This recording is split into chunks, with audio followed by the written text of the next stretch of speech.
Hallo zusammen! Ich weiß, dass viele von euch diese Videos zum Einschlafen nutzen. Deshalb dachte ich, es wäre eine tolle Idee, wenn jeder von euch in die Kommentare schreibt, wie spät es gerade bei euch ist. Wenn ihr solche Geschichten mögt, vergesst nicht, ein Like dazulassen und den Kanal zu abonnieren. Also machen wir es uns gemütlich und entspannen uns.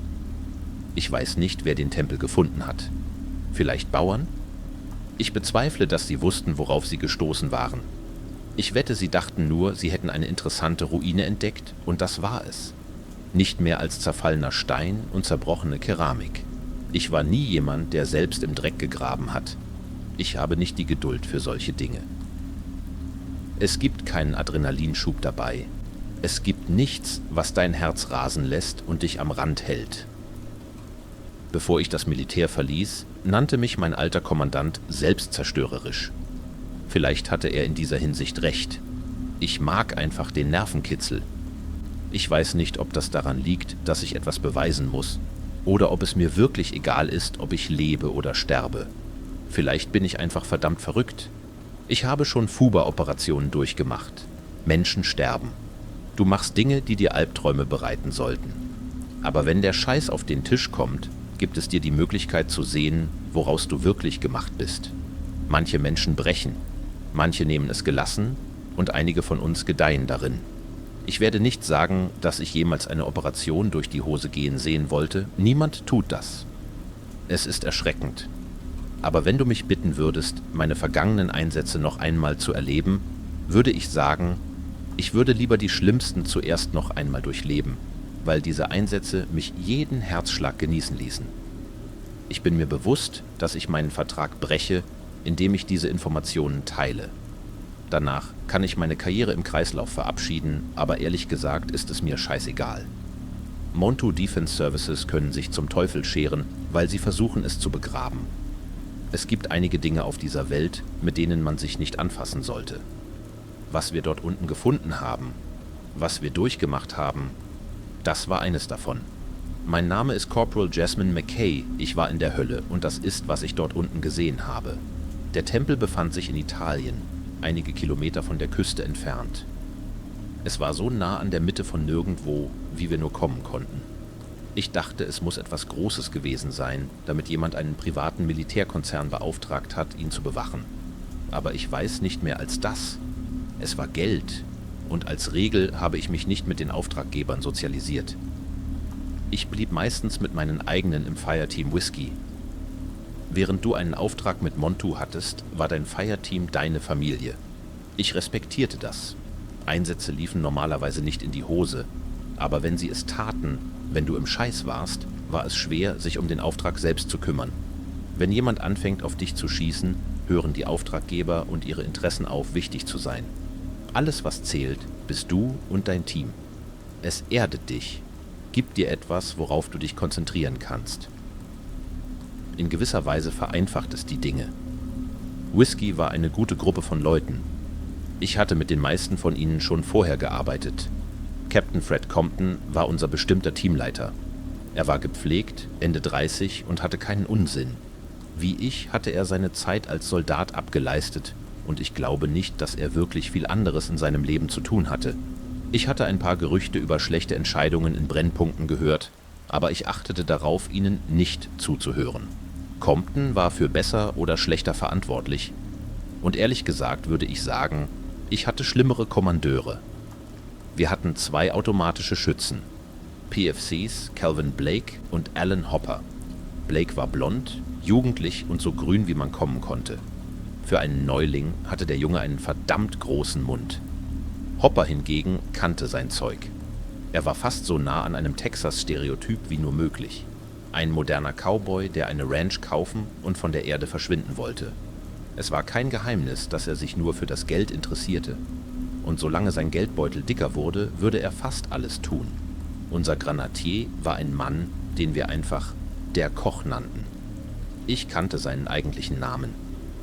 Die meisten von uns taten das, aber wir benutzten ihn nicht. Es ist schwer, ernst genommen zu werden mit einem Namen wie Maximus 'Also blieb es bei Koch. Es passte besser zu ihm. Er war ein sanfter Riese, der sein Herz auf der Zunge trug. Wenn nichts anderes, respektierte ich ihn dafür. Ich war der Scharfschütze des Teams. Alles in allem kann ich nicht sagen, dass wir ein schlechtes Team waren. Wir wussten nur nicht, dass wir in eine FUBA-Operation geraten würden. Der Job war einfach, eine Ausgrabung zu bewachen. Das war alles, wofür wir engagiert wurden. Eine verdammte Ausgrabung bewachen. Wir waren ungefähr 2 Wochen dabei, als alles in die Hose ging. Ich kann nicht sagen, dass davor etwas Interessantes passiert war. Eines der anderen Fireteams hatte einige Teenager, die versuchten, in die Ausgrabung zu schleichen, vertrieben. Ansonsten war alles ruhig. Ich war zusammen mit den meisten von Whisky außer Dienst und wir hatten uns im Lager einige kurze Meter von der Ausgrabung entfernt eingerichtet, als Compton uns mitteilte, dass wir in das Kommandozelt gerufen wurden. 5 Minuten. Seid bereit aufzubrechen. Wir haben Arbeit zu tun, Whisky.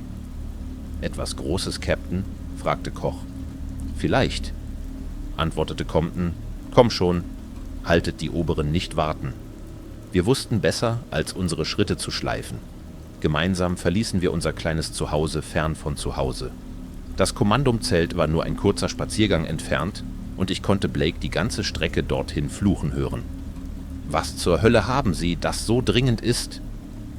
Nur weil es für dich nicht dringend ist, heißt das nicht, dass die Leute, die unser kleines Setup hier bezahlen, es nicht für dringend halten, antwortete Hopper. Reiß dich auf, Rookie. Dieser Job ist im Grunde ein Urlaub. Wenn das ein Urlaub wäre, wäre ich verdammt nochmal in Rom. Sexy italienische Bitches, überall, wo man hinsieht. Sie mögen es generell nicht, wenn man sie Bitches nennt. Blake schnaubte nur als Antwort, als ob Hopper nicht 1 oder 2 Dinge mehr über Frauen wüsste als er selbst. Ich erreichte das Zelt hinter Compton. Die Oberen warteten auf uns zusammen mit einem der Archäologen. Ein Mann namens Neil Serrano. Ich kann nicht sagen, dass ich jemals viel über ihn erfahren habe.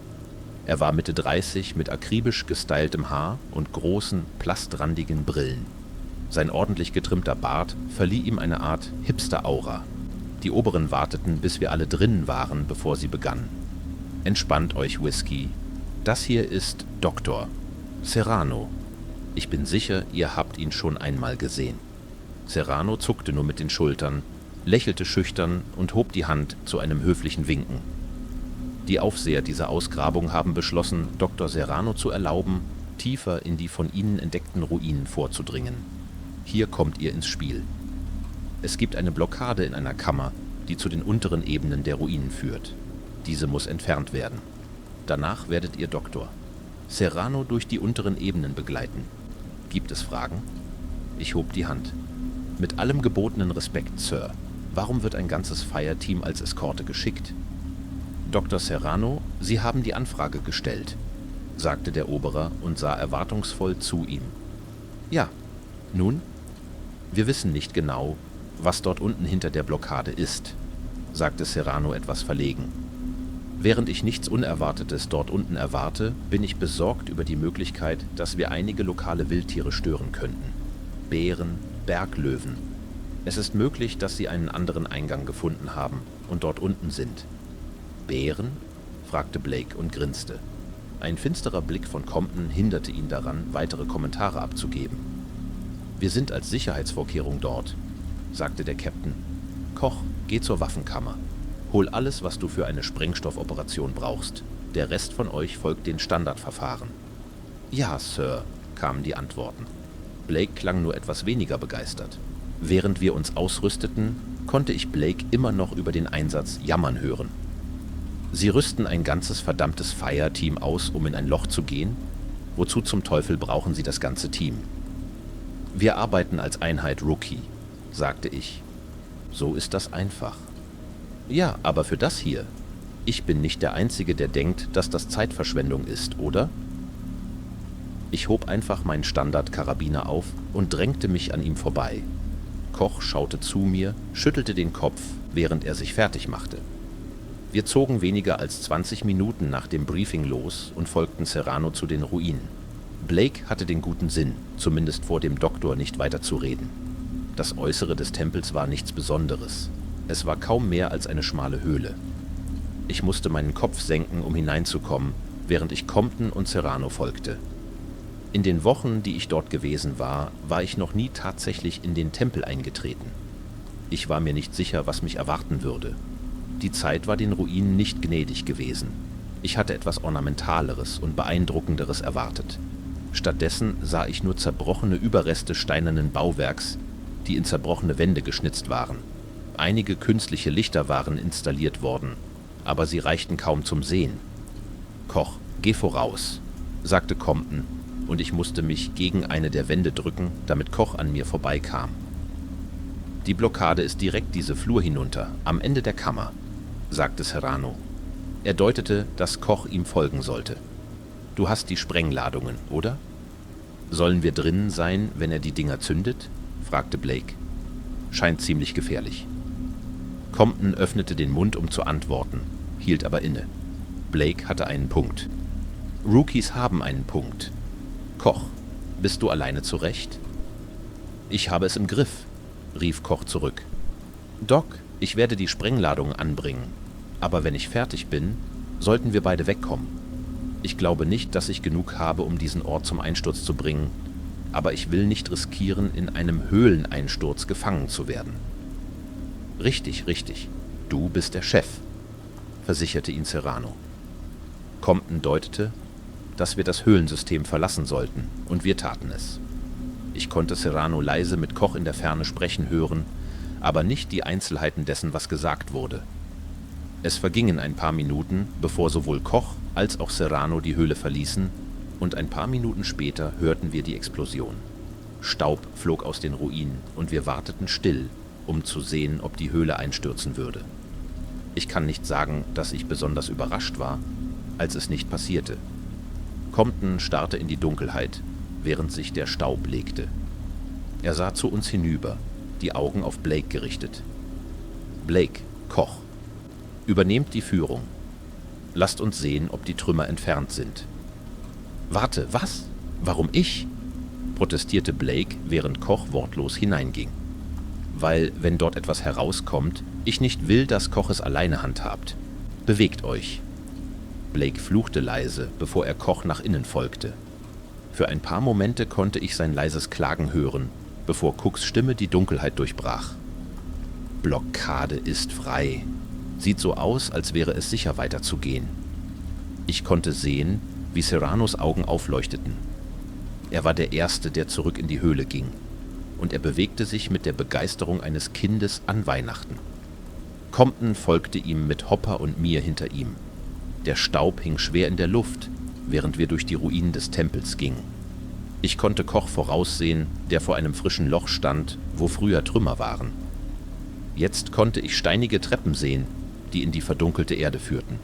Sie sahen viel besser erhalten aus als der Rest der Ruinen um uns herum. »Das ist es«, hörte ich Serrano sagen. »Das ist wirklich es. Wir sind durch.« Er stand über den Treppen, fast vor Aufregung zitternd, als er seinen Abstieg begann. »Doktor, warte«, rief Compton, aber Serrano hörte nicht zu. Er ging die dunklen Treppen hinunter und schaltete seine Taschenlampe ein, während er ging. Compton seufzte nur frustriert. »McKay, Blake, geht voraus. Haltet ein Auge auf ihn. Wir sind gleich hinter euch.« »Ja, Sir«, sagte ich leise. Ich fühlte einen vertrauten Schub von Aufregung, als ich die steinigen Treppen hinunterging, mit Blake hinter mir. Ich hatte nicht erwartet, dass es dort unten irgendein Licht außer unseren Taschenlampen geben würde. Ich lag falsch. Ich fing kleine Schimmer eines bläulich-grünen Leuchtens an einigen Wänden auf. Bei genauerer Betrachtung bemerkte ich kleine Blumen, die ich noch nie zuvor gesehen hatte und die aus Rissen im Fels wuchsen. Ihre Farbe schien von lebhaften Pinktönen zu Grün und Blau zu wechseln. »Es stinkt hier unten«, hörte ich Blake murmeln. Ich bemerkte den Geruch ebenfalls, kranklich süß und moschusartig. Weiter vorne konnte ich sehen, dass Serrano das Ende des Treppenhauses erreicht hatte, und ich ging hinunter, um ihn einzuholen. Die Kammer, in die das Treppenhaus führte, war groß und gut erhalten. Sie hatte eine massive kuppelförmige Decke, die über uns aufragte, und ich konnte meine Schritte darin widerhallen hören. In der Mitte des Raumes stand ein massives Podest, über dem Serrano stand. »Das ist erstaunlich«, sagte er leise. Seine Taschenlampe leuchtete auf die kuppelförmige Decke über uns. Glaubt ihr, wir sind wahrscheinlich die ersten Menschen, die hier seit Gott, mindestens 5000 Jahren, vielleicht sogar länger Fuß gefasst haben? Als ich zur Decke aufblickte, sah ich eingravierte Bilder in den Stein. Eines davon sah aus wie ein zweibeiniger Wolf. Er trug ein langes Gewand und schien eine Feder am Kopf zu haben. »Was zur Hölle ist dieser Ort?«, murmelte ich. Nach den Diagrammen scheint es eine Methode der Erbauer dieses Tempels gewesen zu sein, um mit ihren Göttern in Kontakt zu treten, sagte Serrano. Ich habe einige dieser Markierungen schon zuvor gesehen. Das sind uralte Wesen. Einige stammen sogar vor den frühesten bekannten Göttern. Würde das sie dann nicht zu den frühesten bekannten Göttern machen?, fragte Blake. Serranos Taschenlampe wechselte die Beleuchtung zu einer geschnitzten Gesichtszüge nahe der Oberseite der Kammer. Das Gesicht sah skelettartig aus, mit eingesunkenen Augen und einem breiten, räuberischen Grinsen. 8 Hörner umgaben das Gesicht. 2 oben, 2 unten und 2 auf jeder Seite. »Wenn das ihr Gott ist, bin ich froh, dass sie ausgestorben sind«, murmelte ich, während Serrano auf das Podest herabsah. »Das muss gewesen sein, wie sie beschworen haben«, murmelte er und griff nach dem Podest. »Ich glaube nicht, dass ich dir sagen muss, vorsichtig damit zu sein, Doktor Serrano«, sagte Compton, während er, Koch und Hopper die letzten Stufen des Tempels hinabstiegen. »Es ist in Ordnung, ich weiß, was ich tue«, versprach Serrano. Er hielt seine Taschenlampe in den Mund, während er am Podest herumfummelte, und Koch kam näher, um zu beobachten, was er tat. Ich konnte das schwere Verschieben alten Steins hören, bevor der Boden unter mir zu beben begann. »Was zum Teufel ist das?«, rief Blake. Alter Staub und zerbrochener Stein fielen von der kuppelförmigen Decke. »Erdbeben«, antwortete ich. »Von den Sprengstoffen vielleicht?« Im Lichtstrahl meiner Taschenlampe sah ich, wie Comptons Augen sich weiteten. »Bewegt euch, wir gehen zurück«, rief er. »Dr. Serrano, verlasst das Podest.« Serrano sah zu ihm hoch. Ich konnte den Gesichtsausdruck auf seinem Gesicht nicht lesen, und ehrlich gesagt verweilte ich nicht lange darauf. Ein massiver Steinkreis bewegte sich entlang der kuppelförmigen Decke und hinauf zum dämonischen Gesicht in der Mitte. Ich konnte einen zweiten Kreis auf der anderen Seite des Raumes sehen, der sich ebenfalls hinauf bewegte. Seine Flugbahn schnitt Comptons Rückzug zu den Treppen ab, und er erstarrte wie angewurzelt. Die Kreise stiegen auf und kreuzten sich unter der Schnitzerei, und ich sah eine Säule blendend weißen Lichts aus den Kreisen zur Säule emporsteigen. Compton erstarrte nur wenige Sekunden, als der Boden erneut erschütterte, diesmal heftiger. Ich glaube nicht, dass einer von uns Zeit hatte zu reagieren. Das Letzte, woran ich mich vor der Explosion erinnere, war Cooks Stimme, die rief, »Run!« Dann kam das ohrenbetäubende Gebrüll, als das Licht uns überflutete, und danach Dunkelheit. Ich war mir sicher, dass ich tot war. Alles, was ich sehen konnte, war Dunkelheit, und die Luft um mich herum war eiskalt. Ich war mir sicher, dass wir einen Einsturz ausgelöst hatten und jetzt tot war. Was für eine armselige Art zu sterben, oder? Nach all dem dummen Scheiß, den ich gemacht hatte, den schlechten Einsätzen, dem sinnlosen Nervenkitzel. All das. Ich starb in einem verdammten Höhleneinsturz. Es schien damals lustig zu sein. Lustig genug für mich, um darüber zu lachen, und ich lachte. Dieses Lachen hallte zurück zu mir, und als ich es hörte, begann ich zu zweifeln, ob ich wirklich tot war. Vielleicht war es nur meine Einbildung, aber ich hörte Schritte neben mir. Ein Stöhnen, das sehr nach Hopper klang. Ich beugte meine Finger, spürte meinen schmerzenden Körper und erkannte, dass ich irgendwie überlebt hatte. Was auch immer passiert war. Statusbericht, hörte ich Compton heiser sagen. McKay? Cook? Dr. Serrano? Compton? Rief ich zurück, während ich langsam anfing, mich aufzurichten. Der Boden unter mir war eiskalt. Als ich mich umsah, sah ich, dass ich nicht in völliger Dunkelheit war.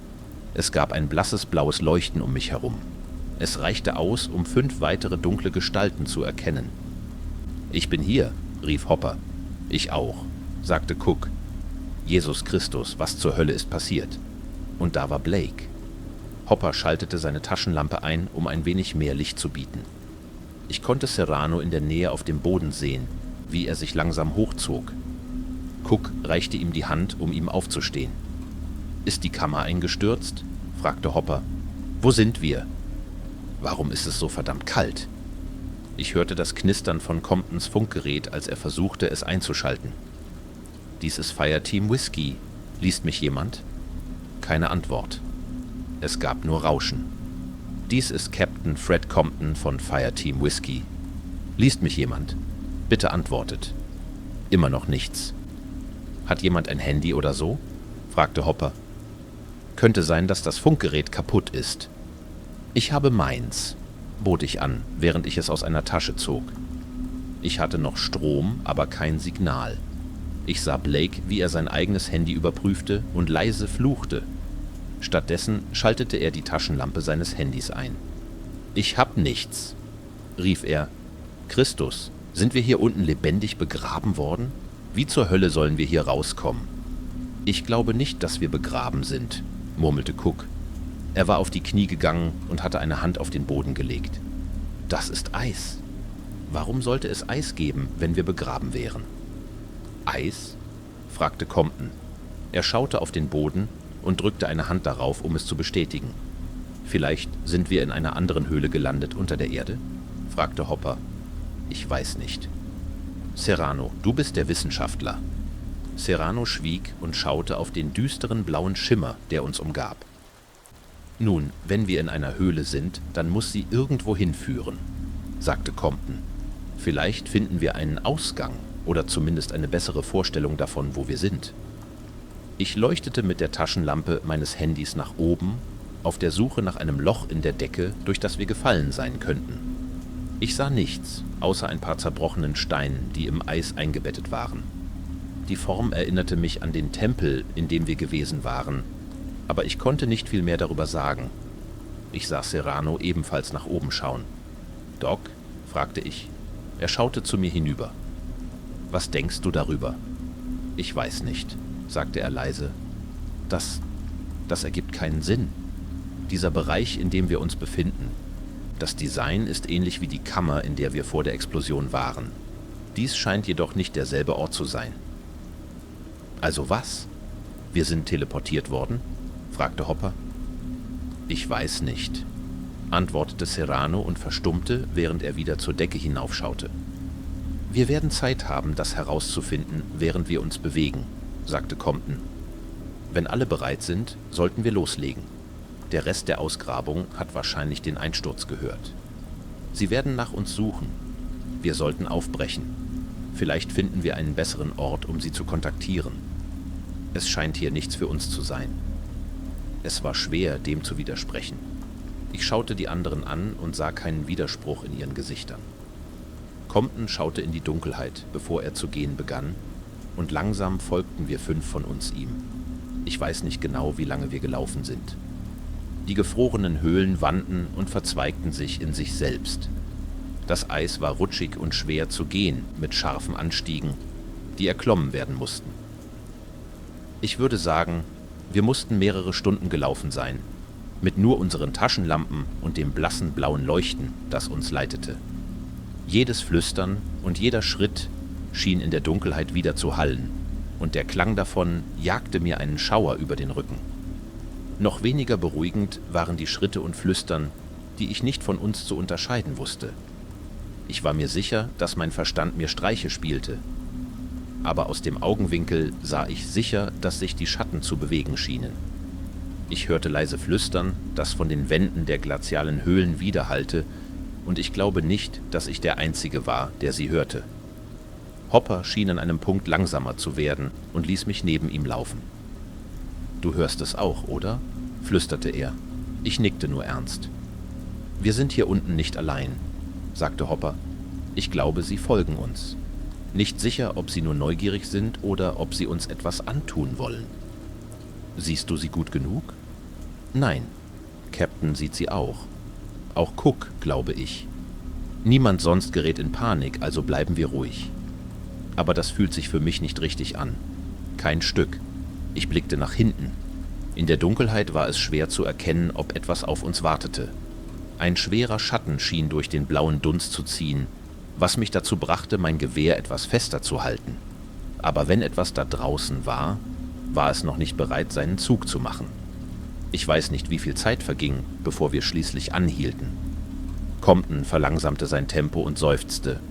Er schaute in die Dunkelheit zurück, bevor er uns aufforderte, anzuhalten.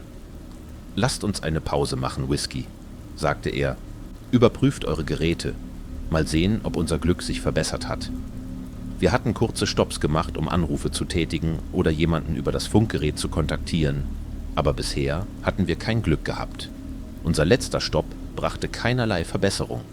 Ich konnte eine hohle Unruhe in Comptons Augen sehen, während er darüber nachdachte, ob er weitergehen sollte oder nicht. Schließlich schüttelte er den Kopf.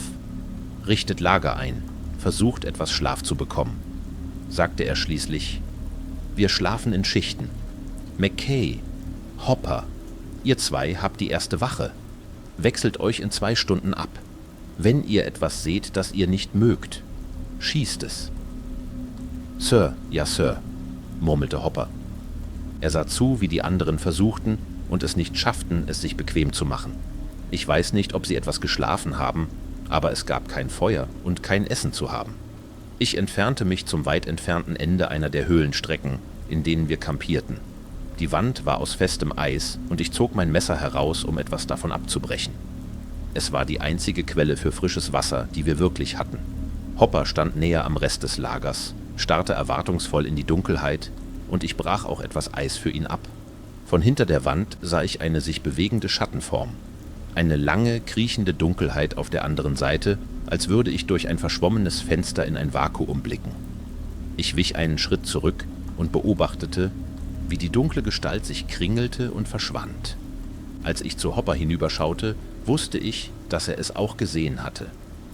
»Etwas ist da draußen«, sagte er ruhig. »Da draußen?«, fragte ich. »Was zur Hölle meinst du mit »da draußen«?« »Nun, ich vermute, dass wir gerade in einer Art Eisberg oder Gletscher sind. Würde das Eis erklären. Eis braucht Wasser, um sich zu bilden, oder? Also ist offensichtlich Wasser in der Nähe. Dann natürlich die Bewegungen auf der anderen Seite einiger dieser Wände. Ein Fisch irgendeiner Art wäre mein Tipp, basierend auf der Art, wie es sich bewegt.« Ich starrte ihn an, unsicher, ob ich ihm glauben sollte, bevor ich es abtat. Ich bot ihm das Eis an, das ich abgebrochen hatte, und sah zu, wie er es in den Mund schob. »Denkst du, das ist es, was uns verfolgt hat?«, fragte ich. »Nein«, antwortete er klar. »Sie sind ungefähr 20 Fuß hinter uns und beobachten uns sehr genau«, sagte er. Ich schaute in die Dunkelheit, sah aber nichts. Trotzdem war ich sicher, dass ich die Augen beobachtete, die mich ansahen. »Ich glaube, sie werden bald handeln«, sagte er. »Das ist nur die Ruhe vor dem Sturm.« »Warum nicht auf sie schießen?«, fragte ich. »Weil ich nicht sicher weiß, ob sie sich bewegen werden und ich nicht weiß, wie viele von ihnen es gibt. Wenn du einen Kampf mit Leuten anfangen willst, die du nicht sehen kannst und über die du nichts weißt, nur zu. Aber vertrau mir, es ist keine gute Idee.« Ich starrte in die Dunkelheit und wusste, dass er einen Punkt hatte. Trotzdem war ich versucht, einfach zu schießen. Ich tat es nicht, aber ich war versucht. Es dauerte weniger als 1 Stunde, bevor sie kamen, und als sie es taten, kamen sie in der Überzahl. Wir hatten nicht viel Vorwarnung. Ein Moment war alles ruhig. Die Höhlen waren dunkel. Dann kamen die Lichter von Fackeln in den Schatten um uns herum. Ich war mit Hopper, als ich sie sah, und er hielt sein Gewehr fest, bereit zu schießen, wenn sie ihren Zug machten. Im schwachen Licht konnte ich ihre blass maskierten Gesichter mit knurrenden Fängen und eisblauen Augen sehen. Es waren mehr von ihnen, als ich zählen konnte, und sie rückten langsam näher, Speere bereit. Hopper hob sein Gewehr, aber er schoss nicht. Ich hielt meine eigene Waffe bereit, während ich mich zu Compton zurückzog und ihn mit meinem Stiefel anstieß. »Captain, wir haben Probleme.« Ich sah Compton aufsetzen, benommen und unwohl, bevor seine Augen sich weiteten. Er stand sofort auf, ging zu seinem eigenen Gewehr und zielte auf die sich nähernden Gestalten, aber wie Hopper schoss er nicht. Es waren viel zu viele von ihnen. Wenn sie uns überrannten, glaube ich nicht, dass wir überlebt hätten. »Hopper?«, rief er, als ich Blake einen harten Tritt gab, um ihn aufzuwecken. Mit Cook war ich etwas sanfter. »Wer zur Hölle sind diese Leute?«, fragte Compton, als er sich hastig aufrichtete. »Lokale Bevölkerung, soweit ich das beurteilen kann«, sagte Hopper. »Genehmigung zum Angreifen, Sir?« »Musst du fragen?« »Lick.« »Warte!« Die widersprechende Stimme kam von Serrano. Er lief vor Compton her, legte eine Hand auf sein Gewehr und zwang es herunter. Seine Brille war schief von seinem Nickerchen und sein Haar war ein Durcheinander. »Nicht schießen. Sie scheinen nur neugierig zu sein.« »Sie haben Speere auf uns gerichtet, Doktor. Das sieht für mich nicht nach Neugier aus.« »Und Bogenschützen hinten, die noch nicht geschossen haben«, fügte Serrano hinzu. »Captain, bitte, haltet Feuer. Ich glaube nicht, dass Sie uns verletzen wollen.« Ich konnte sehen, wie Compton zögerte, als Blake und Cook ebenfalls aufstanden. Er knirschte die Zähne zusammen und fluchte leise. »Rückzug«, sagte er schließlich. »Haltet eure Gewehre oben. Aber niemand soll einen Schuss abgeben, bis Sie zuerst schießen. Ich glaube nicht, dass Sie uns die Höflichkeit geben werden, zurückzuschießen«, murmelte Blake, aber er wurde ignoriert. Die maskierten Gestalten hielten ein paar Fuß von uns entfernt an, Speere bereit. Serrano hob seine Hände zu einem Zeichen der Kapitulation, bevor er zu Compton hinübersah. »Captain, bitte senkt eure Waffen.« »Sie können zuerst ihre senken«, antwortete Compton schroff. Eine der maskierten Gestalten vor uns sprach. Ich erkannte die Sprache nicht. Die Worte schienen sich zu verflüchtigen und wurden unverständlich. Im blassen Licht sah ich Serranos Augen aufleuchten. Er öffnete den Mund und sagte etwas. Es klang nach Italienisch. Mein Verständnis der Sprache war nicht das Beste, aber soweit ich beurteilen konnte, sagte er: »Wir sind verloren. Könnt ihr helfen?« Die Gestalten vor uns murmelten untereinander, und ich sah einen besorgten Ausdruck in Comptons Gesicht. »Ihr könnt mit ihnen sprechen?« Ich glaube schon«, stotterte Serrano. Ich erkannte ein paar Worte. »Es ist grob, aber es ist definitiv Italienisch. Ich glaube, ich habe auch Latein gehört. Lass mich.« Er räusperte sich und sagte etwas in dem, was ich für Latein hielt. Ich weiß nicht, ob die Gestalten vor uns ihn verstanden, aber sie versuchten zumindest zurückzuschreiben. »Was sagt er?« fragte Compton. »Sie können uns einen Weg nach draußen zeigen, aber es gibt einen Preis, der bezahlt werden muss«, sagte Serrano. »Preis? Welcher Preis?« Serrano versuchte erneut zu sprechen und formulierte seine Worte vorsichtig. Die Gestalt vor uns antwortete wieder. Ich verstehe das Wort nicht, das er benutzt«, sagte Serrano. »Ich weiß nur, dass es eine Schuld gibt. Wir können es herausfinden, wenn wir hier raus sind«, sagte Blake. »Wenn Sie einen Weg nach draußen haben, lasst uns das Angebot annehmen.« Compton knirschte die Zähne zusammen, bevor er seufzte. »Sagt ihnen, wir zahlen jede Gebühr, die wir haben müssen«, sagte er, und Serrano übermittelte die Information. Einige der maskierten Gestalten senkten schließlich ihre Speere. Einige andere hielten sie bereit, aber ich fühlte trotzdem eine Welle der Erleichterung über mich hinwegspülen. Zumindest schien es, als hätten wir eine Art Waffenstillstand erreicht. Eine der maskierten Gestalten sprach und deutete uns, ihm zu folgen. Serrano musste das nicht übersetzen. Compton ging vorwärts, angespannt und vorsichtig, ließ die Gestalten ihn in die Dunkelheit führen. »Dr. Serrano, mit mir«, sagte er. »Whisky, bleibt wachsam. Lasst uns unsere Gastgeber nicht verärgern, aber haltet die Wache.« Ich blieb nah bei Serrano, als wir zurückgingen, wo wir gekommen waren. »Da wir jetzt alle Freunde sind, kannst du sie fragen, wo zur Hölle wir sind?«, fragte ich. »Ich kann es versuchen«, bot Serrano an, bevor er versuchte, meine Frage zu übermitteln. Eine der maskierten Gestalten schaute zu ihm hinüber, bevor sie ihre Antwort gaben. Ich sah, wie Serranos Stirn sich vor Verwirrung runzelte. Was hat er gesagt? »Verdammnis«, sagte Serrano. »Er sagt, wir sind am Rande der Verdammnis.« »Nun, das ist ja gar nicht furchterregend«, murmelte Blake. Compton erstickte ihn. Die maskierte Gestalt fuhr fort zu sprechen. »Wir sind am Wegpunkt für die Verlorenen angekommen. Das Land der...« Er hielt inne.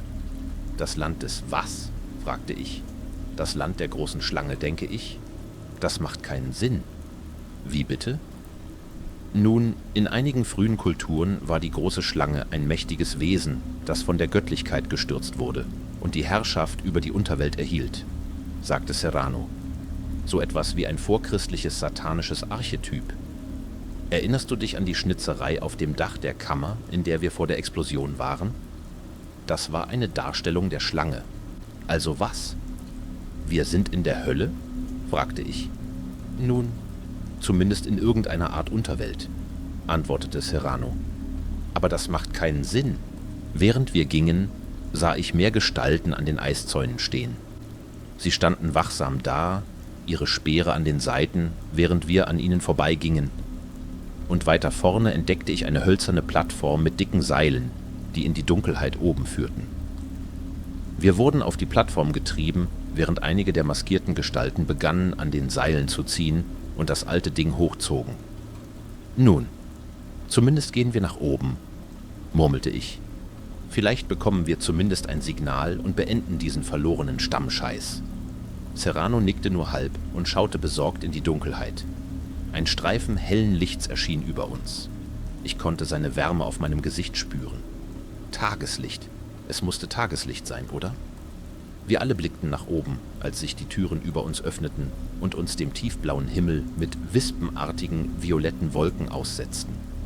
Ein kalter Wind wehte mir ins Gesicht, als der handbetriebene Aufzug uns zu unserem endgültigen Ziel hochzog, und mein Herz sank in meiner Brust, als ich sah, wo wir gelandet waren.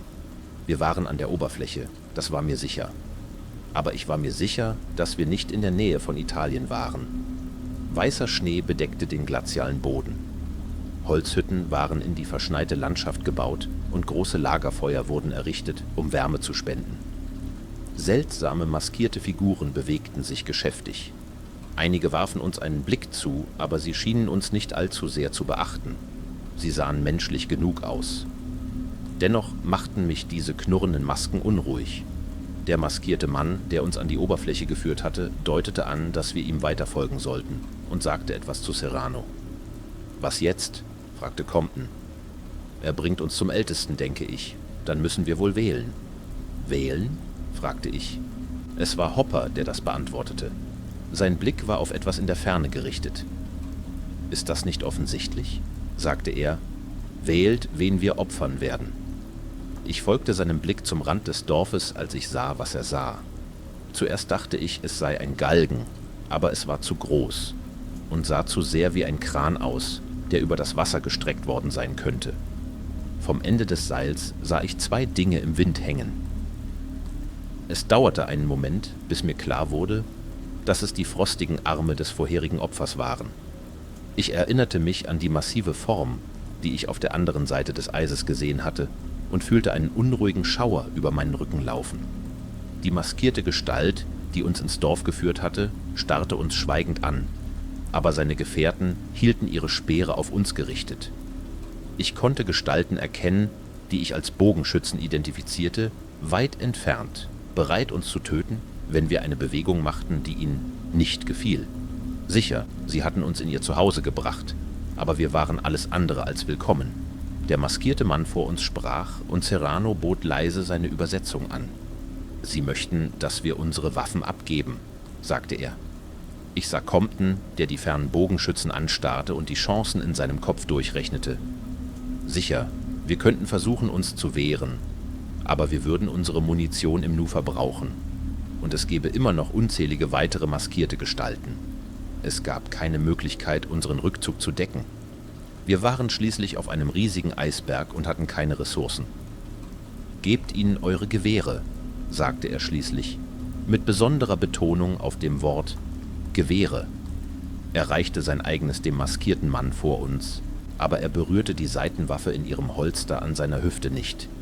Die maskierte Gestalt schien es nicht zu bemerken. Hopper und ich gaben als nächstes unsere Waffen auf, gefolgt von Cook und zuletzt Blake. Die maskierte Gestalt sprach erneut und wandte sich ab, um uns tiefer in sein Dorf zu führen. Vor ein paar Jahren, wenn du mir gesagt hättest, dass die Tore der Hölle in einem gefrorenen Meer liegen und dort ein verlorener Stamm von Idioten auf einem Eisberg zeltet, hätte ich gelacht und dir geraten, nüchtern zu werden.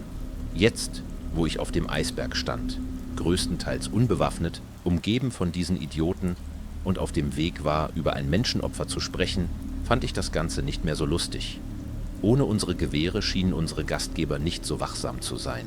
Sie führten uns durch ihr marodes kleines Dorf, und als ich es mir ansah, muss ich zugeben, dass ich enttäuscht war. Ich hatte erwartet, dass ein verlorener Stamm ein aufwendigeres Dorf hat. Nicht einfache Holzhütten, die nur wenige und weit auseinander liegen. Ich kann mir kaum vorstellen, dass dort mehr als 50 oder 60 Menschen lebten.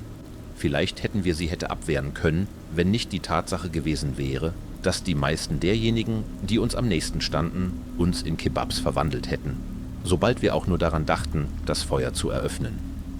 So oder so, der Ruf war Comptons, ob wir uns ergaben oder nicht.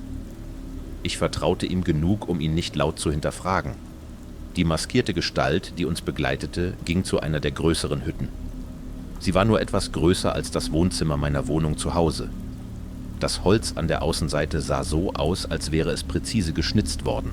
Die maskierte Gestalt sagte etwas in ihrem verstümmelten Italienisch und Doktor. Serrano übersetzte schnell. »Der Häuptling ist gleich drin. Er erwartet uns.« »Dann lassen wir ihn nicht warten«, sagte Compton. Die maskierte Gestalt trat zur Seite, als er auf die Holzhütte zuging, und Serrano folgte ihm auf den Fersen. Ich konnte den dichten Rauch riechen, der aus dem Inneren dieser kleinen Holzhütte aufstieg, sobald die Tür geöffnet wurde. Compton und Serrano verschwanden drin. Ich sah einen alten Mann, der auf uns wartete. Seine Augen waren kaltblau und er hatte einen grauen Bart, der die meisten seines Gesichts verdeckte. Aber er war definitiv menschlich. Zumindest schien er es zu sein. Er saß auf dem Boden vor einer brodelnden Flamme und beobachtete uns, während wir in seine Hütte eintraten. Rauch stieg durch eine Belüftung in der Decke auf und in den Himmel. Er sprach einen Gruß, den Serrano übersetzte. »Der Häuptling begrüßt uns. Er hat uns eingeladen, Platz zu nehmen.« Compton schien einen Moment zu zögern, bevor Blake das Angebot annahm. Zum Glück tat er dies still, ein Signal, dem der Rest von uns schnell folgte. »Dr. Serrano, können Sie dem Häuptling sagen, dass ich für seine Gastfreundschaft dankbar bin«, sagte er leise. Er wartete darauf, dass die Nachricht übermittelt wurde, und der Häuptling antwortete. Er sagt, es ist einige Zeit vergangen, seit jemand durch die Ruinen des Tempels gekommen ist. Anscheinend haben seine Leute ihn viele Generationen zuvor zerstört, in der Hoffnung, dass niemand sonst hindurchkommt, sagte Serrano.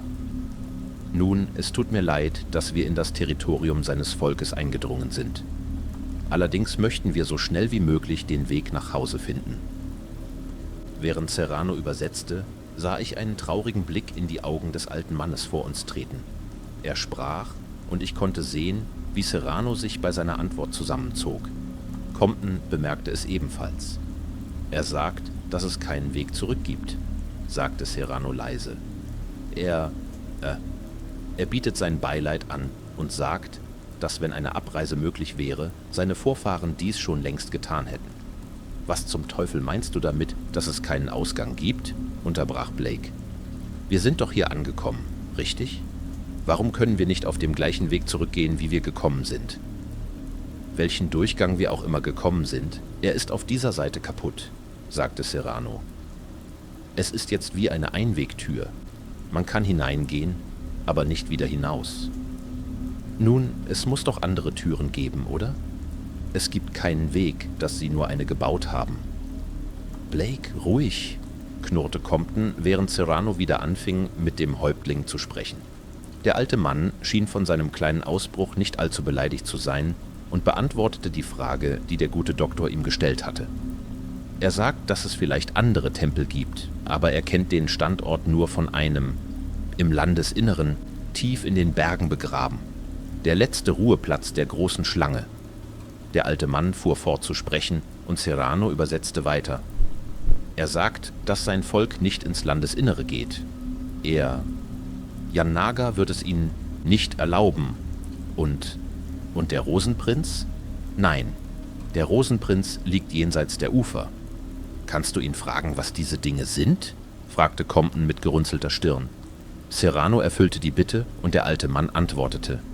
»Er macht nicht viel Sinn«, sagte Serrano. »Jan Naaga ist irgendeine Art Ritter, Teil einer Art Dreifaltigkeit. Er wollte den anderen nicht besprechen.« Compton seufzte und rieb sich die Schläfen. »Wir werden es selbst herausfinden.« Frag ihn, ob wir ein Boot kommandieren können. Wir fahren ins Landesinnere, finden diesen Tempel und kommen nach Hause zurück. Serrano sprach erneut mit dem alten Mann. Er lehnt unsere Anfrage ab, sagte er, nachdem der alte Mann aufgehört hatte zu sprechen. Niemand darf gehen, es sei denn, sie bringen den Rosenprinz mit. Er sagt, dass wir jetzt zu seinem Dorf gehören. Verdammt nochmal, wir gehören dazu, schnappte Blake und Serrano unterbrach ihn. Als Höflichkeit wird er uns das bieten, was er an Nahrung und Unterkunft geben kann. Allerdings kostet unsere Staatsbürgerschaft etwas. Opfer, sagte Hopper leise. Serrano schaute ihn an und nickte feierlich. Aufgrund der Knappheit an Ressourcen müssen wir Yan-Naga Tribut zollen. Was sollen wir daraus machen? Einen von uns an das da draußen im Wasser fressen? Fragte Compton. Das wird nicht passieren. Ich glaube nicht, dass er Nein als Antwort akzeptiert, sagte Serrano ernst. Der alte Mann sprach und gab ihm eine Pause, bevor er übersetzte. Wenn wir uns nicht unter uns entscheiden können, werden wir alle nacheinander geopfert. Nun, da du derjenige bist, der mit den Ruinen rumgefummelt hat, kannst du dem riesigen Seeungeheuer zum Fraß vorgeworfen werden, schnappte Blake. Und unseren einzigen Übersetzer wegwerfen? Fragte ich. Bist du verrückt? Wie wäre es, wenn wir dich an dieses Ding füttern, da du seit unserer Ankunft hier nur dein gottverdammtes Maul rauf und runter läufst? Ich? Kreischte Blake. Was zum Teufel hast du in letzter Zeit gemacht? Vielleicht solltest du da draußen sein. Niemand wird geopfert, versuchte Compton zu sagen, bevor Cook ihn unterbrach. Um Himmels Willen, ich mache es. Der Rest von uns wurde still. Absolut nicht, sagte Compton. Ich habe gerade gesagt, wir haben keine Alternativen. Entweder einer von uns oder wir alle. Ich habe Boote auf dem Wasser gesehen, wahrscheinlich zum Fischen. Ihr müsst nur eines in die Hände bekommen und ins Landesinnere fahren. Ich verschaffe euch etwas Zeit. Und dich dabei töten, fügte ich hinzu. Cook, tu das nicht. Ich mache es. Doc, sag dem alten Mann. Ich konnte sehen, wie Serrano zögerte. Wir werden uns etwas anderes einfallen lassen, sagte Compton, als Cook aufstand. Sag ihm, dass ich mich melde, wiederholte er, und ich sah, wie Serrano einen Moment lang stotterte, bevor er schließlich sprach. Der alte Mann nickte langsam. Er rief die maskierten Gestalten draußen herbei, und einer von ihnen trat ein. Er deutete auf Cook, der keinen Widerstand leistete, während die maskierte Gestalt ihn am Arm ergriff und hinausführte. »Kommt zu einem Boot«, sagte er. »Findet einen Weg hier raus. Macht euch keine Sorgen um mich.« Ich öffnete meinen Mund, um zu sprechen, aber meine Stimme versiegte in meinem Hals. Alles, was wir tun konnten, war zuzusehen, wie Cook hinausgeführt wurde. Als wir die Hütte des alten Mannes verließen, wurden wir zu einer anderen, kleineren und leeren geführt. Vermutlich war das der Ort, an dem wir vorerst bleiben sollten. Es lagen sogar frische Glut in der Feuerstelle, um den Ort zu erwärmen. Eine schwere Stille hatte sich über das, was von uns übrig war, gelegt. Durch die Tür unserer Hütte konnte ich sehen, dass unser Wächter uns verlassen hatte. Wir waren gut genug allein. Es war Hopper, der die Stille brach. »Cook ist noch nicht tot«, sagte er. »Lasst uns aufhören, so zu trauern, als ob er tot wäre.« »Nun, er wird es bald sein«, schnappte Blake. »Wer weiß, wie viel Zeit er noch hat, bis sie ihn den Wölfen werfen.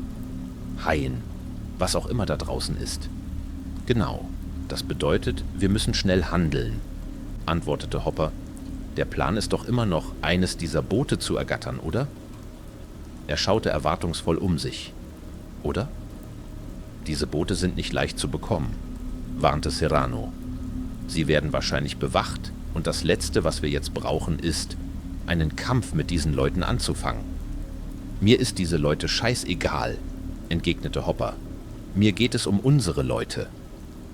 Sie haben uns die Waffen weggenommen, nachdem wir wieder an die Oberfläche gekommen sind«, mischte ich mich ein und zog dabei meine Pistole aus dem Holster. »Die meisten unserer Waffen zumindest. Sie werden wahrscheinlich irgendwo im Dorf aufbewahrt. Wenn wir herausfinden können, wo, könnten wir sie überraschen.« Ich dachte an etwas Ähnliches, sagte Compton. »Hier zu bleiben ist keine Option. Wir haben Leben zu Hause, Familien. Ich werde meines nicht zurücklassen und ich bezweifle, dass ihr das auch tut. Kommt darauf an, ob wir alle züchten können, McKay, sagte Blake. Sein hinterhältiges Grinsen kam zurück.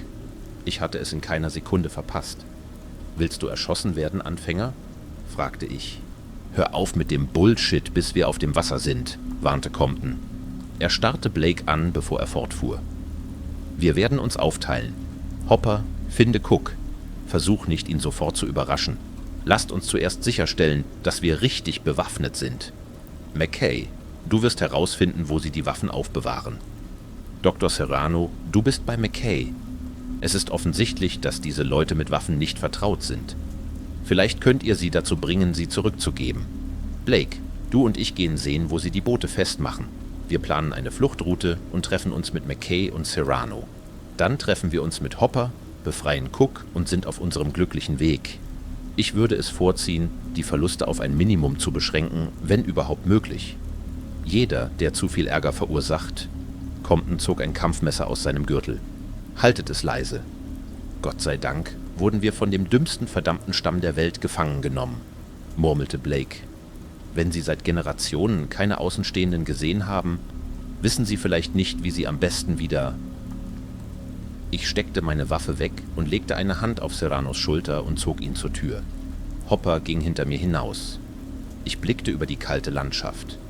Dieser Ort fühlte sich hoffnungslos und elend an. Ich konnte mir nur vorstellen, dass die Menschen hier die Nachkommen der letzten Idioten waren, die mit jener Maschine unter dem Tempel herumgefummelt hatten. Ich bin sicher, dass diese Leute niemals wollten, dass ihre Urenkel eine elende Existenz fristen, gefangen auf einem Eisberg mitten im Nirgendwo.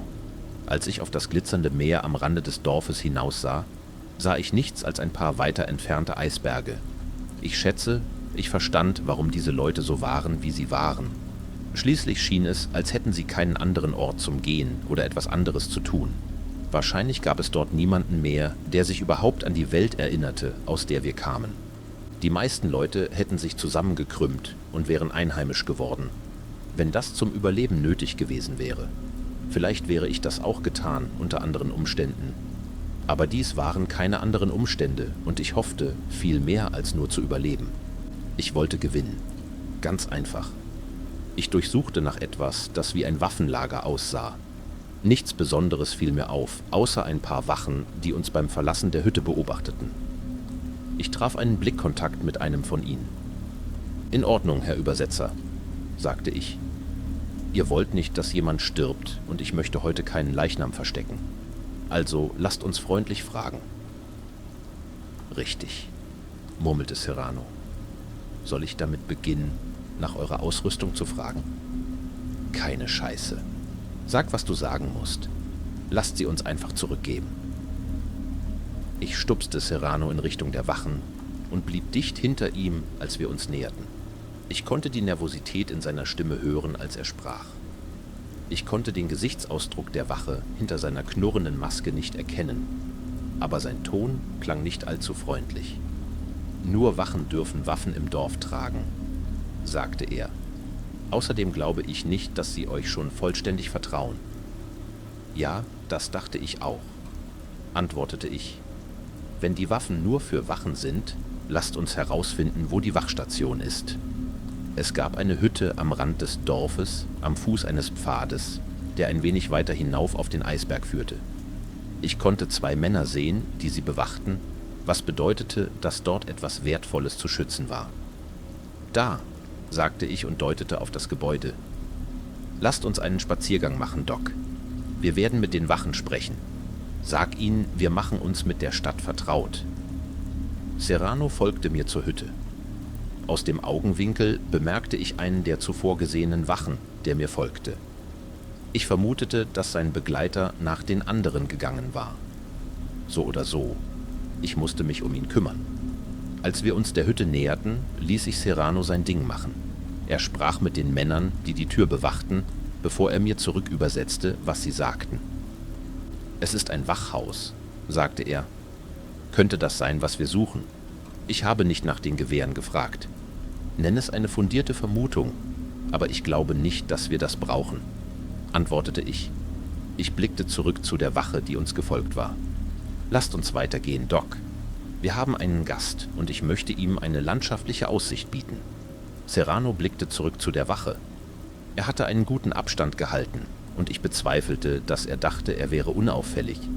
Ich zog an Serranos Ärmel und zog ihn auf den Pfad, der direkt am Wachhaus vorbeiführte. Wie erwartet, wurden wir verfolgt. »Also, wie genau wollen wir in das Wachhaus kommen?« fragte Serrano, während wir den Hang hinaufstiegen. »Ich bezweifle, dass es eine Hintertür gibt.« »Schau dir das Dorf an, Doc. Was siehst du?« »Hütten?« fragte Serrano und blickte über die wenigen Gebäude.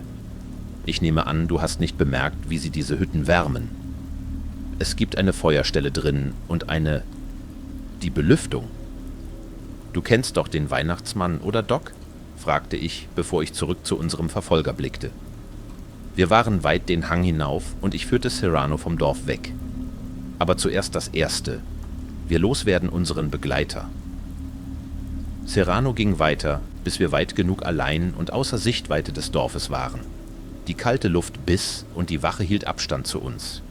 Ich blieb mitten im Weg stehen und bückte mich, als ob ich meinen Stiefel binden würde. »Dr. Stolper und Fall«, sagte ich. »Was?« fragte er, und ich hatte keine Zeit, es ihm zu erklären. Es musste natürlich aussehen. Ich zog das Messer aus meinem Stiefel, bevor ich Serrano von den Füßen stieß.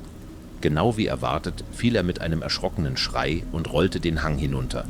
Nicht weit, aber genug, damit die Wache reagieren konnte. Obwohl das Töten von Menschen Teil meines Jobs ist, glaube ich nicht, dass Menschen von Natur aus schlecht sind.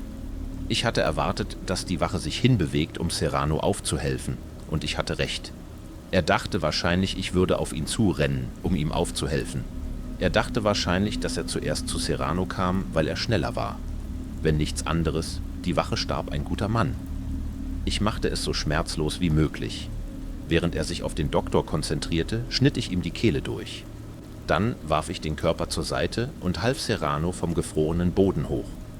»Bist du nicht bei Verstand?« rief er und sah den Körper ungläubig an.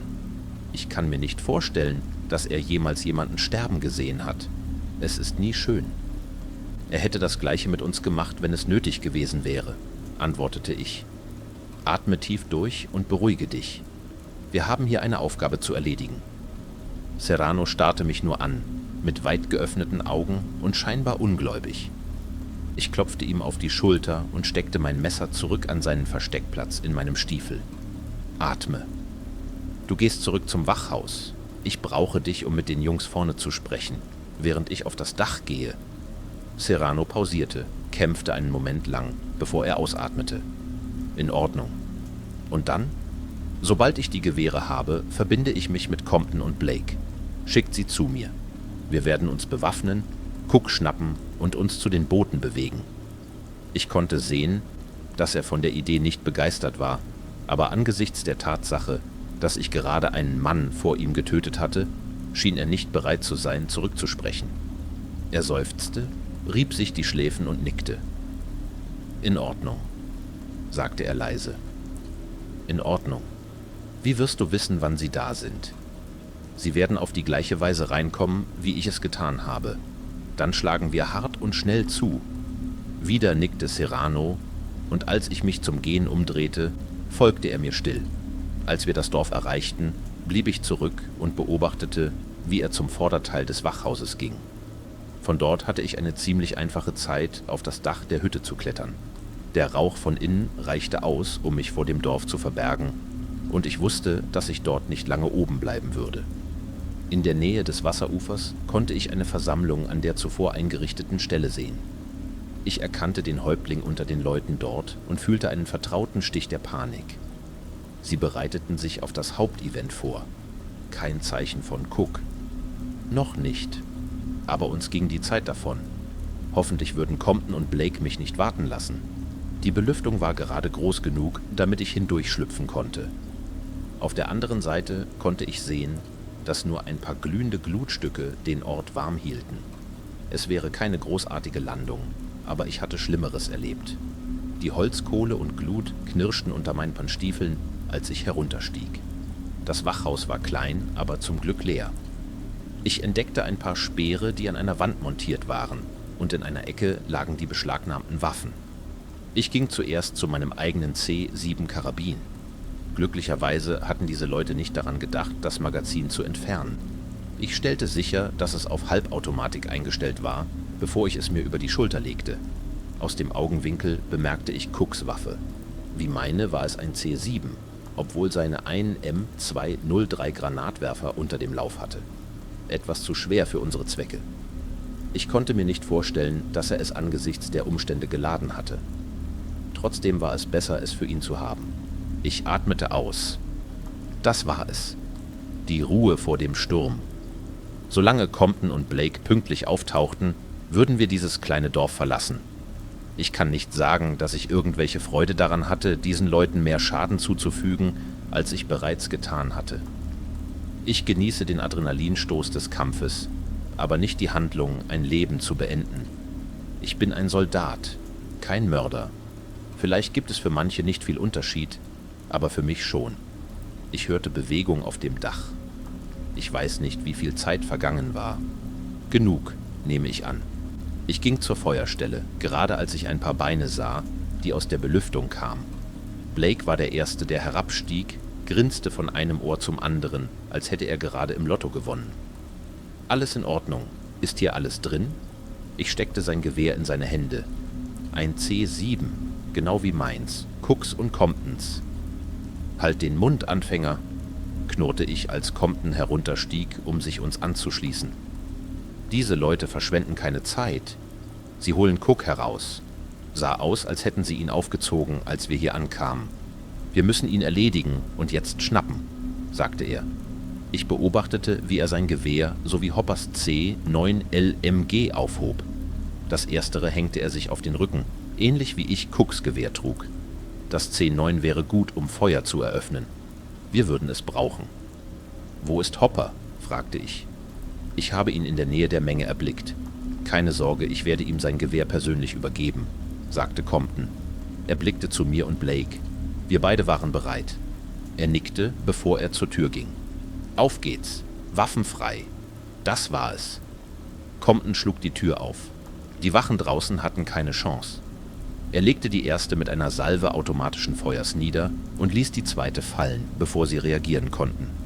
Ich sah, wie Serrano darauf achtete, aus dem Weg zu bleiben, und als die drei von uns das Wachhaus verließen, folgte er uns schüchtern. Wir machten uns auf den Weg zum Ufer, wo ich Cook fixiert sah. Sie hatten ihn noch nicht über das Wasser bewegt. Wir hatten noch Zeit. Aus der Menge hörte ich mehrere Schüsse und erblickte Hopper mit seiner Pistole in der Luft, der Warnschüsse abfeuerte. Leute sind vorhersehbar. Wenn sie Angst haben, rennen sie in Sicherheit. Diese Leute waren nicht anders. Ich entdeckte ein paar Wachen, die sich unserer Position näherten. Blake sah sie zuerst und schaltete sie aus. Wir sahen nicht viel anderen Widerstand. Die meisten der Wachen, die in der Nähe waren, schienen mehr um die Sicherheit ihrer Zivilisten besorgt zu sein. Ich war zufrieden, sie in Ruhe zu lassen, solange sie Abstand hielten. Als wir zu ihrer kleinen Opferstätte gelangten, hatte Hopper Cook bereits erreicht und einen seiner Arme frei. Ich sah ein paar tote Wachen am Boden liegen. Kein Zweifel an Hoppers Arbeit. Er schnitt die andere Bindung an Cooks Handgelenk auf und ich muss zugeben, ich atmete erleichtert auf, als ich sah, dass er frei war. »Hopper«, rief Compton und warf ihm sein C9 zu. Er fing es mühelos auf. »Sehr gerne, Captain«, sagte er, als ich die Opfergalgen hinaufstieg, um Cook zu bewaffnen. Der Ausdruck in seinem Gesicht war schwer zu lesen. Streng, aber nicht wütend. Auch nicht überrascht. »Was?«, fragte ich. »Du dachtest nicht, wir würden dich sterben lassen, oder?« »Ich hätte nicht gedacht, dass ihr so rücksichtslos seid«, antwortete er und nahm sein Gewehr. »Leg die Wiedervereinigung auf Eis, wir sind noch nicht klar«, warnte Compton. Er blickte zum Dorf, das jetzt größtenteils leer schien. In der Ferne entdeckte ich mehrere Gestalten, von denen ich wusste, dass sie Bogenschützen waren. Compton sah sie ebenfalls und feuerte sein Gewehr ab. Er legte einen von ihnen nieder, bevor er sich zu den Booten bewegte. Der erste Pfeil traf die Opfergalgen und verfehlte mich nur um ein paar Zentimeter.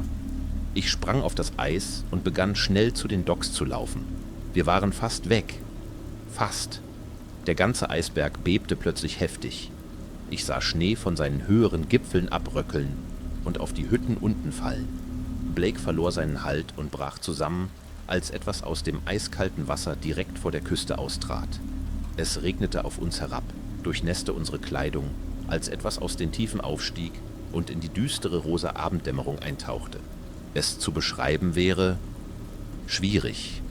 Es hatte definitiv eine feste Form, aber gleichzeitig schien es verschwommen, als wäre es von einem dunklen Nebel umhüllt, der wie Flüssigkeit von ihm abtropfte.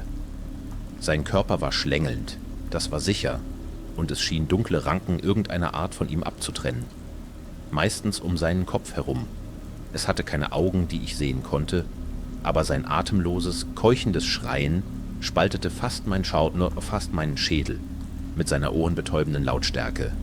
Das war das Ding, das diese Dorfbewohner fürchteten. Das Ding, das ihr Opfer verlangte. Das Ding, das sie Janaga nannten. Es überblickte das Dorf vor sich, als ob es nach dem suchte, was es verdiente. Meine Augen waren fest auf es gerichtet und ich hörte kaum, wie Compton uns anrief. Whisky, doppelte Geschwindigkeit. Seine Worte drangen erst zu mir durch, als ich Hoppers Hand auf meiner Schulter spürte, die mich wegzog.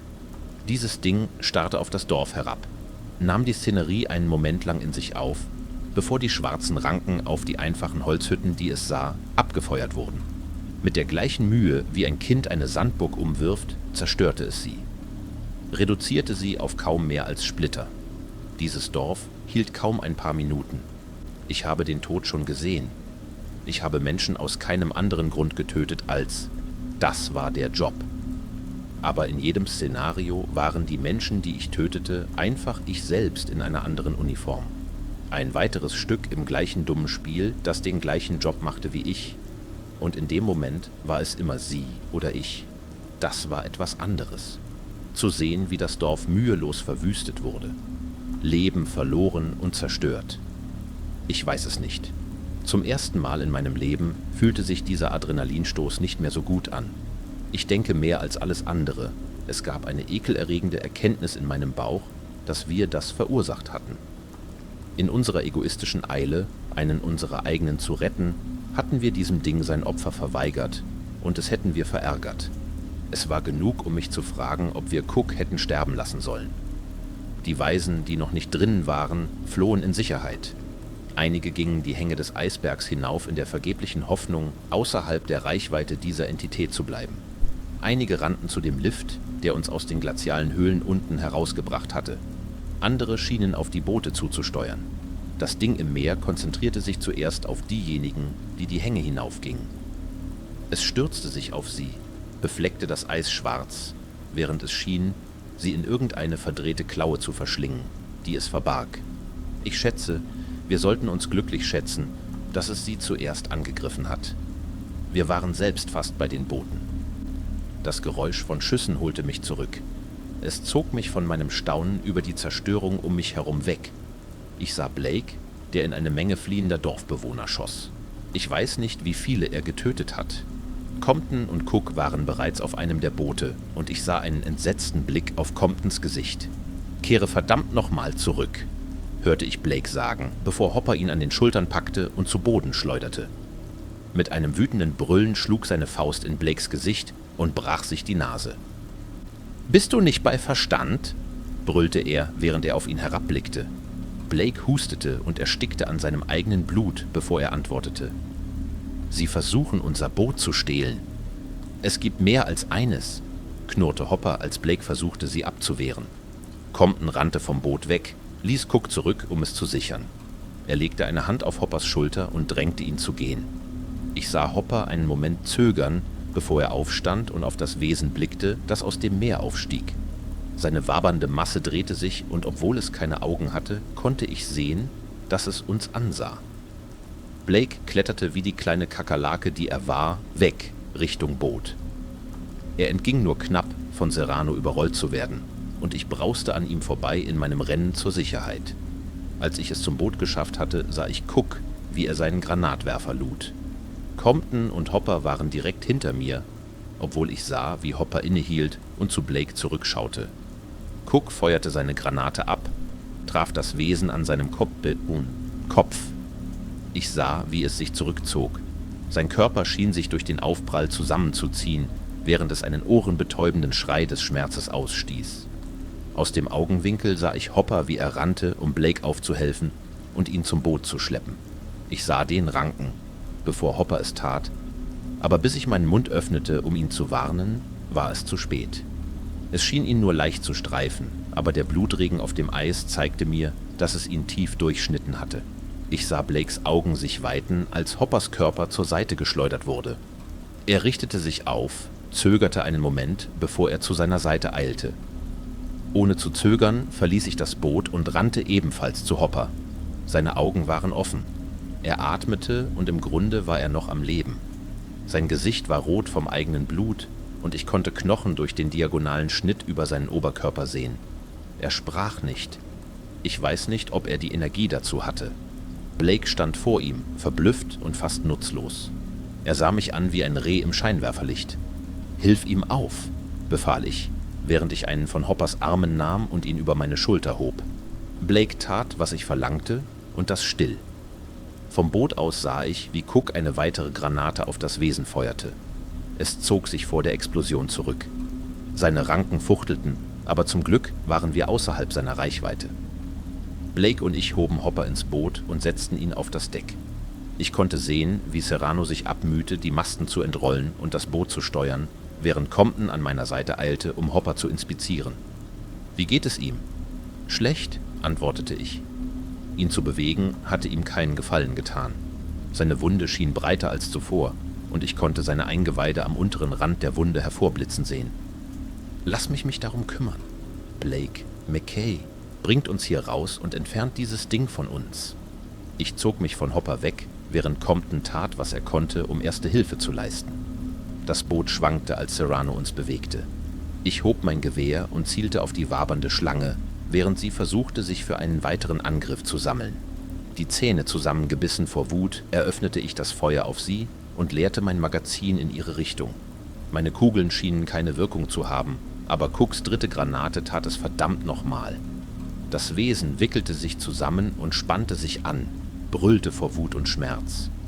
Schwarzes Blut, das wie Pech aussah, tropfte von seinem Körper auf das Eis. Der Nebel, der es umgab, schien schwächer, und ich erblickte seine deformierte Form durch all das. Ich konnte einen skelettierten Mund sehen, der sich öffnete, um zu schreien, bevor es sich zurückdrehte und unter die Wellen tauchte. Es hatte genug von Misshandlungen. »Wohin ist es gegangen?« forderte ich. »Könnte sich zurückziehen«, sagte Cook, während er eine weitere Granate lud. Ich sah nur noch eine an seinem Gürtel. Er beobachtete das Wasser sorgfältig, aber das Wesen tauchte nicht wieder auf. Ich blickte zurück zu Hopper. Compton stand über ihm, ebenso wie Blake. Langsam machte ich einen Schritt zurück und ging auf sie zu, senkte mein Gewehr dabei. »Hopper?« fragte ich. »Bitte sag mir, dass du etwas tun kannst, Captain.« Compton antwortete nicht. Er brauchte es nicht. Er hatte Hopper gegen den Mast gelehnt und sein Hemd ausgezogen. Irgendwie atmete Hopper noch und war bei Bewusstsein. Er blickte zu mir auf und schaffte ein schwaches Lächeln, zeigte blutige Zähne, während er einen heiseren Atemzug ausstieß. Frisches Blut tropfte seinen Bart hinunter. »Hey, McKay«, krächzte er. Ich war todstill. Er versuchte zu lachen, während er auf seine Wunde hinunterblickte. Seine Haut schien viel blasser als zuvor. »Ist das nicht ein bisschen Bullshit?« Sein Kopf sackte zurück gegen den Mast. »Denken Sie, Sie zahlen mir Überstunden dafür?« Ich musste ein schwaches Lachen unterdrücken. »Gott, das tun Sie verdammt nochmal besser«, antwortete ich. Ich versuchte ein Lächeln zu erzwingen. Ich glaube nicht, dass ich es gut gemacht habe. Hopper lächelte nur zurück, aber er sagte kein weiteres Wort. Seine Augen starrten einfach leer nach vorne. Er war weg. Leise griff Compton nach seinen Augen, um sie zu schließen. Er war still, als er aufstand, ließ Hopper in Ruhe und hielt sein Gewehr fest genug, dass seine Knöchel weiß wurden. »Cook?« fragte er schließlich. »Wo zum Teufel ist dieses Ding?« »Auf der Flucht, Captain«, antwortete Cook. »Serrano, kannst du dieses Ding steuern?« Von seiner Position am Steuer schien Serrano ein wenig zu zucken. »Nun, kannst du dieses Ding steuern?« Ja, es ist ähnlich wie findet diese Aal. Ich will, dass er tot ist. Ich blickte ihn halb ungläubig an. Captain, ich weiß nicht, ob wir diesem Tee folgen sollten. Es ist verletzt. Lass es uns jetzt töten, damit es nicht zurückkommt. Compton schnappte. Als ich ihm in die Augen sah, wusste ich, dass er etwas ganz anderes im Sinn hatte. Ich wusste besser, als mit ihm zu streiten. Das Meer war ein perfektes Azur unter dem ewig rosa Himmel. Es machte es einfach, die Spur von tintenschwarzem Blut zu finden, das aus der verwundeten Kreatur austrat. Compton hatte Hoppers Gewehr übernommen und stand nahe am Bug des gestohlenen Fischerbootes. Wir suchten nicht länger als etwa eine Stunde, bevor wir es fanden. Oder zumindest das, was ich dafür hielt. Der neblige Dunst um es herum war größtenteils verschwunden, und was ich darunter sah, ließ meinen Magen umdrehen.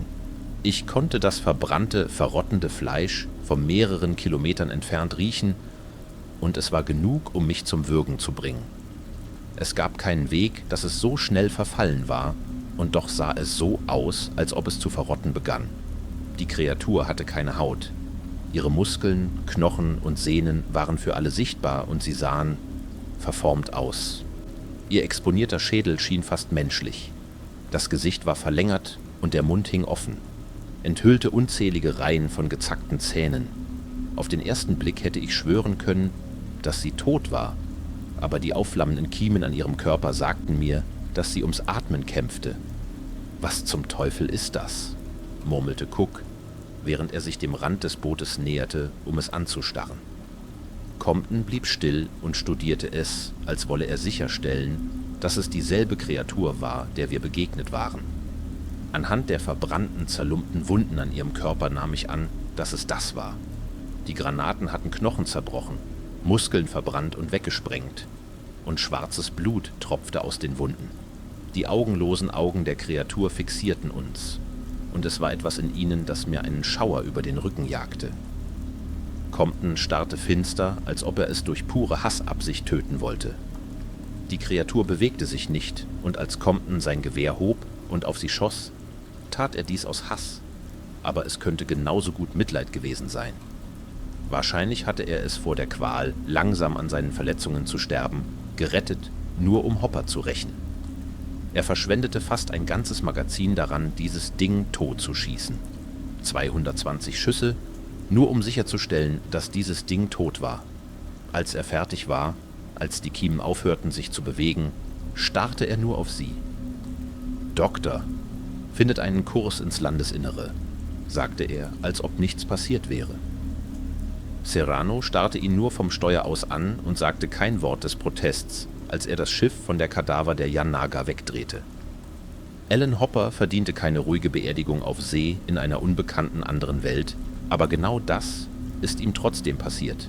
Keine gefaltete Flagge, keine 21-Gun-Salve, nichts von dem, was ein Soldat bekommen sollte, nur Stille und ein paar freundliche Worte, bevor wir ihn ins Meer ließen. Wir nahmen die meiste seiner Ausrüstung mit, sie würde ihm nicht mehr nützen.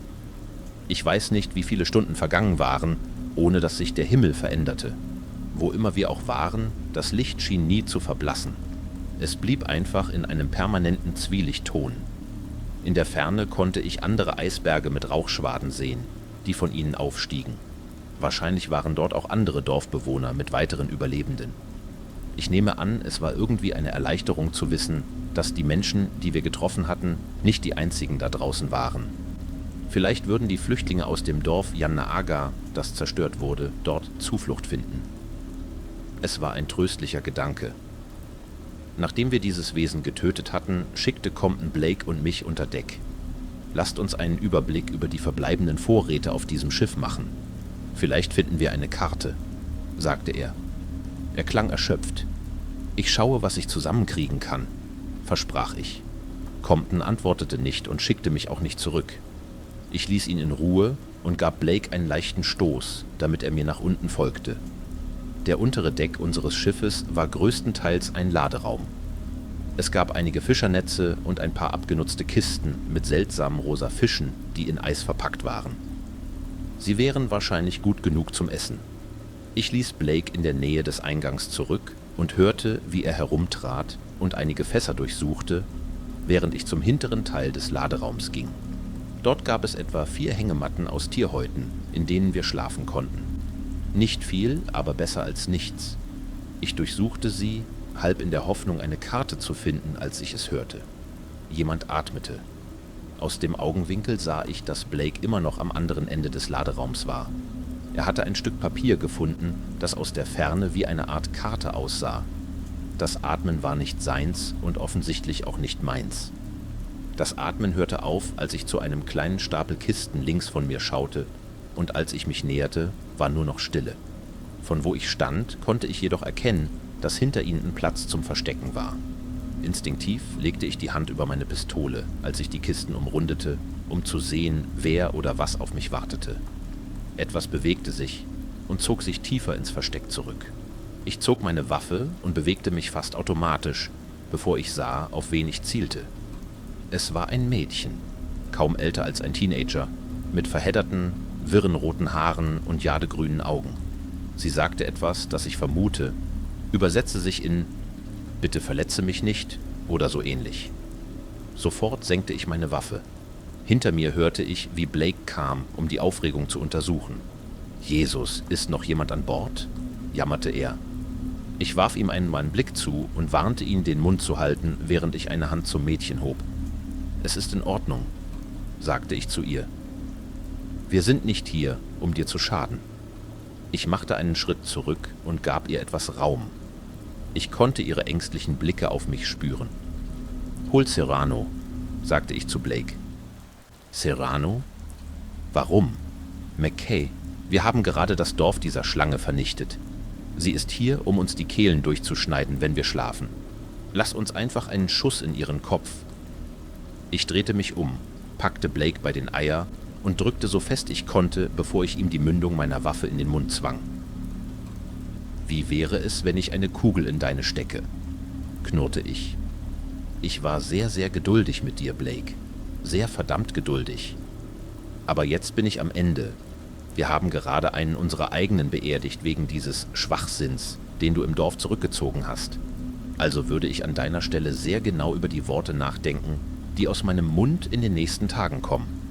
Wenn du dir Sorgen machen willst, dass jemand dir heute Nacht die Kehle durchschneidet, mach dir Sorgen um mich.« Ich zog die Waffe zurück und genoss die kalte Genugtuung, Blake husten und stöhnen zu hören. In seinen Augen war ein Terror, der mir zeigte, dass ich ihm Gottesfurcht eingejagt hatte. »Geh, Holiday, Serrano, jetzt!« Ich ließ seine Eier los und stieß ihn weg. Blake war klug genug, ohne ein Wort frech die Oberdeckseite zu verlassen. Er hielt nur kurz inne, um die Karte zu holen, die er sich angesehen hatte, bevor er ging. Ich steckte meine Waffe weg und atmete aus. Es erforderte viel Zurückhaltung, den Abzug nicht zu ziehen, nachdem ich gesehen hatte, was er getan hatte. Viel. Ich schaute zu dem versteckten Mädchen. Sie blieb still und völlig stumm. »Du kannst herauskommen«, sagte ich leise. Ich stellte mir nicht vor, dass sie mich verstehen würde, aber vielleicht verstand sie meinen Tonfall. »Ich werde dir nichts tun. Ich verspreche es.« Ich zeigte ihr meine leeren Hände, bevor ich ihr eine anbot. Sie zögerte einen Moment, sah mich misstrauisch an, bevor sie ihre Hand ausstreckte, um meine zu ergreifen. Ich half ihr auf die Füße, ihre Augen immer noch auf mich gerichtet, bevor sie sprach. »Thou art of Saxon blood, true?« Ihr Akzent machte die Worte schwer verständlich, aber es war definitiv Englisch, zumindest eine Form davon. Ich starrte sie an, überrascht, dass ich irgendetwas verstand, was sie sagte. »Du sprichst Englisch?« »Such is the language of me people«, antwortete sie. »Meine Art Alvin, beyond those of Nuaroma.« Hinter mir hörte ich Schritte auf der Treppe, als Serrano und Compton sich uns im Laderaum anschlossen. Das Mädchen zog sich zurück, als ob sie sich hinter mir verstecken wollte. »Wie geht es ihr?« fragte Serrano. »Wo habt ihr sie gefunden?« »Versteckt hinter ein paar Kisten. Sie muss an Bord gekommen sein, bevor wir es taten«, sagte ich. Ich schaute zurück zu ihr. Ich denke, sie spricht Englisch oder etwas Ähnliches. »Hier draußen?« fragte Compton. »Nun, wir haben andere Dörfer gesehen, richtig? Könnte sein, dass es mehr Tempel gab«, bot Serrano an. Theoretisch könnte jeder von ihnen Menschen aus verschiedenen Teilen der Welt angezogen haben. Wenn es einen im Vereinigten Königreich gab, Compton nickte nachdenklich, während Serrano an mir vorbeiging, um das Mädchen freundlich zu begrüßen. »Hallo«, sagte er, sprach langsam und bewusst. »Verstehst du mich?« »Ein wenig«, antwortete das Mädchen. »Wer bist du?« »Mein Name ist Dr. Neil Serrano. Das hier sind meine Freunde, Fred Compton und Jasmine McKay. Hast du einen Namen?« »Lila«, sagte sie. Ihre Augen schweiften zu mir, als ob sie Serrano nicht völlig vertraute. »Lila, das ist ein schöner Name. Hast du im Dorf gelebt, Lila?« »Nuroma?« »True. Mit meinem Ehemann, obwohl ich sein Schicksal nicht kenne.« »Nuroma?«, fragte ich. »War das das Dorf, in dem wir waren?« »True«, sagte Lila. »Ich kam, um zu heiraten, um meine Blutlinie frisch zu halten. Die Stagnation des Blutes tötet langsamer als Yan-Naga, doch es tötet trotzdem.« Compton tauschte einen Blick mit mir. »Der Tempel unter dem Dorf«, sagte er. »Hatte dein Volk so einen?« »Alvin?«, fragte Lila. »True. Unsere Väter haben ihn in vergangenen Zeiten verwüstet. Alle Völker entweihten die Tempel niederträchtig. Neues Blut soll dieses verfluchte Land nicht betreten, und nichts soll es verlassen. Nur wir bleiben, bis auch wir sterben. Der Rosenprinz hat die Grenze einmal überquert. Nie wieder. Also gibt es keine anderen funktionierenden Tempel«, sagte ich. Comptons Stirn runzelte sich. »Was ist mit dem Inlandtempel?«, fragte er. »Wurde auch der zerstört?« Lila bewegte sich unbehaglich. »Unsere Väter wagten es nicht, das Meer zu verlassen. Zu große Gefahr. Im Inland wartet das Grab des großen Schlang. Wage es nicht, es zu wecken. Sollte das, was auf dem Pfad wartet, dich nicht zuerst beanspruchen. Also haben wir immer noch einen Weg nach Hause«, sagte Compton. »Das Grab.« »Ye shan't go«, warnte Lila. »Wage es nicht. Die Meere gehören Yan-Naga, das Land Yan-Krensel und der Himmel Yan-Chimek. Ich würde mir keine Sorgen um Yan-Naga machen. Es ist tot«, sagte Compton. Lila hielt inne. Ihr Gesichtsausdruck wechselte zu Unglauben und dann zu stillem Entsetzen. »Tot?«, wiederholte sie. »Tot? Hast du Yan-Naga getötet? Nach dem, was es mit deinem Dorf gemacht hat, denke ich, wir haben dir einen Gefallen getan. Yan-Naga war ein Wächter von mir und meinem Volk. Du bist verrückt. Töte es und rufe Verdammnis über mein Volk, über alle Völker.« Ich sah zu Compton. Sein Ausdruck blieb streng. »Nach dem, was ich gesehen habe, kann ich nicht sagen, dass es ein guter Wächter war«, sagte er. Seine Aufmerksamkeit verlagerte sich zu Serrano. »Doc, bring das Mädchen oben. Da sie etwas über die Tempel zu wissen scheint, kann sie dir vielleicht helfen, diese Karte zu verstehen, die Blake gefunden hat.« »Ja, Captain«, sagte Serrano leise. Er bot Lila, die immer noch erschüttert wirkte, ein schüchternes Lächeln an. »Du bist verrückt«, sagte sie, die Augen auf Compton gerichtet. Er antwortete ihr nicht, sondern schaute mich an, während Serrano sie sanft am Handgelenk nahm und wegführte. »Ich schicke Cook gleich hinunter. Zumindest haben wir Fische. Schau, ob ihr zwei nicht einen Weg findet, einige davon zu kochen.« »Machst du dir keine Sorgen um das, was das Mädchen gesagt hat?«, fragte ich. Ich beobachtete, wie sie und Serrano aufs Oberdeck gingen. »Nicht besonders. Nein«, antwortete Compton. »Schau, ich verstehe, dass diese Leute guten Grund haben, vor dem, was auch immer hier draußen lebt, Angst zu haben. Aber ich denke, das trifft nicht auf uns zu. Wir haben bereits eines dieser Dinge getötet. Mit Sprengstoff«, fügte ich hinzu. »Sir, die Situation ist fubar. Wir werden früher oder später keine Munition mehr haben. Wir sollten so sicher wie möglich handeln. Ich dachte, du magst Fubar-Operationen, McKay.« »Das war, bevor einer von uns getötet wurde, Sir. Ich lese das Terrain. Das Mädchen kennt diesen Ort. Sie ist eine wertvolle Ressource. Wir sollten ihren Warnungen zuhören. Ich verstehe deine Bedenken, Corporal. Das tue ich wirklich. Aber hier zu bleiben ist keine Option. Wir wären noch mehr in Gefahr, wenn wir warten. Wir müssen zu diesem Tempel gelangen und so schnell wie möglich einen Weg hierher finden. Das ist unsere oberste Priorität. Diese Kreaturen sind nur Tiere. Wir wissen, dass wir sie töten können, wenn wir ihnen begegnen. Wenn wir ihnen begegnen. Ich neige dazu zu denken, dass das ein ziemlich großes Wenn ist, Captain, sagte ich. Wir werden diese Brücke überqueren, wenn wir dazu kommen, sagte Compton. Ich diskutiere das nicht weiter. Ich schicke Cook gleich hinunter. Du hast deine Befehle. Damit drehte er sich um und ließ mich zurück. Das Boot hatte eine kleine Steinkohlegrube, die wir nutzen konnten, um einige der Fische zu grillen. Wir trockneten den Rest zu Jerky-Streifen, die eine Weile haltbar sein würden, nachdem wir das Boot verlassen hatten. Unser erstes offizielles Abendessen in der Hölle hätte viel schlimmer verlaufen können. Cook und ich brachten die Fische aufs Oberdeck und wir aßen zusammen. Ich bemerkte, dass Blake alleine am Heck des Schiffes saß. Er war seit unserem Gespräch äußerst still gewesen. Es war gut zu wissen, dass er meinen Rat beherzigt hatte. Serrano saß in der Nähe von Lila, flüsterte ihr über die Karte zu, und ich machte es mir zur Aufgabe, mich ihnen anzuschließen. Also, eine Idee, wo wir sind oder wohin wir unterwegs sind? Fragte ich. Ein wenig, sagte Serrano.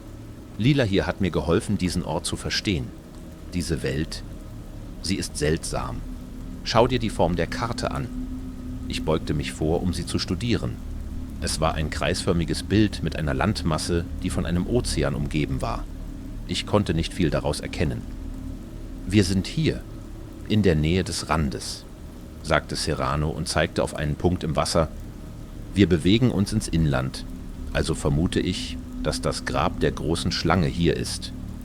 Er deutete auf das, was wie eine Gebirgskette aussah, nahe dem Zentrum der Landmasse. Alles klar. Also, ich schätze, wir wissen, dass wir den richtigen Weg eingeschlagen haben, richtig? Es gibt eigentlich keinen anderen Weg, den wir einschlagen könnten, sagte Serrano. Diese Welt ist seltsam. Sie ist nicht natürlich. Ich meine, nimm den Himmel zum Beispiel. Was? Schau nach oben. Siehst du eine Sonne irgendwo? Sterne? Einen Mond? Ich hatte zuvor nicht wirklich darüber nachgedacht, aber als ich nach oben schaute, wurde mir klar, dass Serrano recht hatte. Es gab keine Sonne. Nichts am Himmel, das dieses ewige Zwielicht erzeugen könnte. Laut Lila wurden die Menschen hier dieser Ort als Gefängnis geschaffen, um die große Schlange zu halten, nachdem sie in die Unterwelt verbannt wurde. The Gloom, wie sie es nennen, fuhr Serrano fort. Offensichtlich gefiel das der Schlange nicht. Sie riss Löcher in ihr Gefängnis, um Menschen sowohl aus der Welt der Lebenden als auch aus der Gloom in ihr Reich zu locken, damit sie sich von ihnen ernähren konnte. Sie versprach ihnen Macht, Wohlstand, ewiges Leben. Ich nehme an, sie erwähnte nicht den Teil mit dem Leben auf Eisbergen, murmelte ich. Nun, ich bin sicher, sobald die Menschen herausgefunden haben, was sich auf der anderen Seite dieser Portale befindet, haben sie vergraben, sagte Serrano. Diese Blockade am Tempel zurück in Italien. Ich denke, sie war absichtlich. Jemand hat versucht, sie zu versiegeln, zu verhindern, dass jemand anderes hereinkommt. Ich glaube nicht, dass sie die Maschine zerstören konnten, die uns hierher gebracht hat. Also haben sie das Nächstbeste getan. Ich kann mir nur vorstellen, dass die anderen Tempel ebenfalls noch aktiv sind. Ich meine, schau dir Lila hier an. Nach ihrem Dialekt zu urteilen, würde ich vermuten, dass ihre Vorfahren hierher gekommen sind. Vor mindestens 500 bis 600 Jahren. Der Tempel, den wir gefunden haben, war weit älter als das. Sie sind wahrscheinlich auf einen der Tempel gestoßen wie wir und haben ihn versehentlich aktiviert. Ich bezweifle, dass sie die einzigen sind. Gott weiß nur, wie viele aktive Portale es noch zu Hause gibt, vergraben unter unseren Füßen und darauf wartend, wieder entdeckt zu werden. Thee had best hope they are not, sagte Lila ernsthaft. Sie pickte an ihrem Fisch, während sie Serrano zusah. Verdammnis muss geschlossen bleiben, bis wir alle in die Gloom fallen. Mach dir keine Sorgen. Ich bin sicher, du wirst nicht viele Touristen bekommen, sagte ich. Serrano schmunzelte halb lächelnd. Ja, es gibt noch eine Sache, die ich immer noch nicht verstehe. Was ist das? Fragte ich. Nun, während die Portale auf unserer Seite immer noch zu funktionieren scheinen, haben die Leute hier darauf geachtet, die auf ihrer Seite zu zerstören. Soweit ich erkennen kann, konnten die Leute früher durch die Tempel kommen und gehen. Angeblich gab es auch Menschen im Inland bis vor ein paar tausend Jahren. Du verlierst mich. Die Leute hier haben Angst vor etwas, sagte Serrano, jenseits der Dreifaltigkeit der Ritter, von denen wir immer wieder hören. Weißt du? Jan Naga und die anderen. Es gibt etwas anderes. Den Rosenprinz. Besser den Namen nicht zu sprechen, warnte Lila. Es ist eine böse Sache. So sagst du immer wieder, murmelte Serrano. Die große Schlange zerriss ihr Gefängnis. Sie wusste nicht, was eintreten würde. Etwas viel Böseres als sie, sagte Lila und schüttelte den Kopf, während sie sprach. Ich schalt nicht mehr sprechen. Im Inland liegt nichts als gänzlicher Tod. Serrano schien die Schultern zu zucken, als er mich ansah. Ich hatte das Gefühl, es wäre besser, keine Fragen zu diesem Thema zu stellen.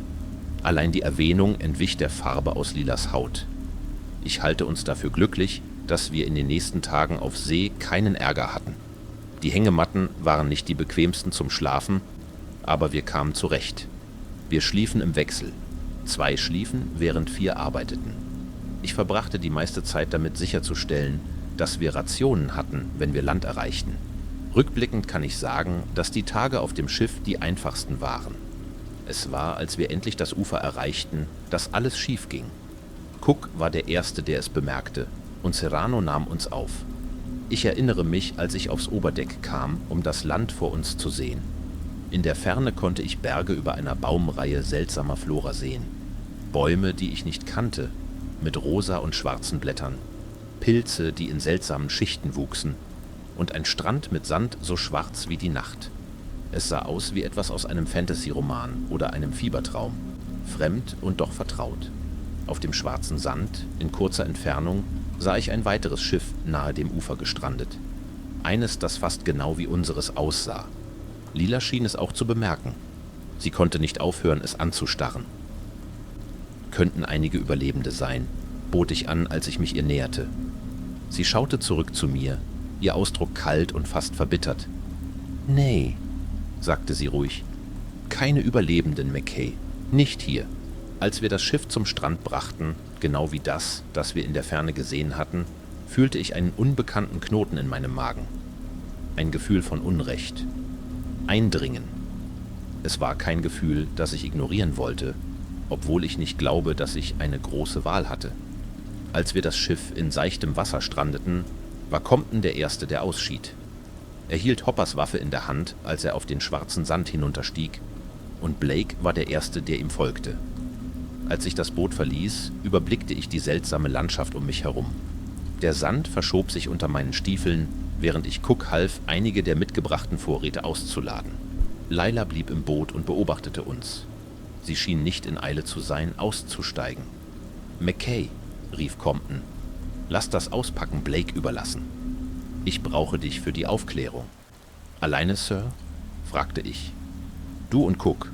Blake, der gute Doktor, und ich werden uns mobil machen«, sagte er. Ich sah zu, wie Blake leise fluchte und ohne ein Wort frech zum Boot zurückkehrte, während Cook ihm aufhalf. Er stieg hinunter, um seinen Platz einzunehmen. »1 Stunde. Verschaffe dir einen Überblick über das Gebiet. Wenn du etwas Ungewöhnliches findest, gib mir Bescheid. Wir planen unseren Weg darum herum«, sagte Compton. »Schieße nicht, es sei denn, du wirst angegriffen. Wenn wir Schüsse hören, sind wir direkt hinter dir, aber ich will unsere Position nichts verraten, was hier draußen sein könnte.« »Etwas beunruhigt dich, Sir?« fragte Cook. »Nicht mehr als gewöhnlich«, antwortete Compton. »1 Stunde. Auf geht's.« Cook nickte und drehte sich in Richtung Baumreihe. Ich zögerte einen Moment, schaute zum Schiff und zu Lila, bevor ich mich ihm in das Dickicht anschloss. Wir beide hielten unsere Gewehre bereit, obwohl ich abgesehen von dem nahen Rauschen der Wellen am Strand und dem Rascheln unserer eigenen Bewegungen keinen Laut hörte. Keine Vögel, keine Tiere, nichts. Cook drehte sich um und schnitt einen diagonalen Pfad durch die Bäume. Er bewegte sich zielstrebig. »Siehst du etwas?« fragte ich. »Das andere Schiff am Strand«, antwortete er, »Du hast es auch gesehen, oder?« »Ja, warum?« »Macht Sinn, dass wir es zuerst überprüfen. Ich möchte es aus den Bäumen heraus ansehen, ob jemand zu Hause ist, bevor wir herausfinden, ob sie freundlich sind.« »Nach Blakes Stunt im Dorf? Ich würde nicht darauf wetten.« Cook schnaubte. »Vielleicht nicht, aber wir haben immer noch Serrano und das Mädchen. Sie könnten uns helfen, uns gut zu verstehen. Alles, was ich sage, ist, dass Stärke in der Anzahl liegt. Wenn wir hier draußen Freunde finden können, sollten wir es tun.« Ich konnte dem nicht widersprechen. Soweit ich sehen konnte, war das Boot verlassen. Ob dies die Wahl seiner früheren Bewohner war, war eine ganz andere Geschichte. Der Rumpf war gesplittert, als hätte etwas versucht, sich hindurchzupressen. Es gab Fußspuren im Sand, aber ich konnte nicht viel darüber erkennen. Ihre Häufigkeit sagte mir jedoch, dass dort etwas vor sich gegangen war. Cook studierte sie einen Moment lang aus der Baumreihe, bevor er wieder auf den Strand trat. Er schaute zu unserem Schiff hinunter, als wolle er sicherstellen, dass es sicher war, bevor er sich dem Zerbrochenen näherte. Ich folgte seinen Schritten. Als ich auf den Sand herabschaute, war ich sicher, dass ich 2 verschiedene Arten von Fußspuren erkennen konnte. Eine sah aus wie meine eigenen und Cooks. Die anderen schienen fast 3-mal so groß zu sein. Cook näherte sich dem Bruch im Holzrumpf und blieb in der Mitte stehen, um den Schaden zu untersuchen. »Etwas hat das Ding wie ein Ei zerbrochen«, bemerkte er. »Vielleicht einheimische Fauna oder einer der Ritter?« fragte ich. »Schwer zu sagen. Hier drin ist Blut, keine Leichen. Der Laderaum sieht ausgeraubt aus. Schau mal.« Ich folgte ihm durch den Bruch im Rumpf. Jemand war dort in Eile gewesen. Es gab gesplittertes Holz und verstreutes, schmelzendes Eis. Keine Fische jedoch. Es war fast vollständig ausgeräumt worden. Der Gestank von Fisch blieb noch, aber sonst nichts. »Was zum Teufel?«, sagte ich leise, als Cook sich umdrehte, um hinauszutreten. Er starrte in den Wald und folgte den großen Fußspuren zurück. »Jemand war auf diesen Leuten nach ihrer Landung«, sagte er. »Kein Scheiß«, antwortete ich. »Ich mag das nicht. Wer auch immer das getan hat, etwas sagt mir, dass sie keine sind, mit denen wir es zu tun haben wollen. Wir sollten zu Compton zurückkehren, das Boot wegschieben, einen besseren Landungsplatz finden.« Cook nickte, bevor er wieder zur Baumreihe ging. »Nun, wir haben noch etwa 45 Minuten, bevor Compton uns zurückerwartet. Mal sehen, ob wir wenigstens herausfinden können, wer hier draußen ist.« Ich verweilte einen Moment am Strand, bevor ich ihm folgte und mein Gewehr bereithielt. Wir waren in feindlichem Gebiet und ich hatte nicht vor, unvorbereitet erwischt zu werden. Wir gingen leise, während wir langsam durch den Wald gingen. Ich konnte Fußspuren im Boden sehen, denen er folgte. Es dauerte nicht lange, bis ich den Geruch von gekochtem Fleisch wahrnahm. Es gibt einen Unterschied zwischen dem Gestank von verbranntem Fleisch und dem Duft von etwas, das gekocht wird. Das hier wurde gekocht. Wir pausierten, bevor wir weitergingen, und blieben niedrig. Der Geruch wurde stärker, je näher wir seiner Quelle kamen. Ich konnte erkennen, dass eine Lichtung im Dickicht vor uns war. Durch das Dickicht konnte ich Strukturen sehen. Sie sahen aus wie von den nahegelegenen Büschen gewebte Baldachine. Sie fehlte die Handwerkskunst der Hütten zurück auf dem Eisberg. Diese schienen viel utilitaristischer zu sein. Ob dies ein Dorf oder nur ein Lager war, war fraglich, obwohl ich ehrlich gesagt nicht sicher war, ob ich die Antwort auf die Frage wissen wollte. Ich sah zuerst das Feuer. Die Hitze war so intensiv, dass ich sie von unserem Platz aus mehrere Meter entfernt spüren konnte. Die Flammen mussten mindestens 12 Fuß hoch gewesen sein, aber das war nicht der Teil, der mir den Magen umdrehte. Es waren die Zweige am Rand des Feuers, die in einem Winkel in den Boden gepflanzt waren, sodass die daran aufgespießten menschlichen Körper geröstet wurden. Ich drückte meinen Arm über meinen Mund, um mich daran zu hindern, mich zu würgen. Cook starrte nur in stillen Horror. Ich vermutete, wir hätten die Überlebenden vom Boot gefunden. Sie waren enthauptet und ausgehöhlt worden. Ihre Haut war verkohlt und knusprig, aber die Form eines menschlichen Körpers war immer noch erkennbar.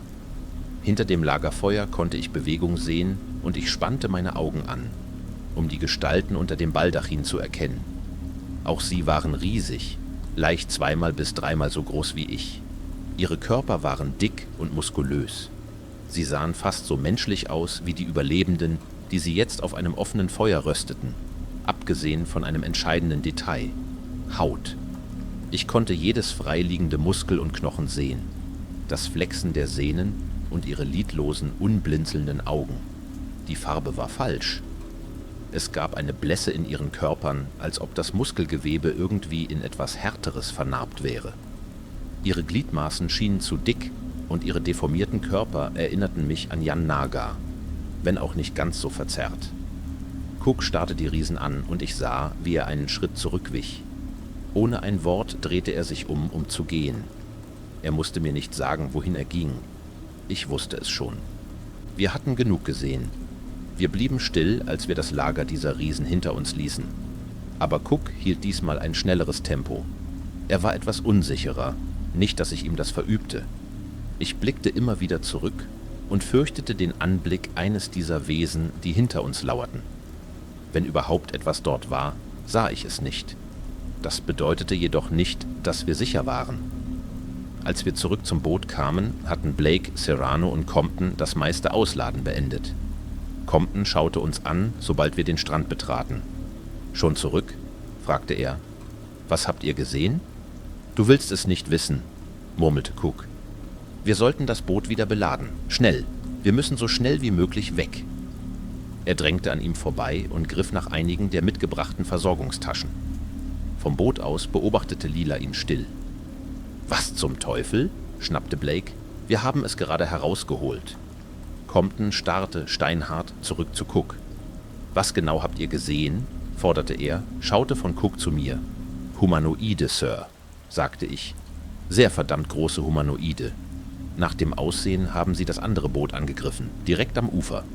Wir haben sie bis zu einem Lager verfolgt, kaum einen Klick von hier entfernt.« Als Cook sich wieder auf das Boot schwang, starrte Lila uns an. »Sentinels«, sagte sie klar. »T hast gesehen, die Sentinels. Guardians of the Inland Shore.« Compton schaute zu ihr hoch, bevor er seufzte. »Ich nehme an, Sie sind nicht freundlich?« »Sie haben Menschen auf Stöcken gekocht, Compton. Wir finden einen anderen Weg ins Inland. Wir haben die Vorräte, um ein paar weitere Tage auf dem Wasser zu überleben. Jetzt lass uns einen Moment warten. Hier? Du hast gesagt, du hast ein Lager gesehen, richtig? Das war dein Wort. Lager. Compton. Nicht diese Sentinels. Wenn sie Lager errichten, dann haben sie wahrscheinlich überall in diesem Gebiet eine Präsenz. Wir könnten morgen wieder Land machen und mehr von ihnen finden«, sagte Compton. Er schaute zu Lila. »Du hast sie Guardians genannt, richtig? Also wären sie überall an diesem Ort, nicht wahr?« »In den Wäldern, True«, sagte Lila ernsthaft. »Geschichten erzählen, sie waren einst Männer. Vom großen Schlang zum Diener verflucht, Verwandte der Trinity Knights, Soldaten von Jan Kranz.« Compton schaute mich an, dann zum Wald. »Wenn sie überall in diesen Wäldern sind, werden wir keinen besseren Einstiegspunkt finden«, sagte er. »Du weißt das nicht«, warnte ich. »Thine Captain speaks true, 'tis without hope«, sagte Lila. »Thou shalt not pass the inland shore, none survived before. None shall survive now, 'tis mercy. There is gloom in the death they bring, yet I shall not step foot upon these sands.« Compton scannte die Umgebung und sah uns alle an. »Whisky, mach dich bereit zu gehen. Wir vermeiden es, den Feind anzugreifen, es sei denn, es ist absolut notwendig. Wenn wir uns ruhig verhalten und den Mund halten, könnten wir einfach hier rausgehen.« »Mit allem Respekt, Sir, bist du völlig verrückt?« fragte Blake. »Ich weiß nicht, ob du zugehört hast, als es um das Kochen von verdammten Menschen auf Stöcken ging, aber ich tat es. Absolut verdammt nicht.« »Das ist keine Debatte, Private«, warnte Compton. »Wir müssen ins Inland und Dr. Serranos Karte zeigt, dass der Wald in diesem Gebiet nicht so dicht ist. Es gibt ein Tal auf der anderen Seite.« »Und was? Sie können uns offen jagen?« fragte ich. »Sir, hast du eine Ahnung, was du tust?« »Ich stimme dem Captain zu, tatsächlich«, unterbrach Serrano. »Laut der Karte gibt es einige Strukturen im Tal, möglicherweise eine alte Stadt. Wenn wir dorthin kommen, wäre es eine verteidigungsfähige Position, die wir halten können, während wir unseren Weg durch die Berge planen, beendete Compton. Es ist unsere beste Chance. Halten wir es mit was genau? Fragte ich. Unsere Munitionsvorräte werden nicht ewig reichen. Wenn wir die Aufmerksamkeit dieser Dinge erregen, wissen wir nicht, gegen wie viele wir kämpfen müssen. Wir sind jetzt nicht für ein Feuergefecht ausgerüstet, Sir. Sie wissen das nicht. Außerdem werden wir die Einzigen mit Waffen sein, sagte Compton. Es ist ein Plan und es ist besser als die Alternative. Jetzt auf geht's, Soldat. Wir verlieren kein Tageslicht. Ich sah, wie Blake und Cook beide zögerten. Blake war der Erste, der sich bewegte, nahm eine der Taschen über die Schulter und fluchte leise vor sich hin. Cook gab nach und folgte ihm. Ich hatte danach nicht viel Wahl. Alleine zu gehen war keine Option. »Thou art damned, should thee go«, warnte Lila vom Boot aus. »Ich schalt nicht auf diesen Sand treten.« »Ich glaube nicht, dass es die Sentinels interessiert, Liebling«, sagte Compton. »Nach dem Klang klingt es, als hätten deine Freunde dort hinten das Boot auch nicht verlassen. Du kannst gerne mit uns kommen. Wenn du es zum Tempel schaffst, helfe ich dir gerne, dich aus diesem Ort zu befreien. Ebenso kannst du gerne hier bleiben. In diesem Fall war es eine Freude, dich kennenzulernen.« Lilas Stirn runzelte sich. Sie packte den Rand des Bootes, als wolle sie antworten, bevor sie innehielt. Ich wusste, dass sie die Mathematik in ihrem Kopf durchführte, und ich wusste, was sie wählen würde. »Verdammt dich«, murmelte sie, bevor sie über den Rand des Bootes kletterte. Cook half ihr, auf den Strand zu gelangen und bot ihr eine der Versorgungstaschen an. »Kluges Mädchen«, sagte Compton. »Alles klar, Whisky. Auf geht's. Wir haben viel vor uns.« Damit machte er sich auf den Weg zur Baumreihe, und obwohl jeder Instinkt mir sagte, ihm nicht zu folgen, tat ich es trotzdem. Als wir uns durch den Wald bewegten, hielt ich meine Ohren offen. Jeder entfernte Laut jagte mir einen Schauer über den Rücken. Jeder seitliche Blick schien Gefahr zu bergen. Ich glaube nicht, dass ich je so angespannt war. Ich glaube nicht, dass ich der Einzige war. Lila folgte mir dicht. Von den 5 von uns glaube ich, dass ich der Einzige war, dem sie wirklich vertraute. Es war fast eine Stunde, bevor der Regen begann, und das Geräusch, wie er durch die Blätter tropfte, half unseren Nerven nicht. Es war eine Ablenkung. Zusätzliches Geräusch, das uns benachteiligte. Die seltsamen Farben der Flora um uns herum erschwerten es zu bestimmen, was nur eine Pflanze und was ein Feind war. Als ich jedoch das entfernte Knacken von Zweigen hörte, erstarrte ich.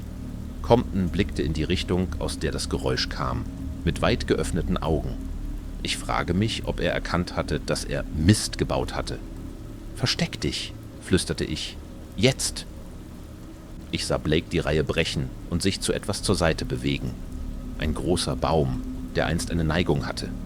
Regen und Zeit hatten den Boden weggewaschen und einige seiner Wurzeln freigelegt. Aber es bot einen guten Versteckplatz. Compton raste hinter ihm her und zog Serrano mit sich. Ebenso zog ich Lila unter den Wurzeln in Sicherheit. Mit Cook, der bei uns unten war der Platz eng, aber zumindest waren wir nicht offen draußen. Das rostige Geräusch von Bewegung und das Knacken von Zweigen kamen näher.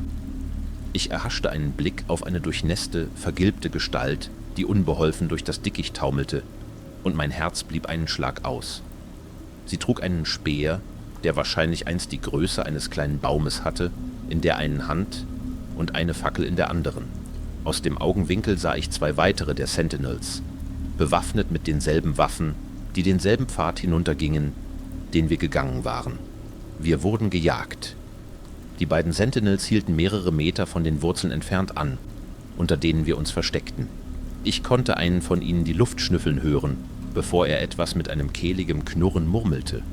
Ich glaube nicht einmal, dass Serrano wusste, welche Sprache sie sprachen. Das Schnüffeln setzte sich fort, und mein Herz setzte einen Schlag aus, als beide Sentinels sich zum Baum drehten, unter dem wir uns versteckten. Einer von ihnen hob eine Hand, um auf uns zu zeigen. Ihre lidlosen, unblinzelnden Augen waren auf uns fixiert. Ich weiß nicht, wie gut ihr Sehvermögen war, aber ich wusste, dass wir gefangen waren. Sie schnüffelten erneut, als sie sich dem Baum näherten. Ein dritter Sentinel erschien aus dem Wald, kam hinter ihnen her, und ich sah Compton sich anspannen. Sie waren fast direkt über uns. Layla war steif wie ein Brett geworden. Sie atmete nicht. Sie bewegte sich nicht. Sie starrte nur mit weit geöffneten, entsetzten Augen, die bereit schienen, in Tränen auszubrechen. Die Sentinels bewegten sich nicht. Vielleicht hatten sie uns nicht gesehen. Vielleicht rochen sie uns nur. Sie grunzten untereinander, bevor ich sah, wie einer sich gegen den Baum lehnte und anfing zu schieben. In einer flüssigen Bewegung schoss Comptons Arm aus. Bevor ich ihn stoppen konnte, packte er Lila am Hemd und drückte sie aus den Wurzeln. Sie stieß nur einen einfachen Schrei aus, bevor einer der Sentinels sie packte, triumphierend knurrend, als er das tat. Ich erstickte meinen Protestlaut, aber bereitete meine Waffe vor. Ich konnte Lilas Schreie hören. Ich sah ihre Glieder wild hin und her schlagen. Dann sah ich, wie die 3 Sentinels sich umdrehten und weggingen, scheinbar zufrieden mit ihrer Beute. Meine Aufmerksamkeit richtete sich auf Compton, der ihnen nachsah. »Was zum Teufel machst du?« »Meine Priorität ist die Sicherheit meines Teams, nicht irgendein Überlebender«, zischte er. Ich sah zu, wie die Sentinels von uns weggingen. Mein Herz raste in meiner Brust. »Auf geht's, Whisky! Doppeltempo!« Oh, ich bewegte mich in der Tat. Mein Gewehr festhaltend, schlüpfte ich aus den Wurzeln. Wenn Compton oder jemand anders versuchen würde, etwas zu sagen oder mich aufzuhalten, hörte ich es nicht. Lilas Schreie sagten mir, dass sie vorerst noch lebte, und als ich den Sentinels hinterherstürmte, durch das Dickicht, hatte ich die Absicht, sie so zu halten. Dinge passieren, wenn du mitten im Scheiß bist. Wenn du oder jemand anderes auf dem Spiel steht, wird die offensichtliche Wahl immer du sein. Für einen Moment fällt die Welt weg. Nichts anderes zählt. Nicht der Job, nicht deine Befehle, nichts. Das Einzige, was du hast, bist du selbst. Und das ist das eine, das die Leute instinktiv nicht aufgeben wollen. Wenn du im Feld bist, ist dein Team deine Familie. Sie sind eine Erweiterung von dir selbst. Wenn dein Team in Gefahr ist, würdest du alles tun, um sie zu retten. Sogar dummen Scheiß wie das Werfen eines Zivilisten an eine Gruppe hautloser, menschenfressender Riesen, nur um sie von deinem Hintern zu bekommen. Ich stimme nicht zu, was Compton mit Lila gemacht hat. Ich hätte dem nicht zugestimmt, wenn er Blake dorthin geworfen hätte oder wenn er selbst gegangen wäre. Aber in manchen Situationen ist der einzige Anruf, den du machen kannst, ein schlechter. Fred Compton hat eine schlechte Entscheidung getroffen und weil er das tat, konnte Fireteam Whisky entkommen. Ich musste das nicht mögen und ich musste ihn nicht mögen. Was ich tat, war dumm. Es war das Richtige zu tun, aber es war dumm. In diesem Moment war es mir egal. Alles, was mir wichtig war, war, Lila am Leben zu erhalten.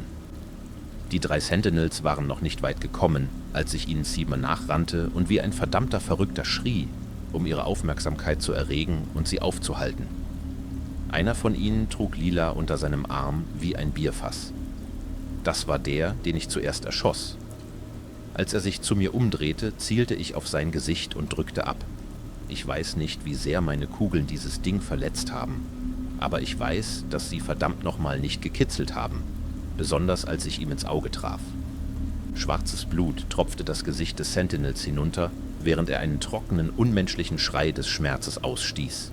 Lila fiel aus seinem Griff und schlug hart auf den Boden auf. »Rennt!« schnappte ich, und sie musste nicht zweimal hingewiesen werden.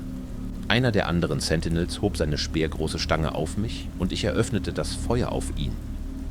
Meine Kugeln trafen sein Gesicht und seinen Hals. Ich sah, wie sein Schädel knackte und Blut spritzte, aber er hörte nicht auf mich zuzukommen. Als er mit seinem Speer auf mich zustürmte, wich ich aus. Der 3. Sentinel wartete jedoch auf mich. Bevor ich mich orientieren konnte, schlug mir ein riesiger Fuß aus und schleuderte mich ins Schlamm. Meine Waffe rutschte mir aus den Händen.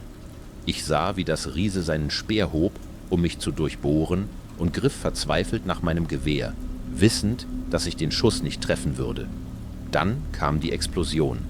Meine Ohren klingelten von der Wucht.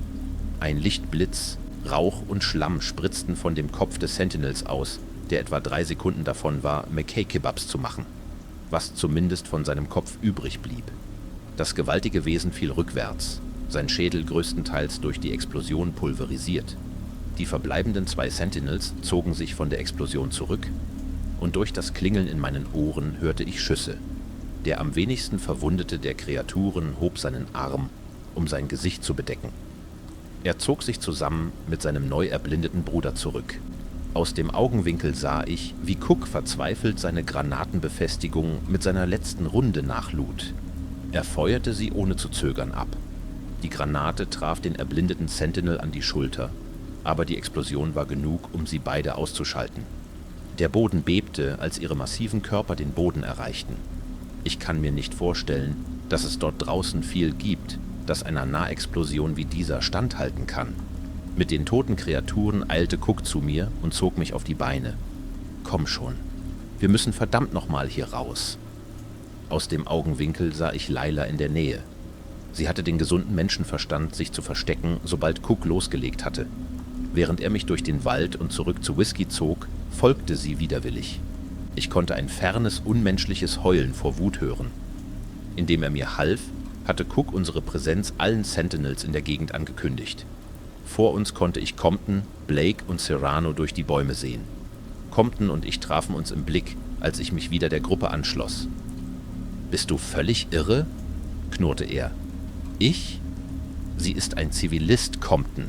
Ein verdammter Zivilist. Sie waren direkt über uns. Wir steckten in einem Loch fest. Könnt ihr zwei uns endlich zumuten?« unterbrach Blake. »Hört zu!« Zum ersten Mal in seinem Leben hatte Calvin Blake einen Punkt. Das Knacken von Zweigen und das Rascheln von Blättern war fern, aber es war immer noch da. Die Sentinels näherten sich schnell unserer Position. »Bewegt euch«, sagte Cook, und in diesem Moment bedeutete die Kommandostruktur nichts mehr. Meine Beschwerden über Compton konnten warten. Ich streckte die Hand aus, um Lila zu packen, und zog sie hinter mir her, während wir unsere Position aufgaben. Wir rannten fast in Einzelschlange, jagten durch den Wald und den Regen, so schnell unsere Beine uns tragen konnten. Die entfernten Geräusche der herannahenden Sentinels ließen nie nach. Ich konnte nicht sagen, wie nah sie waren oder wie lange wir noch hatten, bevor sie direkt über uns waren. Der Dämmerungshimmel schimmerte über einem flachen Teich am Fuße eines Hanges links von uns. Lila rutschte fast ins Wasser, aber ich hielt fest an ihr und hielt sie oben. Die Erde bebte von den massiven Schritten, und aus dem Augenwinkel sah ich eine Bewegung in den Bäumen vor uns, direkt rechts von Compton. Er drehte sich um und bemerkte den Angriff fast zur gleichen Zeit wie ich. Fast. Der neu erschienene Sentinel schlug Compton mit einer trägen Bewegung seiner massiven Hand zur Seite. Er ließ einen schwachen, erschrockenen Schrei hören, bevor er vom Hang und in den Teich darunter geschleudert wurde. Kaum hatte der Sentinel angegriffen, wehrten wir uns. Vollautomatisches Feuer perlte auf sein Gesicht, während Cook und Blake sich von ihm zurückzogen. Ich machte mein Gewehr bereit, um selbst auf die Kreatur zu schießen. Er taumelte einen Schritt zurück, hob die Hand, um sein Gesicht zu schützen, während er seinen Speer zum Werfen bereit machte. Anders als wir hatten die Sentinels breitere Füße, was ihnen auf dem Hang einen sicheren Stand verweigerte. Der nasse Boden gab unter ihrem Gewicht nach, und sie stürzten in den Teich, gefolgt von Compton. Sie erhoben sich nicht wieder. Schwarzes Blut tropfte aus unzähligen Kugelhöhlen in ihrem Gesicht und Hals. Ich sah, wie sich ihre Brust hob und senkte, bevor sie starb. Cook rutschte nach dem Sentinel den Hang hinunter und raste auf die Gestalt von Compton im Wasser zu. Er war noch am Leben, zumindest. Ich sah ihn versuchen aufzustehen, bevor er einen Schmerzensschrei ausstieß und zusammenbrach. »Scheiße«, keuchte er. »Was ist los? Bist du verletzt?« fragte Cook, während er Compton in eine Sitzposition zog. »Mein Bein?« Ich warf einen Blick auf Lila, um sicherzustellen, dass sie in Sicherheit war, bevor ich hinab ins Wasser ging, um Cook zu helfen, während er Comptons Bein untersuchte. Schon eine Berührung ließ den Captain vor Schmerz schreien, und der Winkel, in dem es gebrochen war, sah falsch aus. »Es ist gebrochen«, sagte Cook. Er blickte zu mir. »McKay, hilf mir, ihn hochzuheben.« Ich griff nach ihm und half Cook, Compton auf sein gutes Bein zu heben. »Meine Waffe«, keuchte er. »Gib mir meine Waffe. Setz mich auf einen der Bäume und dann rennt. Ich halte durch, solange ich kann.« »Wir lassen Sie nicht zurück, Sir«, sagte Cook. Auf der anderen Seite des Teiches gab es einen umgefallenen Baum und ein paar Felsen. Es war kaum eine Festung, aber es war zumindest verteidigbar und bot etwas Deckung. »Du hast keine Wahl, Soldat. Das war ein Befehl«, knurrte Compton. Ich hörte, wie Blake hinter uns ins Wasser ging, während Serrano Lila herunterhalf. »Wir lassen niemanden zurück«, sagte Cook klar, während wir ihn zu den Felsen zogen. Wir setzten ihn ab und ein paar Momente später brachte Blake ihm seine fallen gelassene Waffe. »Sie haben die Schüsse gehört«, sagte Compton. »In ein paar Minuten werden sie überall bei uns sein. Wir wissen nicht, wie viele es sind. Sie könnten uns umzingeln. McKay, red ihm verdammt nochmal etwas ein.« Ich warf einen Blick auf Cook. Sein Gesichtsausdruck sagte mir, dass er nicht vorhatte, Compton sterben zu lassen. Und trotz meiner aktuellen Beschwerden gegenüber dem Mann wollte ich ihn auch nicht seinem Schicksal überlassen. »Serrano, kannst du Compton mobil machen?« fragte ich, als er und Lila sich uns anschlossen. Ich kann es versuchen, aber ich bin kein solcher Arzt«, warnte Serrano. »Versuch es.« »Blake, wo ist unsere erste Hilfe? Wir haben noch Verbände, oder?« »Ja, glaube ich«, sagte Blake. »Gib mir eine Sekunde, um meine Tasche zu überprüfen.« Ich näherte mich dem umgefallenen Baum an unserer Position und schnitt einen Ast ab, der groß genug war, um eine Schiene zu bilden. Ich bot ihn Serrano an. »Sobald er versorgt ist, könnte ich ihn vielleicht tragen«, bot Cook an. »Mich tragen?«, lachte Compton. »Wir werden es nicht über die Berge schaffen, wenn ich auf deiner Schulter bin.« »Nein, aber wir könnten es vielleicht zu den Strukturen hinter diesem Wald schaffen«, sagte Cook und blickte zu Serrano. »Das war doch dein Plan, oder? Zu den Strukturen zu gelangen? Wie viel weiter könnte es noch sein?« Ich weiß nicht«, gab Serrano zu. »Ein paar Stunden, denke ich.« Er schützte seine Karte vor dem Regen, entfaltete sie und deutete auf die ungefähre Stelle, an der wir waren. »Es ist schon, eine Stunde oder so, seit wir das Ufer verlassen haben, richtig?«, fragte er.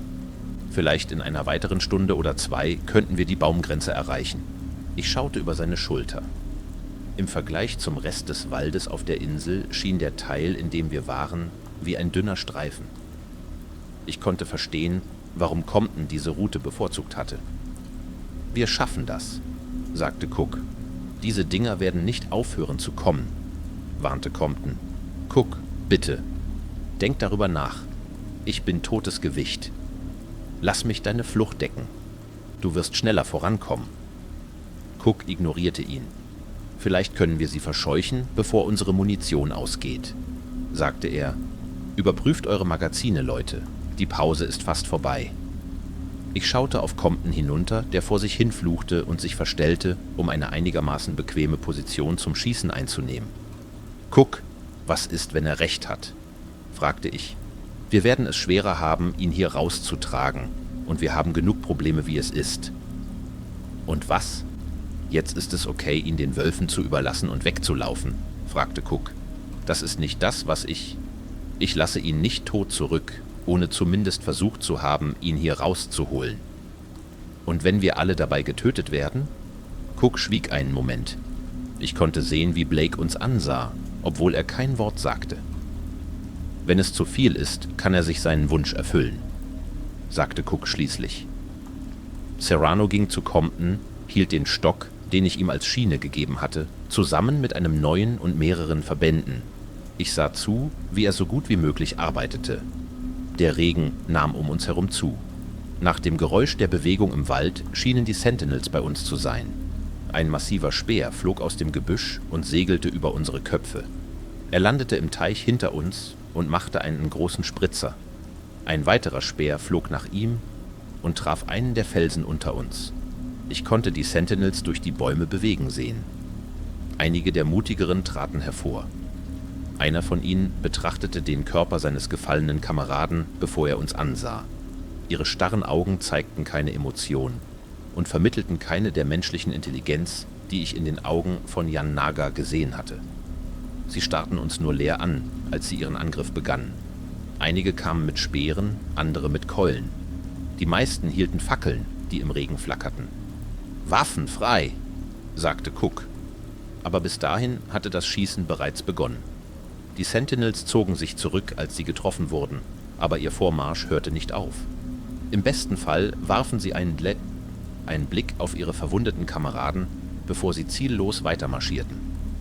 Einige von ihnen fielen der Schusswechsel aus, brachen zusammen, als die Kugeln durch ihre Schädel brachen, sie erblindeten und ihre Kehlen durchbohrten. Insgesamt zählte ich etwa 5, die fielen, bis mein erstes Magazin vollständig leer war. Ich warf es weg und schob ein weiteres hinein. Wir waren nicht wirklich auf einen langen Kampf vorbereitet. Eine Standardladung bestand aus 37 Schussmagazinen, ohne das eine in meinem C7. Ich stellte mir vor, die anderen trugen etwa genauso viel. Trotzdem ging die Munition schnell, wenn man sie brauchte. Im Vollautomatikmodus war dein Magazin in 3 Sekunden leer und soweit ich sehen konnte, brauchte es mindestens ein halbes Magazin pro Gesicht, bevor einer der Sentinels fiel. Ich sah, wie Blake sein eigenes leeres Magazin wechselte und ich sah 3 weitere zu seinen Füßen. Wir würden lange vorher trocken laufen, bevor diese Dinge aufhörten zu kommen. Mein Herz raste in meiner Brust, als das vertraute Adrenalin einsetzte. Noch nie hatte ein Feuergefecht sich so hoffnungslos angefühlt. Ich versuchte nicht darüber nachzudenken. Ich tat es wirklich. Ich konzentrierte mich einfach auf den Moment. Der vertraute Geruch von Rauch, das Klingeln in meinen Ohren von den unzähligen Schüssen und mein nächstes Ziel. Der Sentinel, auf den ich gezielt hatte, fiel rückwärts ohne Zeremonie. Ein anderer nahm seinen Platz ein. Ich leerte mein zweites Magazin, dann mein drittes, dann mein viertes. Es kamen immer mehr. »Ich bin fertig«, hörte ich Blake schreien. »Compton, wo sind deine 508ers?« Aus dem Augenwinkel sah ich, dass Lila sich niedrig hielt. Ich sah, dass Cook zu seinem letzten Magazin wechselte. Es ist beschissen, immer recht zu haben. Dann hörte ich es, über all das Schießen und die gutturalen Grunzlaute der Sentinels hinweg. Ich hörte das Geräusch, das ich immer noch in meinen Albträumen höre. Es kam aus dem Wald und schien den Boden selbst zu erschüttern. Der Schrei erinnerte mich an den Yanara gemacht hatte, nur dass das war viel schlimmer. Es war halb Wolfsgeheul, halb menschlicher Schrei, und es war das erste, was ich gesehen hatte, das die Sentinels zum Stillstand brachte. Die Erde bebte mit schweren Schritten. Unser Schusswechsel hatte für einen Moment aufgehört. Die Sentinels blieben still, ihre Köpfe alle in die gleiche Richtung gedreht, weg von uns. Einer von ihnen sprach, ein leises Zischen, das scheinbar an seine Gefährten gerichtet war. Wie auf Kommando sah ich mehrere von ihnen zurück zu den Bäumen gehen. Sie ließen ihre Toten zurück, während sie flohen, und der Boden bebte unter dem Gewicht von etwas viel Größerem als ihnen. »Jan Krensch«, sagte Lila leise. »Er kommt.« Fast so plötzlich, wie sie gekommen waren, waren die Sentinels verschwunden, und wir waren allein. Ich hörte ein raschelndes Geräusch in den Bäumen, als der zweite der Trinity Knights kam. »Legt euch hin«, flüsterte ich und deutete sowohl auf Blake als auch auf Cook. Sie taten, was ich verlangte. Und alles, was wir tun konnten, war, aus den Felsen herauszuschauen, während etwas die Lichtung betrat. Ich weiß nicht, was ich zu sehen erwartete. Vielleicht irgendein anderes, hautloses, humanoides Monster. Vielleicht eine weitere Kreatur, die in einem schattigen Nebel wie Yanaga getaucht war. Ich nehme an, in einigen Punkten enttäuschte das, was aus dem Wald trat, nicht. In anderen jedoch war es viel, viel schlimmer. Ähnlich wie der letzte Knight, den wir gesehen hatten, gab es etwas vage Menschliches an seinem Aussehen. Obwohl weniger als bei Yanaga.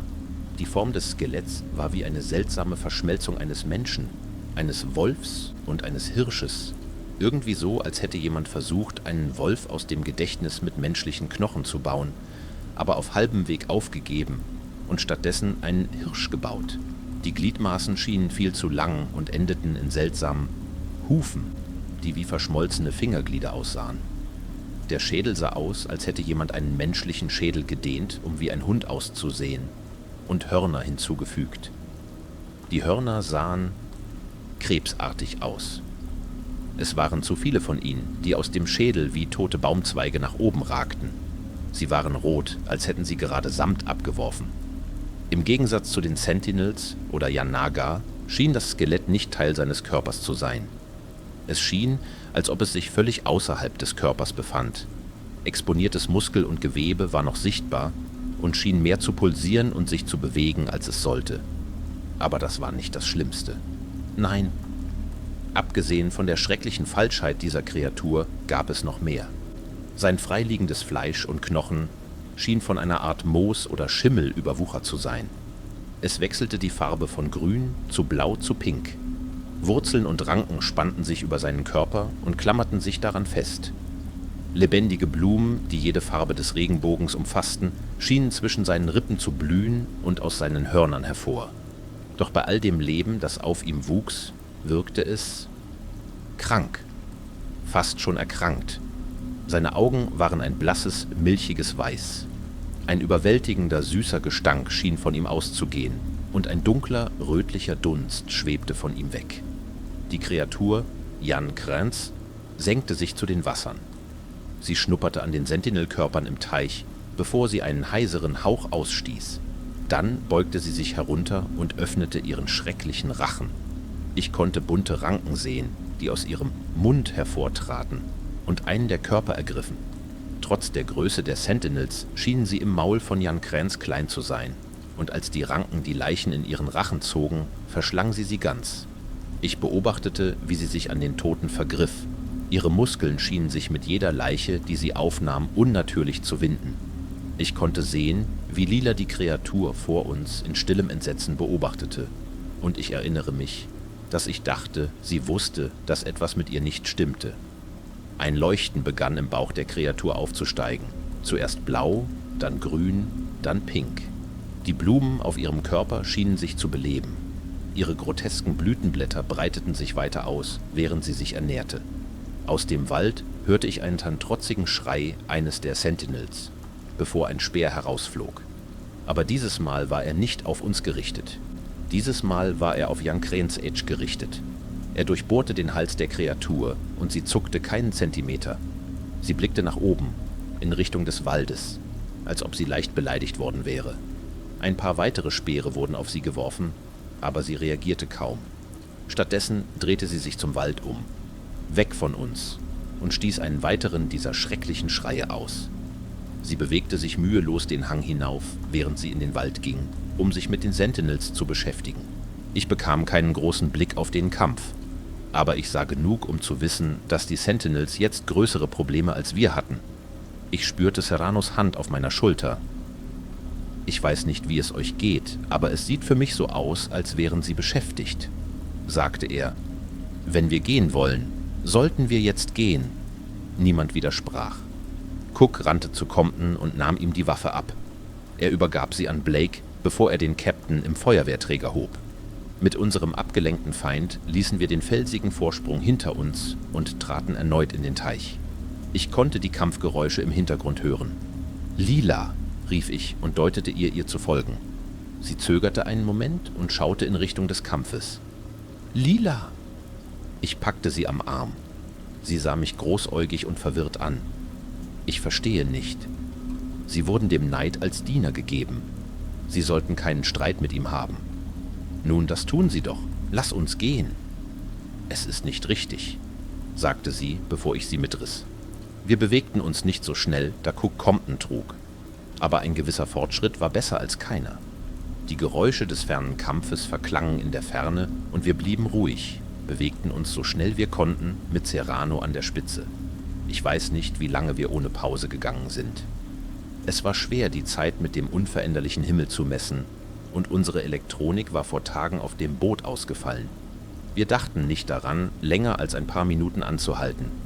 Der Wald um uns herum war totenstill. Keine sich nähernden Sentinels, soweit wir sehen konnten. Für mindestens ein paar Stunden hatten wir etwas, das Frieden ähnelte. Als ich durch die Bäume Licht sah, konnte ich kaum glauben, dass es echt war. Meine Beine taten mehr weh als lange Zeit. Cook hing mit Compton auf seinen Schultern hinter uns her, und keiner von uns hatte gesprochen, was sich wie Stunden anfühlte. Ich brach in einen Lauf aus, steuerte auf den Rand der Baumgrenze zu und betete, dass ich nicht einfach schwarzen Sand vorfand. Das tat ich nicht. Stattdessen sah ich ein weites Grasfeld, das scheinbar endlos war. In der Ferne konnte ich die rollende Form der Berge sehen, aber davor sah ich das nächstgelegene zur Rettung, die wir bekommen würden. Mehrere massive Steingebäude warteten auf uns, nur ein paar Kilometer entfernt. Nach ihrem Aussehen gab es dort einmal eine Stadt. Was übrig war, war zerfallend, verlassen und überwuchert. aber es bot zumindest etwas, das wir brauchten: Schutz. Serrano trat aus den Bäumen hinter mir hervor, still, als er die verwüstete Stadt zum ersten Mal sah. »Es ist hier«, sagte er leise. »Die Strukturen, sie sind wirklich hier. Wir haben es geschafft.« Cook atmete aus und stöhnte, als er Compton absetzte. Er lehnte sich gegen einen anderen Baum zur Erholung. Ich sah zurück zu ihm und bemerkte ein kleines, geisterhaftes Lächeln auf seinen Lippen. Ich lächelte zurück. »Lassen wir ihm doch seinen Moment. Verdammt nochmal!« »Worauf warten wir noch?« fragte Blake. »Sieht so aus, als ob die Küste frei ist. Keiner dieser hautlosen Motherfucker ist dort draußen. Lass uns gehen.« »Wir sollten uns jetzt ausruhen, solange es noch Deckung gibt«, sagte Cook. 10, 15 Minuten. Dann bewegen wir uns weiter und campen die Nacht in einer dieser Strukturen.« Er griff in seine Tasche und zog ein Stück Fischjerky heraus, das er eingepackt hatte. Er bot Compton etwas davon an, bevor er sich selbst eins nahm. Lila stand am Rande des Waldes und starrte nachdenklich auf die Stadt in der Ferne. »Weißt du etwas über diesen Ort?« fragte ich, als ich mich ihr näherte. »Ich weiß es nicht. Die alten Städte waren vor der Zeit meiner Väter. Väter. Ich kenne nur die Legenden.« »Legenden?« fragte Serrano. »Welche Legenden?« »Einst, vor langer Zeit, banden unsere Vorfahren die große Schlange in ihrem Grab. In ihrer Abwesenheit fanden sie Wohlstand und die großen Städte wurden geboren. Die Legende sprach von ihrer Schönheit. Nie hätte ich gedacht, dass meine Augen ihnen begegnen würden.« »Was ist also mit ihnen passiert?« fragte ich. »Das kann ich nicht sagen. Nur, dass die großen Städte gefallen sind. Die des Tals, diejenigen, die prosperierten, wurden vom Rosenprinz zurückgedrängt. In der Verzweiflung entschieden sich einige, die große Schlange zu erwecken. Sie wählte 3 Männer aus, böse und grausam wie die Schlange selbst. Sie formte sie zu ihren Trinity Knights und setzte sie in die Welt frei. Unsere Vorfahren wurden zurück ins Meer getrieben und die Schlange kehrte in den ewigen Schlummer zurück. Ich weiß, dass das Tal dem Rosenprinz gehört und die Berge der Schlange. Was sonst noch der Geschichte verloren ging. Sieht für mich sicher genug aus«, sagte Blake. »Hat jemand von euch die Baumgrenze hier bemerkt?« Er deutete auf einige der fernen Bäume, die das Tal umgaben. Es dauerte einen Moment, bis ich sah, worauf er sich bezog. Es war schwach, aber ich konnte Rauchwolken schwarz über das Blätterdach aufsteigen sehen. Sie schienen gleichmäßig verteilt zu sein, wie Kontrollpunkte oder Lager. »Sentinels«, sagte ich leise. »Ja, aber nur in den Bäumen«, antwortete Blake. »Nichts im Tal. Taktisch gesehen bieten die Bäume Deckung«, sagte Cook. »Und nach dieser Karte, die Dr. Serrano bei sich hat, umgibt der Wald dieses Gebiet. Es ist ein Perimeter«, sagte ich. »Glaubst du, sie werden uns hineinfolgen?« »Schwer zu sagen«, antwortete Cook. »Es klingt für mich, als ob hier eine Art Kampf stattgefunden hat. Abgesehen von der Stadt sehe ich nichts. Keine anderen Lager, keine Lebenszeichen.« Er hatte recht. Abgesehen von ein paar verstreuten Bäumen und der verlassenen Stadt wirkte das Tal verlassen. »Sie werden uns nicht folgen«, sagte Lila. »Angst vor dem, was darin wartet.« »Ich nehme nicht an, du willst auch nicht hineingehen, oder?« fragte Blake. »Stimmt. Aber welche Wahl haben wir?«, antwortete Lila. »Ihr werdet gehen. Ich werde folgen. Meine Worte werden euch nicht beirren, und ich möchte hier nicht alleine umherirren. Ich habe heute einmal den Tod gesehen. Ich werde ihn nicht zum zweiten Mal erleben. Ich bin mir ziemlich sicher, dass sie einen schmutzigen Seitenblick zu Compton geworfen hat. Wenn er es bemerkte, sagte er nichts. Er starrte einfach auf die ferne Stadt. Wir verweilten nicht lange.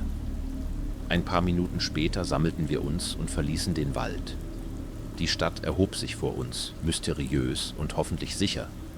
Ich konnte den Schrei von Jan Cranston in der Ferne hören, weit genug weg, dass ich sicher war, dass wir uns keine Sorgen machen mussten. Trotzdem bewegten wir uns so schnell wir konnten. Besser nicht in der offenen Gegend erwischt zu werden. Nur weil wir nichts sehen konnten, bedeutete das nicht, dass wir sicher waren. Ich muss zugeben, dass es etwas Erleichterndes daran gab, den Wald zu verlassen. Wir waren nicht außerhalb der Gefahr, aber ich würde sagen, wir waren immer noch besser dran. Der vorherige Regen hatte aufgehört. Eine sanfte Brise raschelte das hohe Gras um uns herum, während wir durch das Tal und in Richtung der Ruinen gingen. Serrano und ich führten die Gruppe, mit Lila hinter mir. Cook, der Compton trug, folgte etwas hinter ihr, während Blake den hinteren Bereich absicherte. Erschöpfung und Angst hatten uns zum Schweigen gebracht, während wir gingen. Das Einzige, was zählte, war, die Sicherheit der Stadt zu erreichen. Wir waren nur ein paar Kilometer von den Ruinen entfernt, als ich das leichte Beben näher kommender Schritte spürte. Instinktiv schaute ich zurück in Richtung der Baumreihe, gerade rechtzeitig, um die massive Gestalt von Jan Kräns durchbrechen zu sehen. Der 50 Fuß hohe Koloss aus Fleisch, Knochen und seltsamer Pflanzenbildung stapfte ohne jegliche Eile aus dem Wald heraus. »Runter«, zischte ich, während ich mit einer Geste die anderen auf mich aufmerksam machte. Wir krochen nieder und ließen das hohe Gras uns verbergen, während wir Jan Kräns dabei zusahen, wie es gemächlich ins Tal schlenderte. Im nebligen Zwielicht konnte ich riesige Holzspieße sehen, die aus seinem Körper ragten. Mehr als ich zählen konnte. Nach allem, was ich wusste, sollten diese Spieße ausreichen, um es zu töten. Jeder einzelne war mindestens 3 Meter lang. Einige gingen so tief hinein, dass sie seine lebenswichtigen Organe zerbrochen haben mussten. Angesichts dessen, wie leicht ein paar Granatenexplosionen die letzten der Trinity Knights, denen wir begegnet waren, zerschmettert hatten, hätte das ausreichen müssen, um es zu töten. Sollte es. Jan Kräns ging, als ob nichts falsch wäre. Es trug die Spieße wie ein Accessoire, während es sich durch das Tal bewegte, zum Glück von uns weg. »Jesus«, murmelte Blake. »Hast du das gesehen?« Keiner von uns antwortete. »Wie sollen wir dieses Ding töten, Mann?« »Tun wir nicht«, antwortete ich und beobachtete, wie der Ritter weiter wegging. Langsam stand ich auf. »Lasst uns weitergehen, in die Stadt gehen und uns verstecken.« Ich drehte mich um und ging weiter, etwas schneller als zuvor. Ich konnte hören, wie die anderen sich hinter mir formierten. Jan Kräns schien uns nicht zu bemerken, und ich zählte das als Segen. Ich weiß nicht, wie alt die Ruinen genau sind, aber sie schienen ziemlich gut erhalten zu sein, wenn man alles berücksichtigt. Ich entdeckte ein paar steinerne Türme wie Tempel. Einige von ihnen waren teilweise eingestürzt, aber andere standen noch. Es gab mehrere Gebäude, die einst Häuser oder Geschäfte gewesen sein könnten. Die Straßen waren ziemlich eng, aber die Gebäude boten genug Deckung, sodass ich mich nicht exponiert fühlte. Alles, von den Straßen bis zu den Gebäuden, war von Vegetation überwuchert. Dicke Ranken und Moos hatten die meisten alten Strukturen bedeckt. Seltsame Blumen mit wechselnden Farben blühten überall. Ich erinnerte mich vage daran, mehr davon gesehen zu haben, als wir zum ersten Mal in die unteren Ebenen des Tempels in Italien hinabgestiegen waren. Und ich hatte wahrscheinlich auch einige im Wald gesehen. In der Nähe des Zentrums der Ruinen entdeckte ich ein großes Gebäude, das wie eine Pyramide aussah. »Guck«, rief ich und deutete darauf. »Was denkst du? Sieht stabil aus. Und verteidigungsfähig«, fügte Cook hinzu. »Lass uns einen beimersollen Blick hineinwerfen.« Wir änderten die Richtung zur Pyramide. Ein Torbogen mit verrotteten Holztüren führte hinein. Das Pflanzenwachstum hatte auch das Innere befallen, obwohl es relativ trocken und überraschend geräumig war. Ich schaltete meine Taschenlampe ein und leuchtete zur Decke. Sie und die Wände waren mit Markierungen und verblassten Wandmalereien verziert. Was sie darstellten, war mir unverständlich. Das Einzige, was ich erkannte, war eine Wandmalerei, die eine Frau mit einem Wolfskopf darstellte. Etwas Trauriges lag in ihrem Ausdruck. 2 steinerne Treppen führten nach oben zu einer weiteren Etage. Und ich sah am anderen Ende des Raumes einen Flur, der scheinbar unterirdisch führte. Es lagen steinerne Tische verstreut herum, meistens zerbrochen, aber einige waren noch intakt. »Jemand muss hier eine Hölle-Party gefeiert haben«, sagte Blake. »Ich glaube nicht«, antwortete Serrano. Er konzentrierte sich auf die Wandmalereien. »Diese Ikonographie, sie sieht religiös aus. Das könnte irgendein Tempel gewesen sein.« Cook und ich tauschten einen Blick aus. »Nun, es scheint sicher genug zu sein. Wir bleiben hier vorerst«, sagte er. Ich sah, wie Blake seinen Rucksack abstellte und sich streckte. Endlich. Ich schwöre, ich könnte eine Woche schlafen, und wir sind kaum vom Boot losgekommen. Was ist mit dir, Vaslila? Sie sah ihn mit absoluter Abscheu an.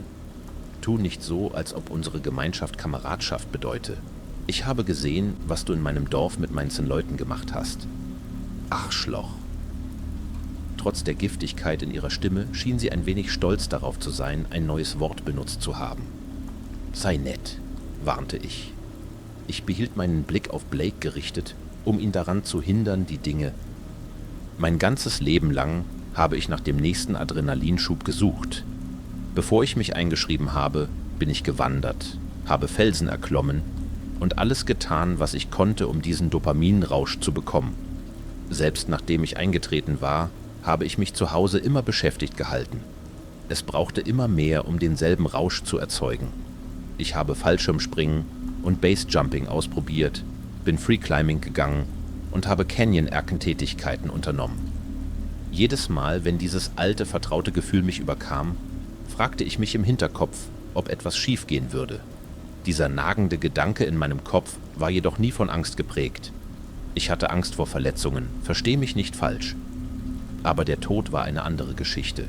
Ich dachte immer, dass ich in Ordnung sein würde, wenn mein Fallschirm sich nicht öffnete oder wenn mein Griff an der Bergseite nachgab. In diesen letzten Momenten, wenn ich jenseits der Hilfe war, dachte ich immer, dass ich damit klarkommen würde. Jetzt, wo der Tod an die Tür klopfte, war ich vieles. Aber verdammt nochmal war ich überhaupt nicht in Ordnung damit. Die Steintafeln reichten vorerst aus, um diese Kreaturen abzuwehren, aber ich hätte nicht darauf gewettet, dass sie lange halten würden. Blake hielt sein Gewehr auf die Barrikade gerichtet, während sie heftig bebte. Er murmelte unter seinem Atem Schimpfwörter wie ein Verrückter. Scheiße, Mann, scheiße, verdammt, scheiße, verdammt nochmal. Ich konnte rötliche Ranken sehen, die durch die kleinen Öffnungen an der Seite krochen, und trat vorsichtig einen Schritt zurück.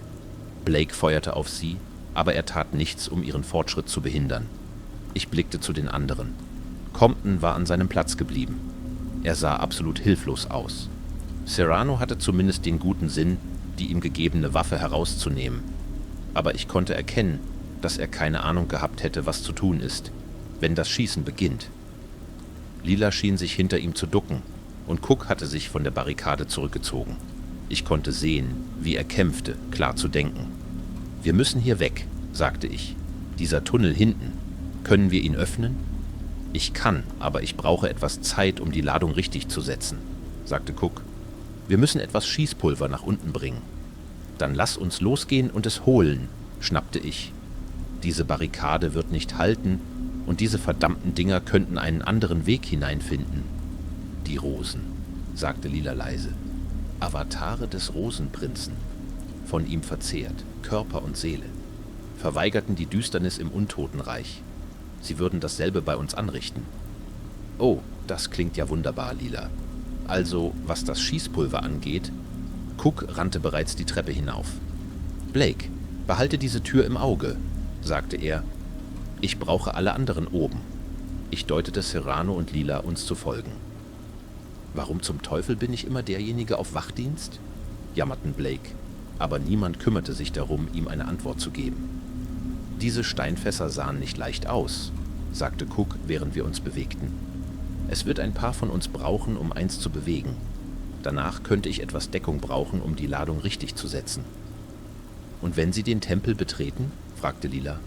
»Sie würden uns in den darunterliegenden Tunnel folgen. Wir müssen ihn hinter uns einstürzen lassen«, sagte Cook. Wie wir das genau machen sollten, hatte ich keine Ahnung. Und ich glaube, er auch nicht. Wir bewegten uns durch die Gänge, joggten hinter Cook her, als er einen der Räume mit Schießpulver erreichte. Er näherte sich dem nächstgelegenen Fass und klopfte an die Seite.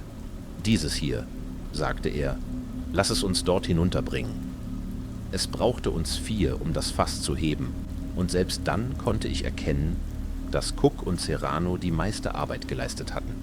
Lila konnte nur wenig mehr als Unterstützung bieten, während wir es ein paar Zoll über den Raum trugen, bevor wir es abstellten. »Wir kriegen das nicht runter«, bemerkte ich. »Wird das gesamte Schießpulver gebraucht?«, fragte Lila. Ich warf einen Blick auf sie, bevor ich eine Idee hatte. Ich schüttelte etwas von meiner Ausrüstung ab, bevor ich das offene Montu-Kameramomenthemd auszog, das Teil unserer Uniform war. Darunter trug ich immer noch ein Unterhemd. Ich sah, wie Serrano eine Augenbraue hob, bevor er versuchte wegzuschauen. »McKay, was zum Teufel machst du?« fragte Cook. Er verstummte, als er sah, wie ich eine Handvoll Schießpulver in mein früheres Hemd schöpfte. »Wir nehmen, was wir brauchen. Es wird einfacher so«, sagte ich. »Wenn ihr mehr braucht, könnt ihr gerne auch eure Hemden ausziehen.« Ich reichte ihm das Hemd. »Das sollte reichen«, sagte er leise, während er das Hemd annahm. Ich hob mein Gewehr und das alte Schwert, das ich wiedergenommen hatte. Als ich an das Schwert dachte, entdeckte ich weitere davon an den Wänden und schnappte mir eins. Ich reichte es Lila. Sie zögerte einen Moment, bevor sie es annahm. Cook und Serrano waren bereits auf dem Weg aus dem Raum und gingen zurück nach unten. Lila und ich waren nur ein paar Fuß hinter ihnen, als etwas durch die Wand der Pyramide geschossen wurde. Ein heiserer, unmenschlicher Schrei betäubte mich fast, als ich in das starrte, was einst das Gesicht eines Sentinels war. Die obere Hälfte seines Körpers ragte durch ein neues Loch in der Wand. Ich konnte die Einschusslöcher in seinem Schädel sehen, während seine milchweißen Augen mich fixierten. Ranken und Blumen wuchsen zwischen den verhärteten Muskeln und Knochen. Sein Mund öffnete sich unmöglich weit, als rote Ranken durch seinen Hals krochen, um uns zu fangen. Ich griff nach dem Schwert, das ich genommen hatte, und schwang es in den klaffenden Mund der Kreatur. Der erste Hieb schnitt die Ranken, der zweite sollte seinen Unterkiefer abschneiden. Entweder hatte ich das Schwert überschätzt oder die Zähigkeit der Leiche des Sentinels unterschätzt. Es schnitt durch nichts und brach wie ein Zweig, als der Kiefer der Kreatur sich schloss. Ich sah zu, wie sein Schädel sich öffnete, genau wie der, den ich am Körper auf dem Marktplatz gesehen hatte. Etwas wie ein dicker Nebel trat aus dem Schädel hervor, und ich zog mich zurück, schützte Lila vor den Sporen, die es freisetzte. Von der anderen Seite der Kreatur warf Cook eine Handvoll Schießpulver auf die obere Hälfte. Ich sah, wie er nach seinem Feuerzeug griff, und bevor sich ihr Schädel öffnen und die giftige Last auf uns entladen konnte, hatte er es entzündet. Das Schießpulver flackerte und brannte schnell. Der Rosensentinel wand sich und schrie, riss ein größeres Loch in die Wand, bevor er nach vorne zusammenbrach. Ich konnte sehen, wie sich die hintere Hälfte seines Körpers ablöste, Organe und alles, was nicht brannte, herauszog, um sich selbst zu retten. Die vordere Hälfte sackte nach vorne, scheinbar tot, und blockierte glücklicherweise das Loch vorerst. Instinktiv packte ich Lila an der Hand und zog sie erneut in Richtung der Treppe. Unten in der Hauptkammer der Pyramide war es heller als noch vor ein paar Minuten. Die neuen rötlichen Ranken hatten die gesamte Vorderwand fast bedeckt, aber sie hatten lebendige Blumen, die wie Sterne leuchteten. In einigen von ihnen sah ich wachsende Augen, die jeder unserer Bewegungen folgten. Blake war von der Tür zurückgezogen und zog Compton ebenfalls weg von ihr. »Sie haben gerade angefangen zu leuchten«, rief Blake. »Was zum Teufel soll das bedeuten?« Keiner von uns gab ihm eine Antwort. Cook ging zum Tunnel und ich folgte ihm. Die Ranken und leuchtenden Blumen waren auch dort unten und überwucherten die Blockade, von der er gesprochen hatte. Soweit ich erkennen konnte, bestand sie aus denselben Steintafeln, die wir an der Tür benutzt hatten. Ich vermutete, dass wir nicht die Ersten waren, die versucht hatten, in dieser Pyramide Zuflucht zu suchen. »Wie viel Zeit brauchst du?« fragte ich. »Ein paar Minuten, höchstens«, antwortete Cook. »Geh, hol Blake. Sag ihm, dass wir Compton verschieben. Wir müssen bereit sein zu gehen, wenn das hier explodiert. Der Sentinel, den wir gesehen haben, ist wahrscheinlich nicht der einzige, den sie haben.« Er reichte mir einige der von ihm hergestellten Granaten. »Nimm diese, für den Fall der Fälle.« Ich steckte sie ein, bevor ich mein Gewehr neben ihm abstellte. Es würde mir sowieso wenig gegen die Rosen nützen. Ich stand auf, drehte mich von Cook weg, um mich wieder den anderen anzuschließen. Cook richtet jetzt die Sprengladungen ein. »Sobald die Tunnel frei sind, ziehen wir los«, sagte ich. »Was ist mit den Rosen?« fragte Compton. »Sie werden uns folgen. Cook wird sie hinter uns einstürzen lassen. Das sollte sie aufhalten.« »Nicht lange«, antwortete Compton. »Diese Dinger sind hartnäckig. Diese Barrikade wird nicht halten. Wir könnten sie eine Weile aufhalten, aber in einer Stunde sind wir tot. Wir sollten den Tempel sprengen. Sobald sie eindringen, das ganze Gebiet in Brand setzen. Cook sagte, dass es oben Schießpulver gibt, oder? Das sollte die Sache klären, oder?« Ich starrte ihn an und wusste, wohin er damit wollte, noch bevor er es sagte. »Bist du völlig verrückt?«, schnappte Blake. »Jemand muss bleiben, um das zu tun. Ich weiß nicht, wie es dir geht. Aber es wird nicht verdammt nochmal ich sein. Comptons Augen blieben auf meinen gerichtet. »Du weißt, dass ich tot bin, wenn es um Gewicht geht«, sagte er ruhig. Cook sprach darüber, hier zu bleiben, bis mein Bein wieder besser ist. Von dem, was Blake über diese Dinger gesagt hat, werden sie nicht leicht zu besiegen sein. So wie ich es sehe, ist es eine einfache Entscheidung. Blake sah zu mir hinüber, mit weit aufgerissenen Augen. »McKay, du wirst das nicht ernsthaft?« Er wurde von einem unheiligen Kreischen unterbrochen, das den Boden selbst zu erschüttern schien. Ein Schrei, den wir alle erkannten. Ich konnte das Beben im Boden fühlen, als die massiven Schritte näher kamen. Jan Kräns war hier, und wir hatten bestenfalls Minuten, bevor er die Pyramide wie eine Sardinendose öffnete. Ich spürte einen Knoten in meinem Magen. Compton hielt weiterhin Blickkontakt mit mir. Es gefiel mir nicht. Aber Compton hatte recht. Es war eine einfache Entscheidung. »Er hat recht. Wir haben keine Wahl«, antwortete ich und sah zu Blake. »Gib ihm deine Pistole und zieh dein Hemd aus. Wir gehen wieder nach oben.« Ich sah als nächstes zu Serrano und Lila. »Sobald diese Blockade weg ist, gehen ihr beide dort unten mit Cook hinunter. Doc, sag ihm, was wir jetzt vorhaben. Wenn wir nicht zurück sind, bevor er den Tunnel öffnet, werden Blake und ich euch folgen.« Ich konnte sehen, dass Blake Fragen und möglicherweise auch Bedenken hatte. Er versuchte zu sprechen, aber ich ignorierte ihn, als ich hinüberging, um seine Pistole zu nehmen. »Hemd«, wiederholte ich, bevor ich zu Compton zurückkehrte. Ich hockte mich hin und bot ihm die Pistole an. Er nahm sie ehrfürchtig entgegen. »Es war mir eine Ehre, Corporal«, sagte er leise. »Gleichfalls, Sir.« Seine Augen wanderten an mir vorbei, zu Lila, die in der Nähe blieb und ihn anstarrte. »Was es auch wert ist, es tut mir leid, dass ich dich rausgeworfen habe, zurück in den Wäldern«, sagte er. Zu versuchen, meine eigenen zu schützen, rechtfertigte es nicht. Ich wünschte, ich hätte einen besseren Weg gefunden, es wieder gut zu machen. Lila antwortete ihm zunächst nicht. Sie starrte ihn kalt an, bevor ihr Ausdruck sich ein wenig milderte. Sie näherte sich ihm langsam, bevor sie sich neben mich niederkniete. »Ich vergebe deine Vergehen nicht. Aber ich hege keinen Hass gegen dich. Mögest du friedlich in die Düsternis eingehen.« Sie legte sanft eine Hand auf seine Stirn, als würde sie ihn segnen, bevor sie sich zurückzog. Blake warf mir sein Hemd zu, und ich schnappte es auf, bevor ich zur Treppe ging. »Komm schon, lass uns das Pulver holen.« Er folgte mir die Treppe hinauf und blieb in meiner Nähe. »Also, was genau ist der Plan hier?« fragte er. »Oben müssen hunderte Vasen mit diesem Schießpulver sein. Alles, was wir tun müssen, ist sicherzustellen, dass sie explodieren«, sagte ich. »Wir hinterlassen eine Spur. Dann, wenn Compton die Explosion auslöst...« Ich betrat einen der Räume und ging zu einem der Fässer mit Schießpulver. Genau wie Cook es zuvor getan hatte, füllte ich das Hemd. Ich spürte, wie der Boden unter mir bebte, als Cook die Sprengladungen im Tunnel zündete. Wenn nichts anderes, war seine Sicherheit zusammen mit der von Lila und Serrano wahrscheinlich gewährleistet. Es erforderte viel Anstrengung von mir und Blake, um eines der Steinfässer umzuwerfen. Es knackte, als es den Boden berührte, und Schießpulver verschüttete sich über unsere Stiefel. Blake hustete, bedeckte sich Mund und Nase, obwohl mich der Geruch nicht allzu sehr störte. Er zog sich aus dem Raum zurück, und ich folgte ihm, ließ eine ordentliche kleine Spur aus Cooks Hemd hinter mir fallen. Ich führte die Spur in den nächsten Raum, sammelte mehr Pulver ein und warf ein weiteres Fass um.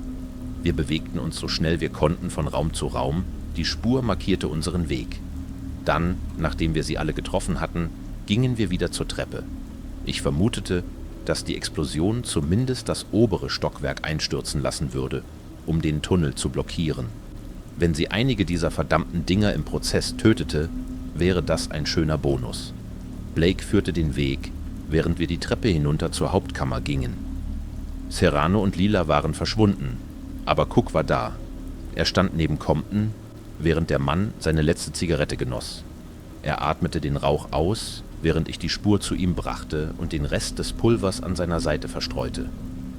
»Ich nehme an, er hat dich informiert?« fragte ich Cook. Er nickte mir ernsthaft zu, bevor er mir mein Gewehr übergab.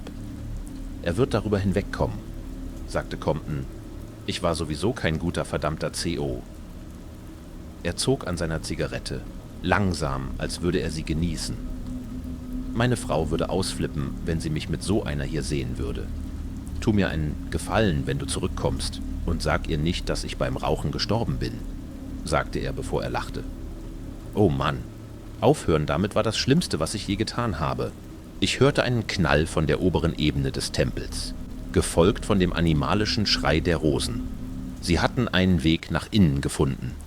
»Los!« befahl Compton. Blake war der Erste, der sich bewegte, ging zum Tunnel und joggte los. Cook schaute zur Treppe, blieb aber einen Moment stehen. »Hast du ihn nicht verdammt nochmal gehört?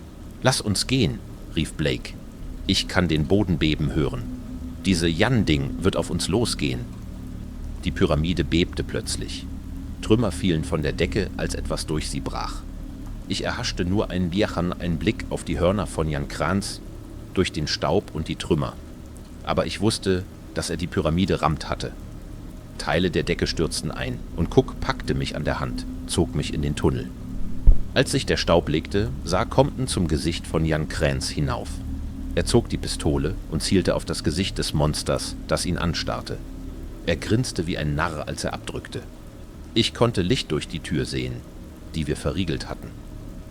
Kreaturenformen strömten in die Kammer. Einige waren einst Menschen gewesen, andere einst Sentinels und wieder andere verdrehte Amalgamationen aus Fleisch, Knochen und Blumen. Jan Kranz Aschers Mund öffnete sich und enthüllte rote Ranken innen. Ich sah nie, was als nächstes geschah. Während Cook und ich in den Tunnel verschwanden, konnte ich die trotzig abgefeuerten Schüsse von Fred Compton hören, während er versuchte, uns Zeit zum Entkommen zu verschaffen. Im schwachen Licht konnte ich Blake direkt vor uns sehen, mit Lila und Serrano noch weiter hinten.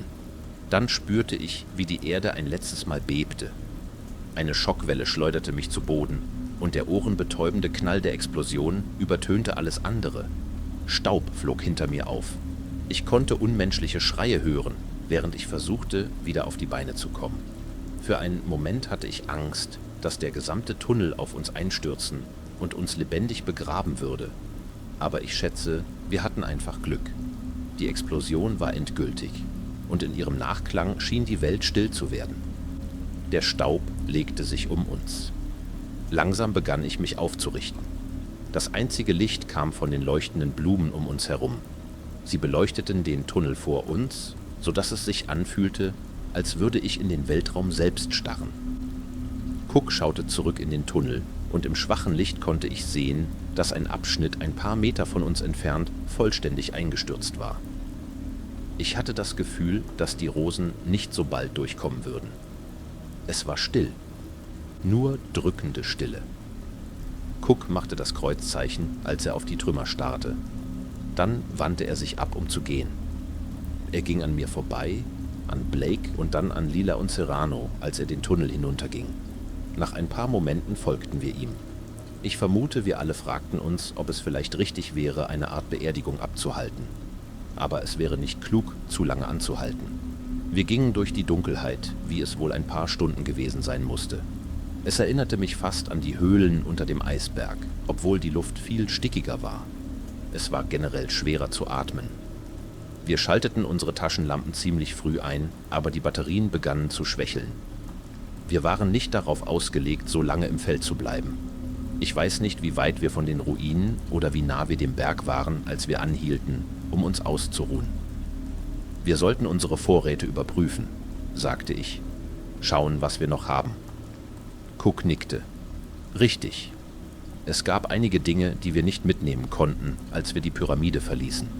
Wir müssen vielleicht unsere Rationen weiter reduzieren. Fangen wir mit den Wesentlichen an.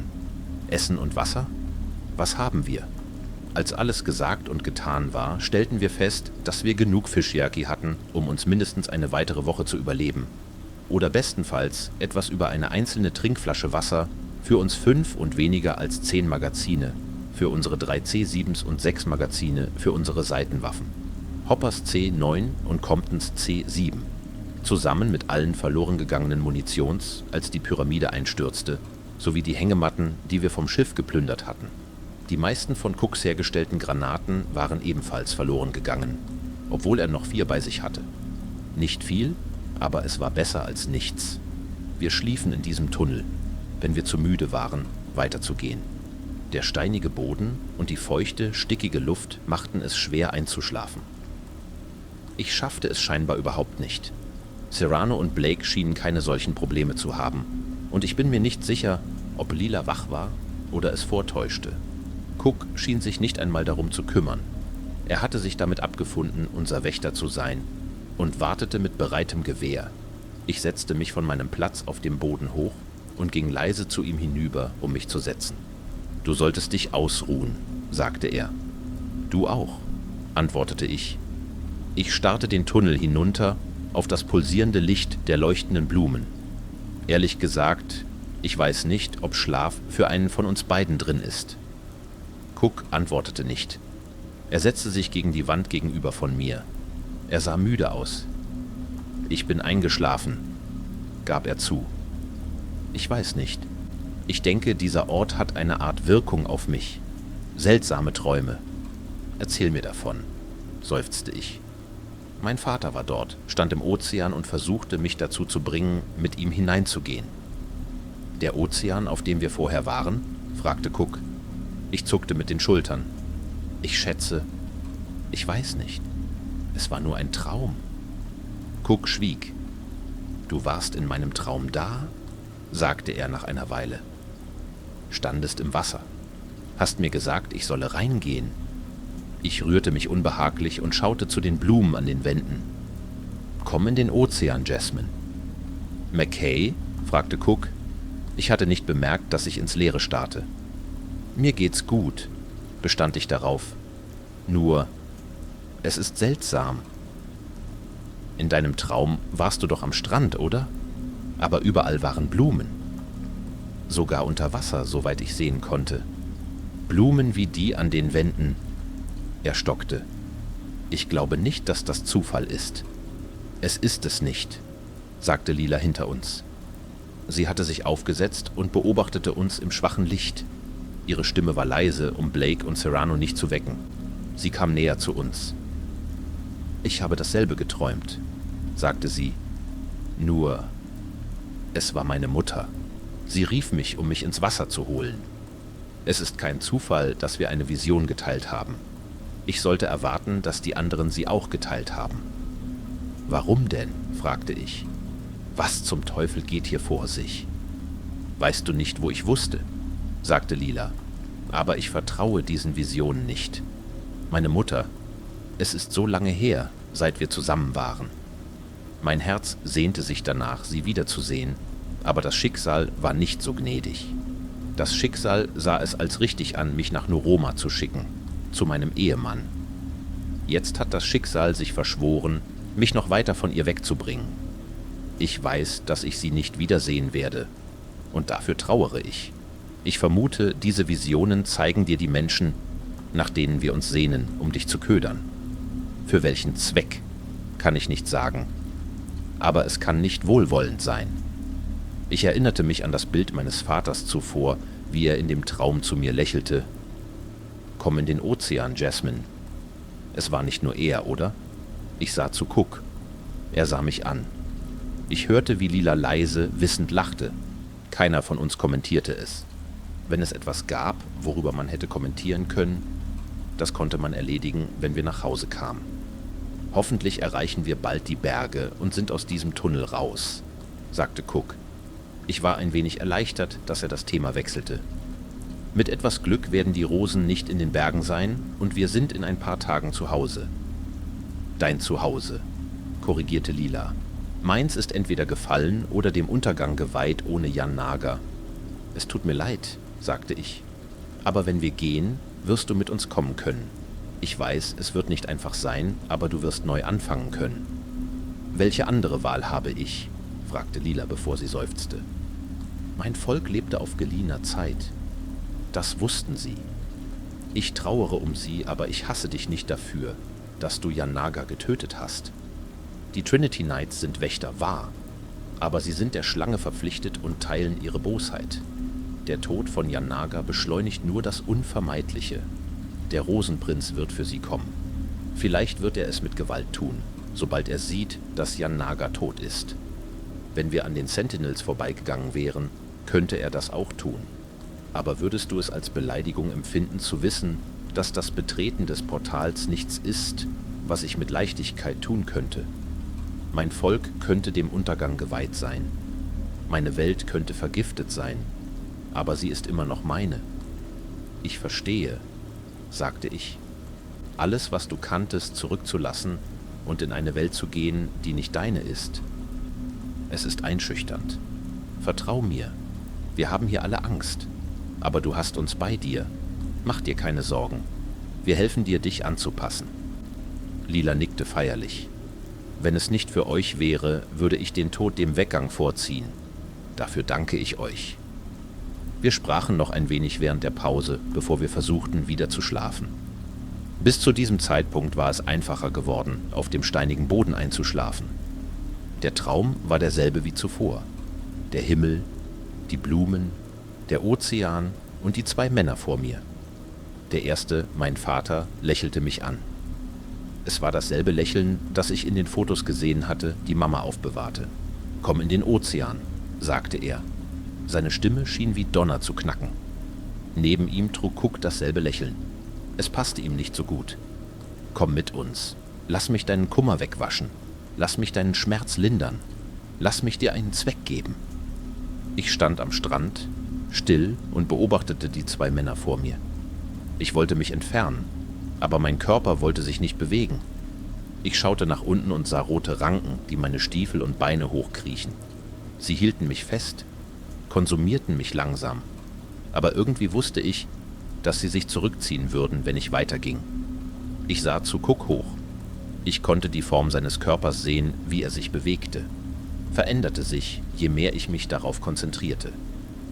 »Du wirst mitkommen«, sagte eine Stimme. Die Stimme, die ich für die meines Vaters hielt, aber nein.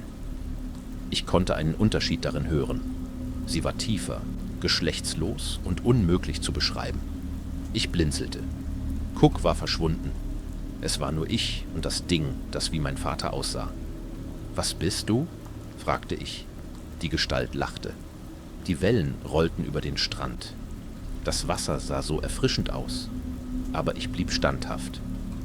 »Wenn du es nicht wüsstest, hättest du nicht gefragt«, sagten sie. »Ich liebe deine Intelligenz, deinen Willen. Du und ich werden zusammen gedeihen, Jasmine. Ich freue mich darauf.« Ich spürte, wie meine Haut kriechte. Die Ranken krochen meine Beine hoch. Ihre Berührung fühlte sich sowohl kalt als auch verführerisch an. Ich blieb still, nicht aus Angst oder Schock. Aber ich konnte nicht klar denken. Ich konnte keine Worte formen, die ich sagen wollte. »Du denkst, dass du mir nicht gehören wirst? Dass du einen Weg finden wirst, mir zu entkommen? Vielleicht schaffst du es, aber du wirst nur unsere Vereinigung verzögern.« Die Gestalt schnurrte. Ich sah zu, wie sich die Form ihres Gesichts veränderte, um mein eigenes zu spiegeln. Ihr Körper veränderte sich, um meiner zu werden. Die Gestalt lächelte mich an. »Ich habe dich bereits«, sagte sie, und als sie sprach, benutzte sie meine eigene Stimme. Sie bewunderte ihren eigenen Körper, und ich sah, wie Blumen aus meiner Haut zu wachsen begannen. Ich spürte Schmerzen an meinem eigenen Körper, wo diese Blumen wuchsen. Ich versuchte zu schreien, aber ich konnte spüren, wie Ranken und Blumen aus meinem offenen Mund wuchsen. »Atme tief ein, Jasmin, und komm in den Ozean.« Diesmal, als ich aufwachte, schrie ich. Ich schreckte hoch und zog meine Seitenwaffe heraus, halb in Erwartung, dass sich etwas im schwachen Licht versteckte. Nichts war da. Nichts wartete auf uns. Nichts, was ich sehen konnte, außer den Blumen zumindest. Ich sah Cook aufwachen. Blake fluchte und rührte sich. »Was ist los?« fragte Cook. Der Blick in seinen Augen sagte mir, dass er es schon wusste. »Atme tief ein. Wir müssen gehen«, sagte ich leise. Ich kratzte an meinen Armen. Keine Blumen. Aus dem Augenwinkel sah ich Lila aufrecht sitzen. Es sah so aus, als wäre sie schon eine Weile dort. Sie sah blasser als zuvor aus, als würde sie zittern. »Ich habe dich bereits.« »Jetzt?« fragte Blake. »Verdammt nochmal, wir können nicht einfach weiter Uis.« »Jetzt«, forderte ich. Ich ging hinüber und trat Serrano mit meinem Stiefel, um ihn aufzuwecken. »Wir müssen verdammt nochmal aus diesem Tunnel raus.« Ich packte die wenigen Sachen, die ich bei mir hatte, und ging weiter hinunter. Ich konnte spüren, wie meine Hände zitterten. Ich konnte immer noch die Ranken spüren, die meine Beine hochkrochen. Ich hielt bei Lila an, um ihr die Hand anzubieten. »Komm schon«, sagte ich. Ich versuchte, meinen Ton etwas gleichmäßiger zu gestalten. Laila nahm meine Hilfe wortlos an und folgte mir, während wir weiter in den Tunnel gingen. Cook stürmte hinter mir her, versuchte aufzuholen. »McKay, was zum Teufel ist hier los?« fragte er. »Geht es dir gut?« »Es sind die Blumen«, antwortete ich. »Der Pollen. Irgendetwas daran geht uns den Kopf kaputt. Das ist es, was dieses Ding tut. Es geht uns den Kopf kaputt.« Hinter mir konnte ich Blake heftig husten hören. Ich drehte mich um und sah Serrano, wie er ihm auf den Rücken klopfte. Ich hörte nicht, was sie einander sagten. »Die Blumen«, wiederholte Cook. Sein Gesicht verhärtete sich. »Erinnerst du dich an das eine, das durch die Wand brach, während wir das Schießpulver holten? Das eine, das du verbrannt hast. Hast du gesehen, was es tat, als du es verbrannt hast? Hast du gesehen, was mit seinem Schädel geschah?« »Es sah aus, als würde es sich öffnen«, sagte Cook. »Es blühte«, korrigierte ich. »Es gab ein anderes wie es, nur verbrannt in den Ruinen. Ich habe es damals nicht verstanden. Jetzt schon. So breitet sich dieses Ding aus. Es setzt Pollen oder Sporen frei oder so etwas. So infiziert es dich. Und wir atmen diesen Scheiß seit fast einem Tag ein.« Cook schwieg, bevor er wiederholte. »Atme tief ein. Wenn wir zu lange hier unten bleiben, enden wir wie diese Dinger zurück in der Pyramide. Ich glaube nicht, dass es so potent ist, wenn es von diesen Blumen kommt. Aber ich plane nicht lange genug zu bleiben, um es herauszufinden.« Ich sah, wie Blake und Serrano hinten gingen, also drehte ich mich um und ging weiter. Cook folgte mir, blieb auf meinen Fersen. »Jesus«, murmelte er, »was zum Teufel ist dieses Ding? Eine Art Parasit? Ein Pilz? Was?« »Ich weiß es nicht, aber ich bin fertig damit, mich damit zu beschäftigen«, antwortete ich. Wir hielten ein schnelles Tempo durch den letzten Abschnitt des Tunnels. Ich wusste, dass wir nach oben gingen. Der Boden war stärker geneigt als zuvor. Ich vermutete, dass das nur eine gute Sache sein konnte. Es mussten noch ein paar Stunden vergehen, bevor wir den Ausgang erreichten, und wir verschwenden nicht viel Zeit mit Pausen. Das Einzige, was zählte, war, so schnell wie menschlich möglich dort rauszukommen. Als wir das Licht vorne sahen, beschleunigten wir unser Tempo. Ich weiß nicht, was ich auf der anderen Seite erwartete, aber in diesem Moment war mir das egal. Die Ranken sahen auf dem letzten Abschnitt der Reise verkohlt aus. Als ich ins Tageslicht trat, konnte ich sehen, dass jemand etwas von den Überresten der Rosen in dem zerstörten Gebäude, in das wir hineingekommen waren, angezündet hatte. Es sah aus wie irgendeine Art Kirche oder Schloss.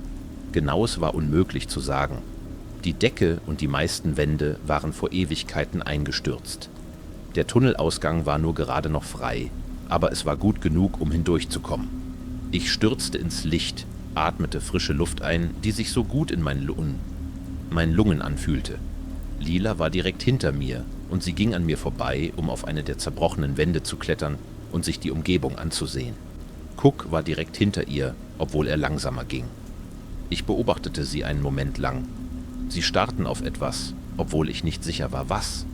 Ich ging hinauf, um mich ihnen anzuschließen, und wurde von dem begrüßt, was ich nur als einen verdammt guten Ausblick beschreiben kann.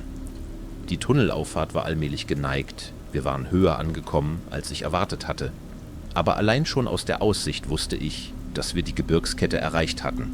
Die Ruinen, in denen wir uns befanden, lagen am Rand einer steilen Klippe. Ich konnte mir nichts vorstellen, das dort oben hinkommt. Weit in der Ferne konnte ich das Meer sehen. Ich konnte den Wald sehen und sowohl das Tal als auch die Überreste der Ruinen. Die Explosion hatte nichts als Trümmer zurückgelassen, wo die Pyramide gewesen war, und es sah so aus, als hätte sie einige der umliegenden Gebäude ebenfalls beschädigt.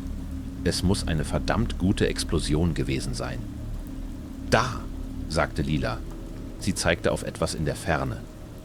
Es dauerte einen Moment, bis ich herausfand, was es war. Aber als ich es sah, sank mein Herz. In der Ferne konnte ich sehen, was von Jan Krenz übrig war.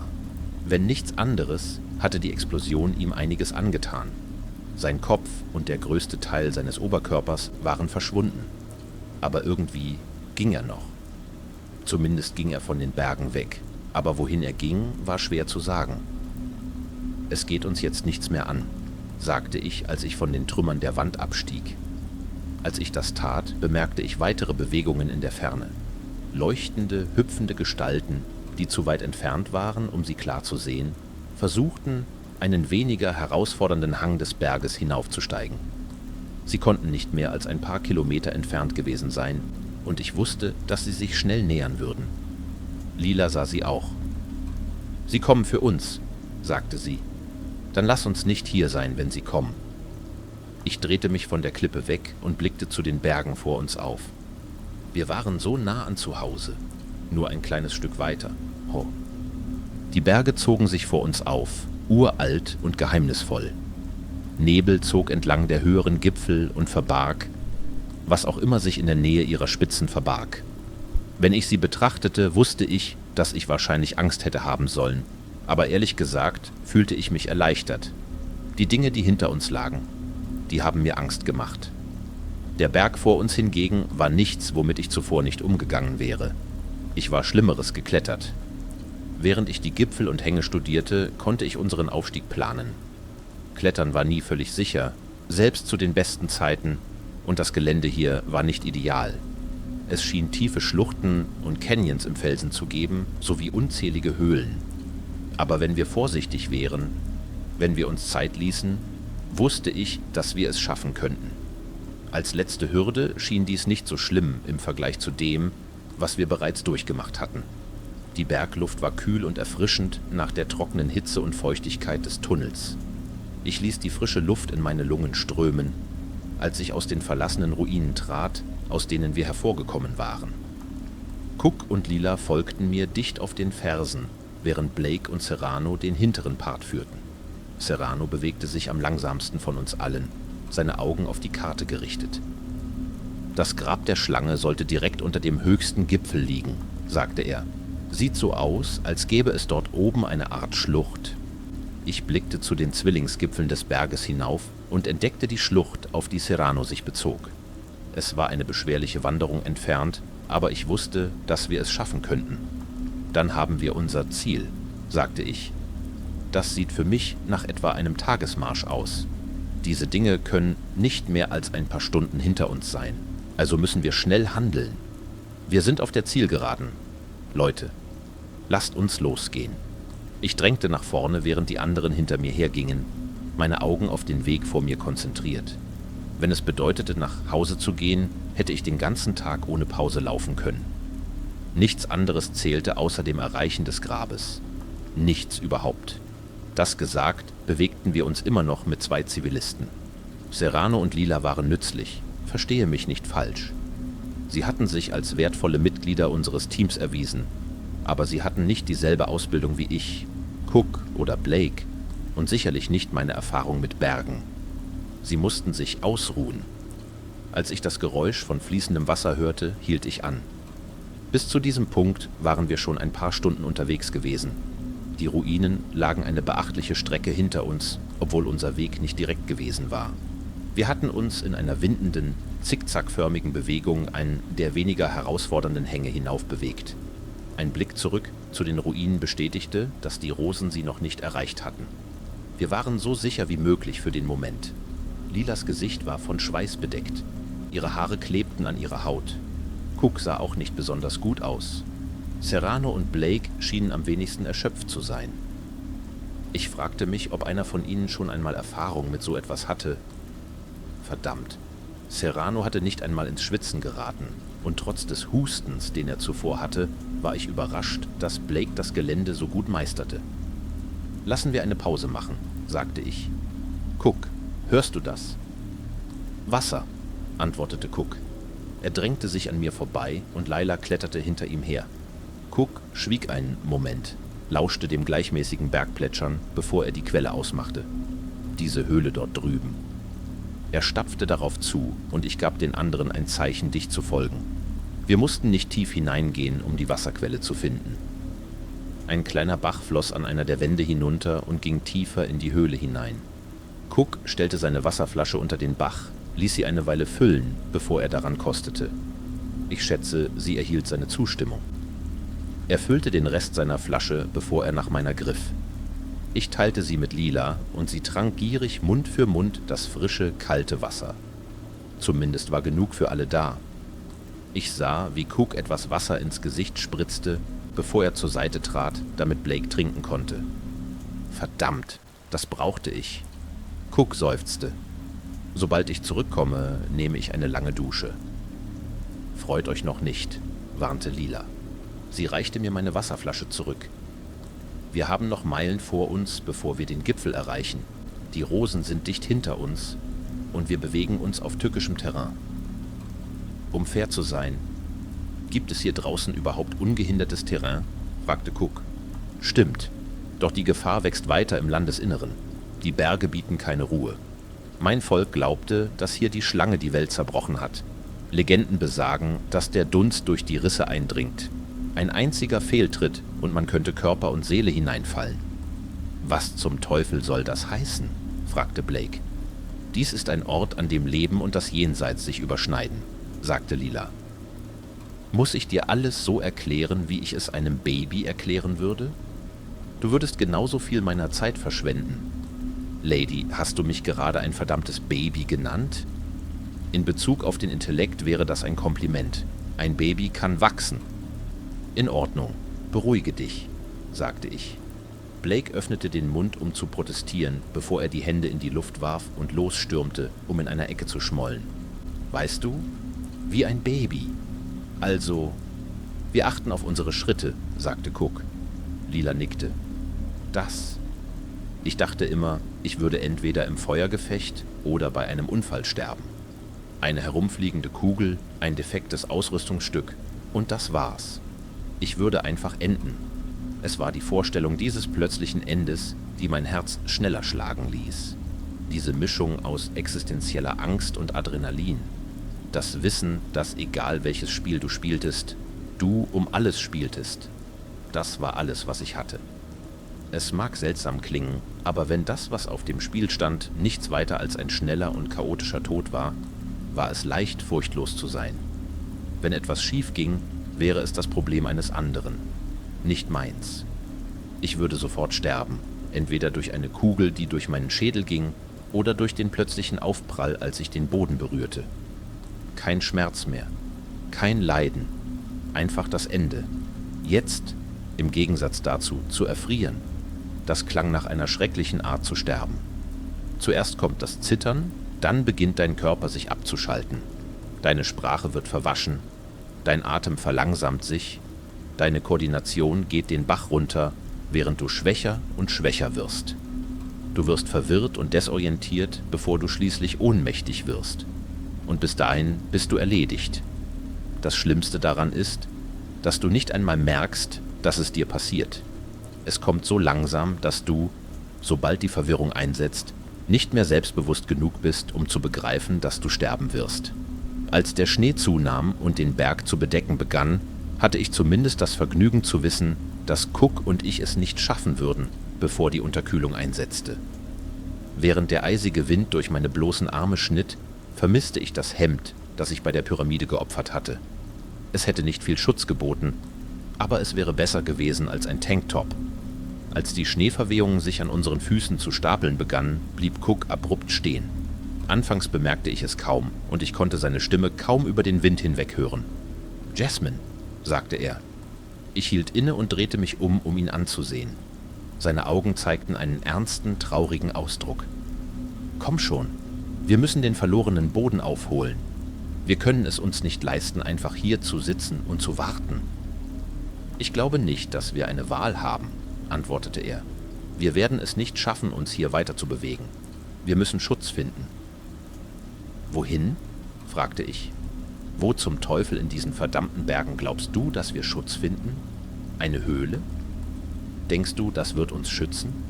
Denkst du, wir werden einfach ein Feuer machen und das hier überstehen?« Cook schwieg. Er starrte nur zu mir hinauf. Dieses Ding in der Schlucht? Das Ding, das Blake übernommen hat, hatte Serranos Gesicht. Er war einer von ihnen. Er ist einer von ihnen, seit bevor wir die verdammte Pyramide verlassen haben. Es hat uns als seine private verdammte Eskorte hierher benutzt, nur damit es sich für Jan Schimek ernähren konnte. Verstehst du das nicht? Es hat uns alle ausgenutzt. Dich, mich und den verdammten Ritter. Jetzt gibt es nichts, was es daran hindern könnte, als erstes das Grab zu erreichen. Es gibt nichts, was es daran hindern könnte, nach Hause zurückzukehren. Und dann? Was passiert? Er starrte weiterhin. »Ich weiß, Jasmin«, sagte er leise. Langsam stapfte er auf mich zu. »Und wir werden es dort nicht schlagen.« Er hatte recht. Wir wussten beide das. Der Unterschied war, dass es mir egal war. Ich wandte mich von ihm ab und ging weiter. Der Schnee erschwerte das Sehen, aber das war mir egal. Ich wollte weitermachen, bis keine Luft mehr in meinen Lungen war. Ich wollte mich verbrennen, indem ich den Gipfel erklimme, nur um sagen zu können, das so gestorben zu sein. »McKay«, rief Cook und kletterte weiter hinter mir her, um meine Hand zu packen. Ich griff nach meiner Pistole und richtete sie auf seinen Kopf. »Lass mich los. Wenn du eines dieser Dinge bist, ich schwöre bei Gott, ich reiße dich mit bloßen Händen auseinander. Wenn du weitergehst, wirst du hier draußen sterben.« »Im Gegensatz zu was? In einer Höhle sterben? Wenn das dein Weg sein soll, dann kannst du gehen. Ich halte nicht an, bis ich entweder tot bin oder auf der anderen Seite dieses Portals. Wir wären innerhalb einer Stunde tot, wenn wir hier bleiben. Wenn wir aufhören, hätten wir zumindest eine Chance«, warnte er. »Eine Chance?«, lachte ich. »Eine Chance, was zu tun? Morgen aufzuwachen, durch das Portal zu kommen und diese verdammten Blumen überall zu finden? Eine Chance, im Schlaf zu erfrieren?« Ich konnte die Tränen an den Ecken meiner Augen fühlen und kämpfte so stark ich konnte dagegen an. »Zumindest hätten wir vielleicht noch einen Morgen«, sagte Cook. Sein Griff um meine Hand war fest und noch warm. Langsam senkte ich meine Waffe. Cook zog mich zu sich heran. Ich ging ohne Widerrede mit. »Da hinten ist eine Höhle. Zumindest sind wir dem Wind entkommen«, sagte er, und ich ließ ihn mich dorthin führen. Ich wollte streiten, ihn von mir werfen und weglaufen, aber ich war zu müde, um mich ihm zu widersetzen. Wir hatten nichts, um ein Feuer zu machen. Ehrlich gesagt, ich bin nicht sicher, ob ich einem überhaupt vertraut hätte. Stattdessen saßen wir einfach dicht beieinander, um uns zu wärmen, während wir an dem Jerky nagten, das wir noch hatten. Das meiste war verbrannt, als Jan Schimek uns zuvor angegriffen hatte. Alles, was übrig blieb, waren die Rationen in unseren Taschen, und die würden nicht länger als einen Tag halten. Cook und ich sprachen nicht, während wir aßen, was sich als unsere letzte Mahlzeit annahm. Der Wind heulte draußen, der Sturm wurde schlimmer, und ein Teil von mir hoffte wirklich, dass er vielleicht schlimm genug sein würde, um die Rosen vom Tempel fernzuhalten. Es war nichts weiter als Wunschdenken, aber das war alles, was mir noch blieb. Ich weiß nicht, wie lange wir an der Höhlenwand saßen. Cook hatte einen Arm über mich gelegt, um mich warm zu halten. Ich schätzte die Geste, auch wenn ich bezweifelte, dass es helfen würde. Ich fühlte mich müde, ob das nun daran lag, dass ich sterben würde oder einfach nur erschöpft war fraglich. In diesem Moment konnte ich mich nicht wirklich darum kümmern. Ich lehnte meinen Kopf auf Cooks Schulter und schloss die Augen, ohne zu wissen, ob ich sie jemals wieder öffnen würde. Ich weiß nicht, ob ich ein paar Minuten oder ein paar Stunden so blieb. Aber als ich das tat, hörte ich einen allzu vertrauten, unmenschlichen Kreischen. Ich schaute auf. Der Sturm tobte immer noch draußen, doch ich erhaschte einen Blick auf einen fernen Schatten durch den weißen Dunst. Instinktiv griff ich nach meiner Pistole und stand auf. »Jasmin?« fragte Cook, aber ich ignorierte ihn. Wenn das, was von Jan Schimek übrig war, nach uns kam, wollte ich zumindest kampfbereit sein. Langsam näherte ich mich dem Höhleneingang. Aus unserer Perspektive konnte ich durch den Sturm einen Blick auf den Horizont erhaschen und den Berghang hinunter etwas anderes sehen. Vielleicht habe ich Glück, dass der Schnee meine Sicht verdeckte, sodass ich nicht das volle Ausmaß der Armee der Schrecken sehen konnte, die den Hang hinaufkrochen. Ich sah genug, allerdings. Ich sah, was Tausende von Körpern gewesen sein mussten. Menschliche, Sentinel und schreckliche Kombinationen aus beidem, die die Hänge hinaufstiegen. Ich sah ein schleppendes Biest, das auf den ersten Blick teilweise aus dem übrig gebliebenen Jan Krenz zu bestehen schien, obwohl die obere Hälfte völlig falsch wirkte. Es hatte einen dicken, verlängerten Hals und einen schlangenartigen Schwanz. Es dauerte einen Moment, bis ich herausfand, was ich da betrachtete. Es war nicht nur Jan Krenz, es war auch Jan Na Iga. Ihre Körper waren miteinander verschmolzen, wobei letzterer die zerstörte obere Hälfte des ersteren ersetzt hatte. Ich konnte Cooks Schritte hinter mir hören, als er kam, um die Kreaturen zu begutachten, die zum Portal kletterten. Er musste nicht sprechen, damit ich das stille Grauen, das von ihm ausging, spüren konnte. Auf einem nahegelegenen Felsen sah ich die sitzende Gestalt von dem, was einst Jan Schimek war. Durch den Sturm konnte ich nicht alle Modifikationen an seinem Körper erkennen. Ich konnte das Leuchten der Blumen sehen, die zwischen seinen freiliegenden Knochen wuchsen. Ich konnte seinen menschenähnlichen Schädel grinsen sehen, während er die Prozession der Puppen den Berg hinauf beobachtete. »Es ist eine Armee«, sagte Cook leise. »Sie kommen wirklich in voller Stärke, nicht wahr? Wenn sie das Portal erreichen?« »Es ist vorbei«, antwortete ich. Ich konnte viele der kleineren, schwächeren Puppen durch die Kälte kämpfen sehen. Vielleicht würde der Sturm sie ein wenig verzögern, aber er würde sie nicht aufhalten. Wenn der Rosenprinz mächtig genug war, sogar die gefrorenen Ödländer am Rande des Schlangenkönigreichs zu erreichen, dann gab es verdammt nochmal nichts, was ihn aufhalten konnte. Ich schloss die Augen und atmete aus. Ich zog meine Waffe heraus, bevor ich mich umdrehte, um zurück in die Höhle zu gehen. »Jasmin?« fragte Cook. Ich sah zu ihm zurück. Unsere Blicke trafen sich zum vermeintlich letzten Mal. »Sie werden mich nicht kriegen«, sagte ich leise. »Bitte, stelle nur sicher, dass Sie nichts mehr bekommen.« Cook sah mich an. Sein Mund öffnete sich, als ob er etwas sagen wollte. Dann senkte er den Kopf. Wir wussten beide, dass es nur einen Weg gab, wie wir das gewinnen konnten. »In Ordnung«, sagte er.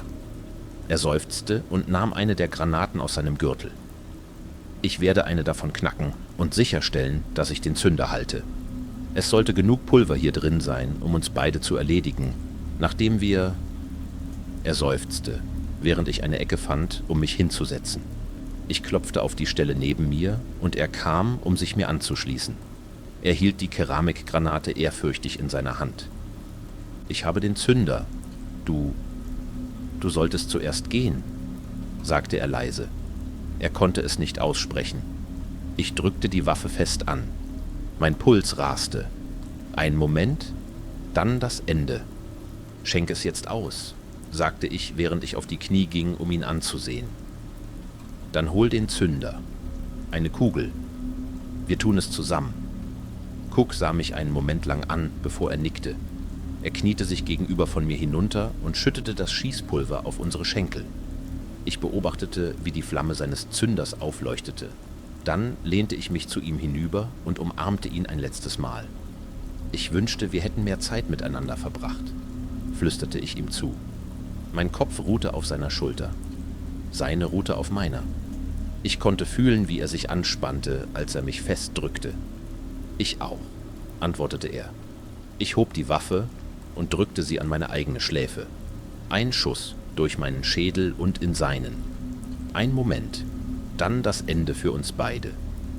Ich legte meinen Finger auf den Abzug. Ich war bereit. »McKay? Cook?« Die Stimme ließ mich innehalten.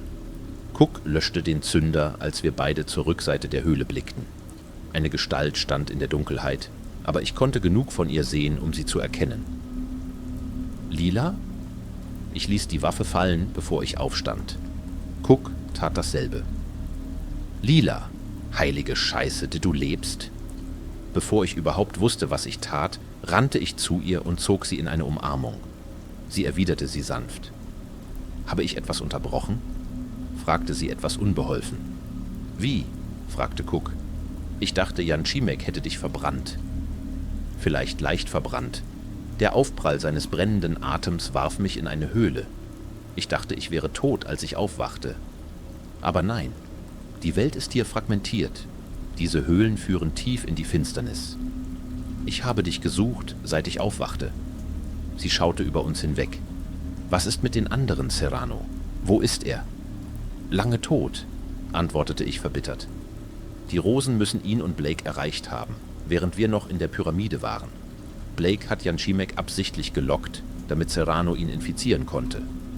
Der Rosenprinz hat jetzt alle 3 Ritter in seiner Gewalt und sie sind mit einer Armee den Berg hinauf unterwegs. Ein ernster Ausdruck überzog Lilas Gesicht.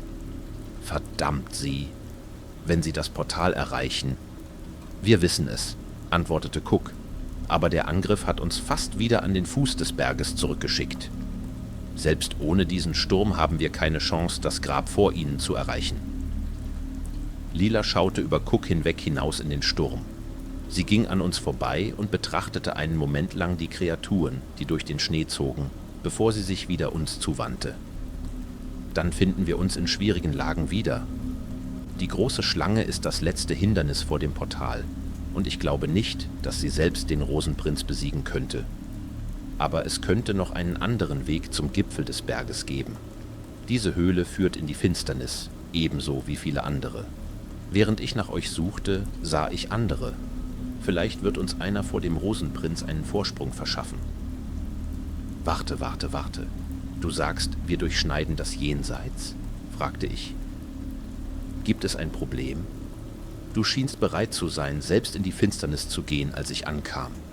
Meine Methode entfernt die Voraussetzung, dass man zuerst tot sein muss. Es ist auch viel wärmer. Cook und ich tauschten einen Blick. Wir hatten immer noch eine Chance. Dann lass uns gehen, sagte ich. Für den Weg. Ich bemerkte ein listiges Grinsen von Lila. Folg dicht, die Finsternis ist nicht ohne Gefahren. Damit drehte sie sich um und ging tiefer in die Höhle hinein. Cook und ich folgten ihr. Die Dunkelheit umgab uns. Fast als würde sie uns ganz verschlingen, bis ich schließlich schwor, dass ich etwas vor uns sehen konnte. Licht glitzerte durch die Bäume. Ich konnte Vögel hören und Blumen riechen, sowie fließendes Wasser hören. Die Kälte schien zu verblassen, und obwohl die Luft um mich herum nicht warm war, war sie dennoch angenehm. Wir traten an das Ufer eines flachen Flusses, der wisperte, während er in die Ferne floss. Über uns war der Himmel in einem vertrauten Zwielichtfarbton, aber ich war froh, ihn zu sehen. »Das ist die Finsternis?« fragte Cook, während er sich umsah. Ich blickte zurück in die Richtung, aus der wir gekommen waren, und sah einen Bogen aus schwarzen Stein mit eingravierten Runen. Es sah aus wie eine Art Tor. »Ein Abschnitt davon«, antwortete Lila. »Mein Verständnis dieses Ortes ist weiterhin begrenzt.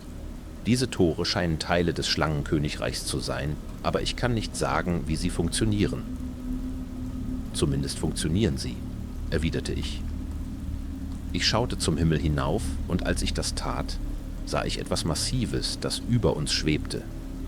Es schien eine Art riesige Plattform zu sein, mit einem blassen Nebel, der über den Rand fiel.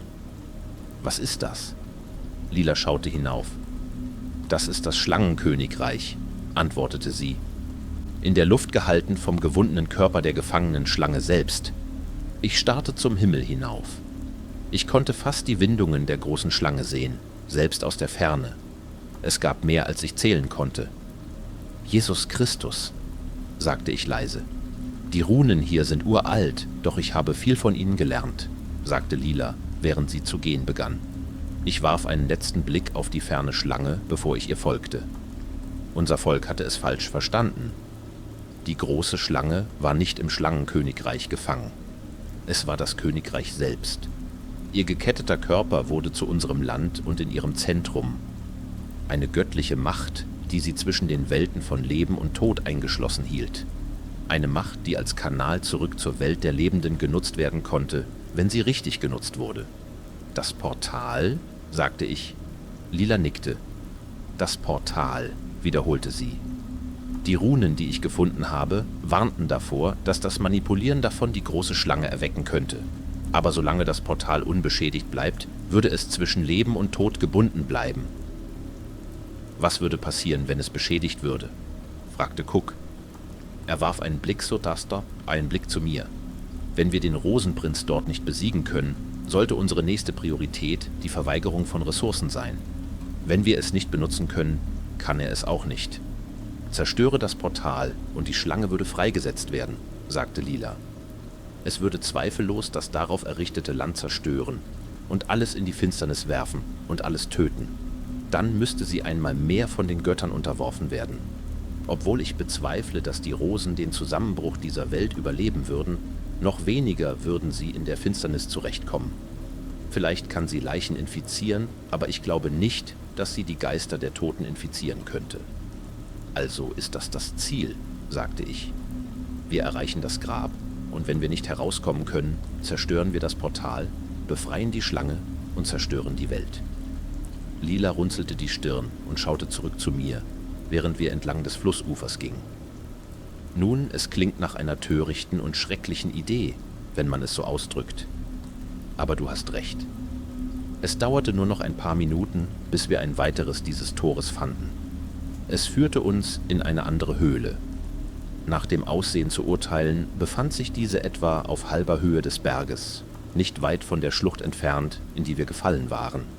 Wir ließen es hinter uns und gingen zum nächsten weiter. Es war nicht schwer, die hastig konstruierten Tore auf beiden Seiten des Flusses und im umliegenden Wald zu erkennen. Während es Leben in der Finsternis gab, schien nichts uns zu stören. Wir bewegten uns von Tor zu Tor, von Höhle zu Höhle ungestört, bis wir schließlich eines fanden, das zu uns passte. Der Sturm war überraschend schwächer in der Nähe des Gipfels des Berges. Durch den leichteren Schnee konnte ich das Schlangenkönigreich in seiner Gesamtheit vor uns sehen. Ich spürte die Wärme neuer Hoffnung in meinem Bauch wachsen. Wir waren nah dran. Cook trat aus der Höhle und sah sich um. »McKay, da ist der Abgrund«, rief er. »Wie lange denkst du, bis wir es dorthin schaffen?« Ich joggte zu seiner Seite, um einen Blick zu werfen. Meine Lippen verzogen sich zu einem Grinsen, als ich sah, wie nah wir waren. 1 Stunde, vielleicht weniger. Irgendwelche Anzeichen der Rosen. »Nicht von hier«, sagte Cook. »Wenn es für dich in Ordnung ist, würde ich nicht lieber warten.« Wir waren uns einig. Ich begann in Richtung des Abgrunds zu gehen, mit Cook und Lila hinter mir. Das Gelände war uneben, eisig und viel tückischer als zuvor, aber wir waren nah genug, dass ich die fernen Steinstufen sehen konnte, die in das Herz des Berges hinabführten. Trotz der Bedingungen machten wir immer noch gute Fortschritte. Wir erreichten die Steinstufen in weniger als einer Stunde und begannen den Abstieg. Nur die oberen Teile der Treppe waren eisig. Nach ein paar hundert Stufen fühlte sich die Luft wärmer an und der Sturm schien weit weg zu sein. Der Abstieg ging schnell. Ich konnte eine riesige Höhle unten sehen und die Treppe führte direkt hinein. »Dieser Ort stinkt nach Schwefel«, bemerkte Cook. »In alten Zeiten spuckte die Schlange Feuer vom Berg«, sagte sie. »Soweit ich weiß, hat sie das seit der Zeit meines Großvaters nicht mehr getan.« »Feuer spucken?« fragte Cook. »Klingt für mich wie ein Vulkan.« »Ein inaktiver Vulkan«, korrigierte ich. »So oder so, ich glaube nicht, dass wir lange genug hier sein werden, damit es eine Rolle spielt.« Während ich sprach, konnte ich etwas in den Tiefen der Höhle vorne sehen. Es gab ein bedrohliches, mattrotes Leuchten, das die Form eines großen kuppelartigen Gebäudes erhellte. Cook und Lila sahen es ebenfalls. »Das Grab der Schlange«, sagte Lila leise. »Das ist es.« Nahe dem Fuß der Treppe konnte ich eine Steinbrücke sehen, die über ein Feld von abkühlender Magma führte. Große Säulen ragten auf, um die Decke zu stützen, obwohl ich heftige Ausbrüche von Magma sehen konnte, die aus den Wänden austreten. Ich entdeckte eine umgestürzte Säule nahe dem Ende der Brücke, die gegen eine der Höhlenwände gefallen war. Ein fauler Strom von Magma tropfte von der Stelle, wo sie getroffen hatte. »Dieser Ort sieht nicht stabil aus«, bemerkte Cook.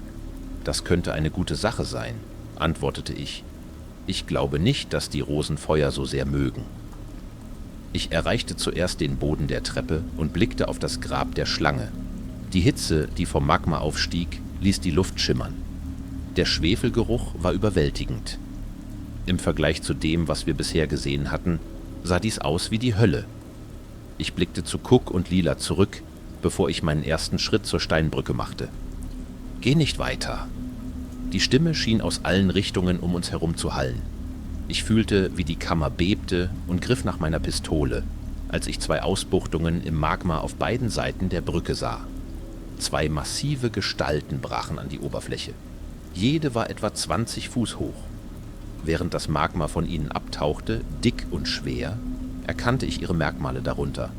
Ähnlich wie die anderen Diener der Schlange, die wir gesehen hatten, waren dies hautlose Humanoide, obwohl ich, soweit ich sagen konnte, keine Augen hatten.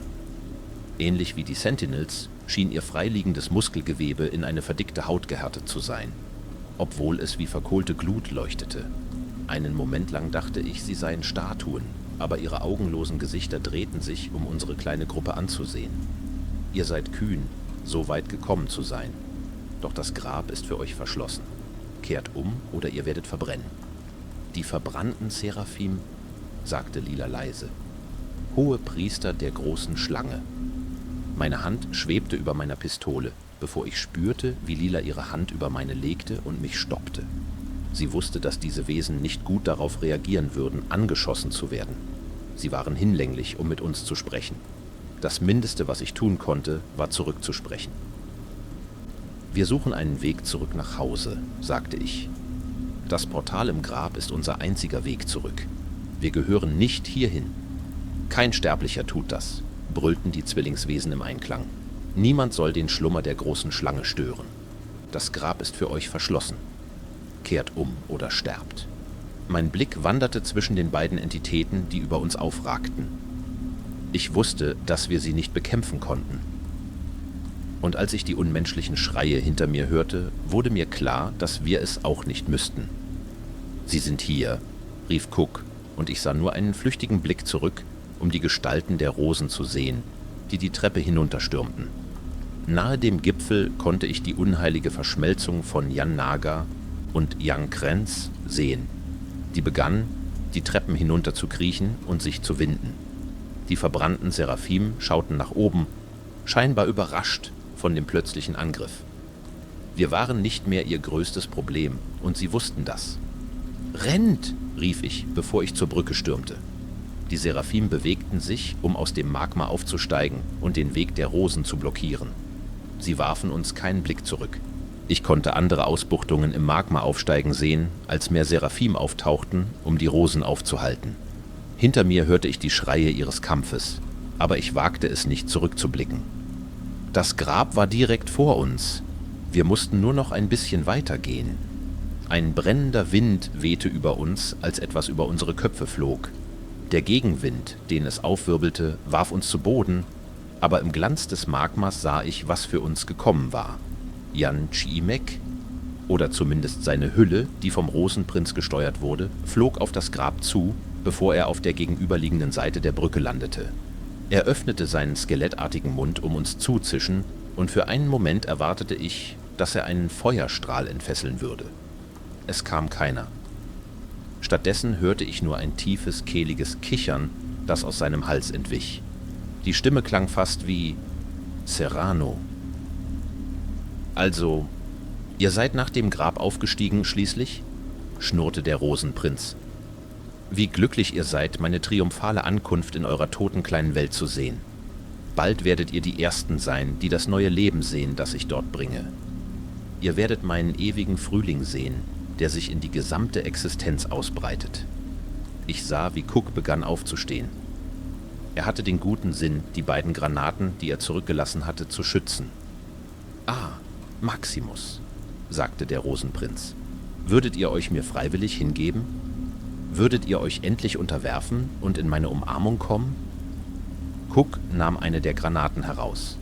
Neben ihm erhob ich mich, und ich sah, wie auch Lila dasselbe tat. Sie hielt das Schwert fest, das ich ihr in der Pyramide gegeben hatte. Er blickte zu mir, dann zu der umgestürzten Säule, die ich früher gesehen hatte. Er sagte kein Wort, aber ich wusste, was er dachte. Nach dem Fluss des auslaufenden Magmas gab es dort hinten noch mehr. Alles, was wir tun mussten, war, es freizusetzen, und wir würden das Grab begraben. Das Magma würde es fast sicher zerstören. Ich blickte zurück. Wenn die verbrannten Seraphim jemals eine Chance gegen die Rosen gehabt hätten, hatten sie keine Chance gegen die sich verschmelzende Amalgamation der anderen beiden gefallenen Ritter. Der Kopf von Jan Naga peitschte sich wie eine Ranke um, zerriss die verzweifelten Seraphim, als wären sie Papier. Der Körper von Jan Krenz verzog sich, um seinen neuen oberen Teil zu stützen. Wir hatten nicht viel Zeit, bevor sie einen Weg finden würden, uns zu folgen. Aber vorerst gab es nur die Leiche von Jan Chiimek zu bewältigen. »Geht an ihr vorbei«, sagte ich leise.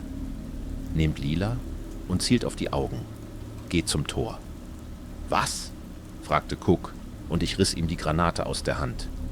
Nehmt Lila und geht, schnappte ich. Ich habe es leichter, auf diese Säule zu kommen. Macht euch keine Sorgen. Ich treffe euch drin. Wenn du das Ding zündest, du... Nein, ich werde es nicht tun. Geht. Uns bleibt keine Zeit mehr. Ich zog meine Waffe und rannte sprintend auf das vor uns stehende Wesen zu. Es wartete auf mich, grinste mit gezackten Zähnen, als ich auf es zustürmte. Endlich! Komm in meinen Ozean, Jasmine, komm! Seine milchweißen Augen blieben auf mich gerichtet, und als es sich bewegte, feuerte ich. Die Kugeln verlangsamten es nicht, aber ich sah sein schwarzes, breiiges Blut aus seinen neu aufgerissenen Augen tropfen. Seine Kiefer schlossen sich fast über mich, aber ich rutschte darunter hindurch. Die Säule war nur wenige Meter entfernt, und ich schleuderte mich darauf. Der Rosenprinz ließ ein frustriertes Zischen hören. Sein Kopf drehte sich heftig, während neue Blumen sich entlang seines Halses öffneten. Ich konnte blasse Augen in der Mitte davon sehen. Jede einzelne suchte nach mir. Meine Ablenkung hatte funktioniert. Cook und Laila rannten die Brücke entlang. Ich feuerte ein paar weitere Schüsse auf das Wesen zurück, bevor ich die umgestürzte Säule hinaufkletterte. Der Kopf des Rosenprinz folgte mir nach oben, während er seine Flügel ausbreitete. Ihr wollt mich ablenken? Meine Augen sehen alles, liebes Kind. Meine Ohren hören alles. Mein Verstand weiß alles. Sein Kopf stürzte vorwärts, als rote Ranken aus seinen Rippen krochen. Ich sah, wie Lila verzweifelt darauf einschlug, während sie und Cook am Prinzen vorbeirauschten. Ihr Schwanz erhob sich und ich sah einen klaffenden Mund an seiner Spitze entstehen. Er tauchte hinab, fast als würde er Lila verschlingen. Cook zog sie zur Seite. Sie waren so nah, nur ein paar Meter von der Tür entfernt. Als der Hauptkopf des Rosenprinz nach vorne schnappte, schaffte ich es gerade noch, die Säule hinaufzukommen, um nicht ganz verschluckt zu werden. Die Säule brach unter der reinen Kraft seines Aufpralls zusammen. Alles außer der Spitze, die in die Felswand eingebettet war, stürzte in das darunterliegende Magma. Ich hielt mich gerade noch daran fest. Die Hitze des Magmas war erdrückend. Ich konnte kaum atmen wegen der Dämpfe. Es gab keinen Ort mehr, an den ich fliehen konnte, und der Rosenprinz wusste das. Sein skelettartiges Gesicht schien mich anzulächeln. »Ihr werdet nicht länger vor mir fliehen, Kind. Mein Paradies ist unvermeidlich, und auch ihr werdet meine Gaben ernten.« Sein Kopf schwang zurück, und während er das tat, sah ich rote Ranken aus seinem gezackten Maul kriechen. Ich hielt die Granate fest, aber sie hielten mich nicht davon ab, sie zu werfen. Ich fühlte einen momentanen Stillstand in den Bewegungen des Rosenprinz.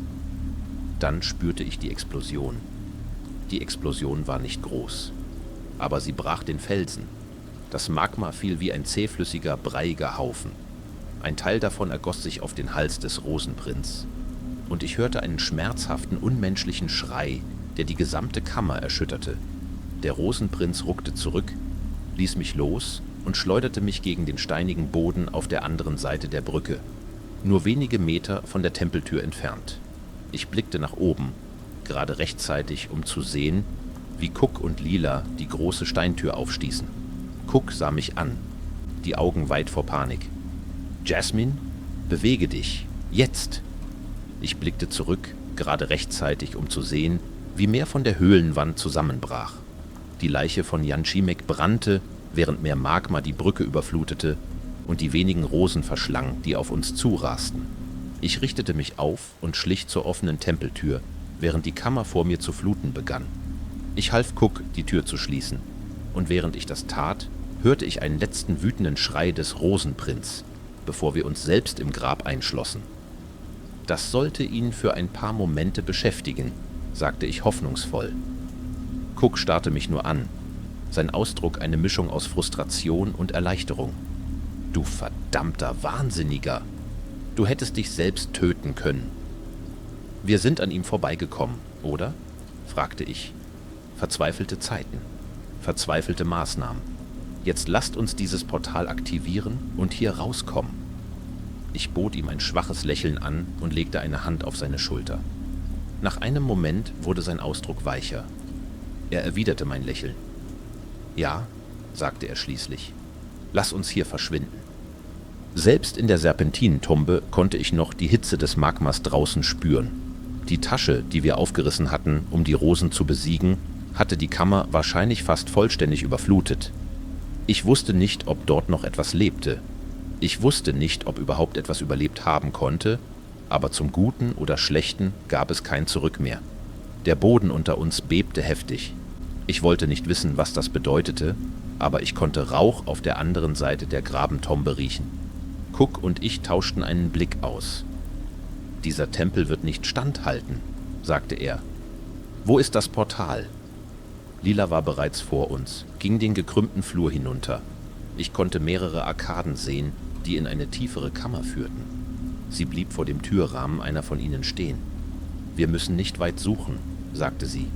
»Kommt, seht selbst.« Ich joggte, um sie einzuholen, und hielt inne, als ich zum ersten Mal die Serpentinentombe erblickte. Sie war viel, viel größer, als die Außenansicht mich hatte glauben lassen. Der Grundriss erinnerte mich fast an ein Kolosseum oder ein Theater.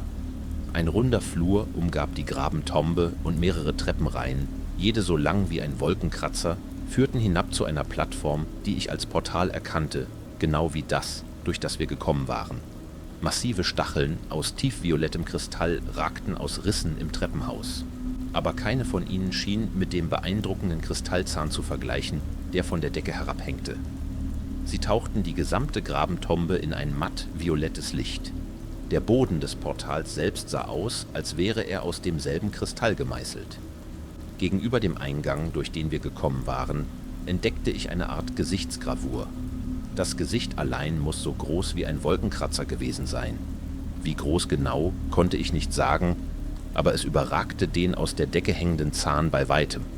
Es sah fast aus wie ein menschlicher Schädel mit hohlen Augen und gezackten Zähnen. Obwohl es sich von einem menschlichen Schädel unterschied, hatte es 8 Hörner, 2 auf dem Kopf, 2, die aus dem Kiefer hingen, und 2, die aus den Wangen ragten. »Die große Schlange?« sagte Lila leise, während sie zum Schädel hinaufsah. Sie begann langsam die Treppe hinabzugehen, bevor sie zu uns zurückblickte. »Sobald wir den Kanal aktivieren, wird die Schlange erwachen. Wir müssen uns beeilen.« Damit begann sie, die Treppe hinunter zum Portal am Boden zu gehen. »Wie sollen wir das überhaupt zerstören?« fragte ich. »Guck, dieser Ort ist riesig.« »Das Magma könnte es für uns tun«, antwortete Cook. »Außerdem sieht es für mich so aus, als wäre der funktionale Teil das Portal selbst. Wenn wir es beschädigen, könnte das Ganze unbrauchbar machen.« Er zog die Keramikgranate von seinem Gürtel, die letzte, die er hatte. »Wie auch immer, wir müssen dieses Portal auf der anderen Seite zerstören, damit uns nichts folgen kann.« Vor uns eilte Lila zum Portal hinunter. Sie war die Erste, die darauf trat, und sah sich misstrauisch um. »Wie wurde es vorher aktiviert?« fragte sie und sah zu uns zurück. »Was habt ihr getan, um hierher zu kommen?« »Es gab eine Art Podest. Serrano hat daran herumgebastelt«, sagte ich. Ich sah nichts Vergleichbares in der Mitte des Portals, das wir betrachteten. Ich näherte mich einem der Kristalle am Rand des Portals und legte meine Hand darauf. Trotz der Hitze war es kühl und glatt wie Glas. Vielleicht war es auch genauso zerbrechlich. Lila schaute zu etwas hinauf, bevor sie die Treppe auf der anderen Seite des Portals hinaufging. Unter dem Schädel der Schlange befand sich eine große quadratische Vertiefung. Ursprünglich hatte ich sie als Beschädigung abgetan, aber so wie ihre Augen aufleuchteten, musste sie dort unten etwas mehr gesehen haben. »Was hast du gefunden?« fragte ich, als ich ihr folgte. »Ein Mittel zur Aktivierung. Vielleicht«, antwortete Lila. Sie sah mich mit einem wissenden Lächeln an den Lippen an. »Komm, ich kann diese Runen lesen, aber deine Hilfe könnte nötig sein.« Ich schloss mich ihr in der Vertiefung an und entdeckte ein staubiges Metallpanel vor uns. Es gab Runen und Glyphen, die ich nicht lesen konnte, aber ich glaube nicht, dass ich das brauchte. »Ich brauche deine Hand«, sagte Lila und hielt ihre Hand aus. Ich bot sie ihr an und zuckte zurück, als sie ihr Schwert hob, um meine Handfläche zu schneiden. Ich riss meine Hand zurück. »Was zum Teufel?« »Blut wird benötigt, um den Mechanismus zu aktivieren«, sagte sie sachlich. »Lege deine Hand hier hin.« Sie deutete auf eine quadratische Form auf der Konsole. »Konntest du nicht deine eigene benutzen?« fragte ich. »Ich wollte nicht«, sagte sie und trat zurück, als ich meine Hand auf das Quadrat legte. Ein matt-violettes Licht trat aus einigen der Runen hervor. Elektrizität funkelte vom Kristall oben in der Kammer zu einigen der darunterliegenden Kristalle. Lila schaute darauf und grinste breit, während es geschah. Auf der Konsole öffnete sich eine kleine Tür und eine aus demselben Kristall ausgeschnittene Kugel trat heraus. Lila studierte sie, bevor sie sanft ihre Hand darauf legte. Ihr Lächeln verblasste, aber nur leicht. »Was ist das?« fragte ich, während ich meine geschnittene Hand pflegte. »Navigation«, antwortete sie. Sie bewegte die Kristallkugel und sie rollte an ihren Platz. Seltsam. Ich dachte, dies wäre ein einfacher Kanal. Das ist sie selbst nach. Sie sah mich an, bevor sie meine Hand nahm und sie auf den Kristall legte. Während sie das tat, wurde mir klar, warum sie nicht in der Lage war, genau zu beschreiben, was sie gefunden hatte. Sobald ich den Kristall berührte, trat eine starke Vision in meinen Geist. Ich sah eine Wiese, auf der ich noch nie zuvor gewesen war. Ich bewegte den Kristall und die Vision änderte sich. Mit jeder kleinen Bewegung änderte sie sich. Ich sah einen Strand mit schwarzen Wassern und unbekannten Schiffen. Ich sah eine Welt mit seltsamen Pflanzen, die ich noch nie zuvor gesehen hatte. Dieses Portal. Es hat keinen einzigen Ausgang, sagte Lila leise. Es führt überall hin. Ich zog meine Hand von der Kristallkugel zurück und sah zu Cook hinauf. Er war langsam die Treppe hinaufgestiegen und beobachtete mich aufmerksam. Trotz der Hitze in der Grabentombe fühlte ich mich kalt. »Jasmin?« fragte er. »Was ist los?« Es dauerte einen Moment, bis ich die Worte finden konnte. »Wir müssen es zerstören. Diese Grabentombe, das Portal, alles davon. Wir müssen es jetzt zerstören.« »Warte, was? Zerstören? Nach allem, was wir getan haben, um hierher zu kommen?« fragte Cook. »Sie spricht die Wahrheit«, antwortete Lila. »Sollten wir hindurchgehen, wäre es egal, wohin wir gehen. Der Rosenprinz würde es immer noch benutzen, um seine Krankheit in alle Welten zu verbreiten.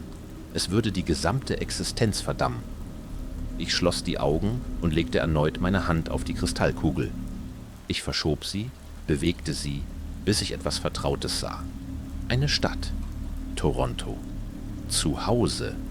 Ich verschob die Kugel, aber nur leicht. Genug, um einen sicheren Ort zu finden.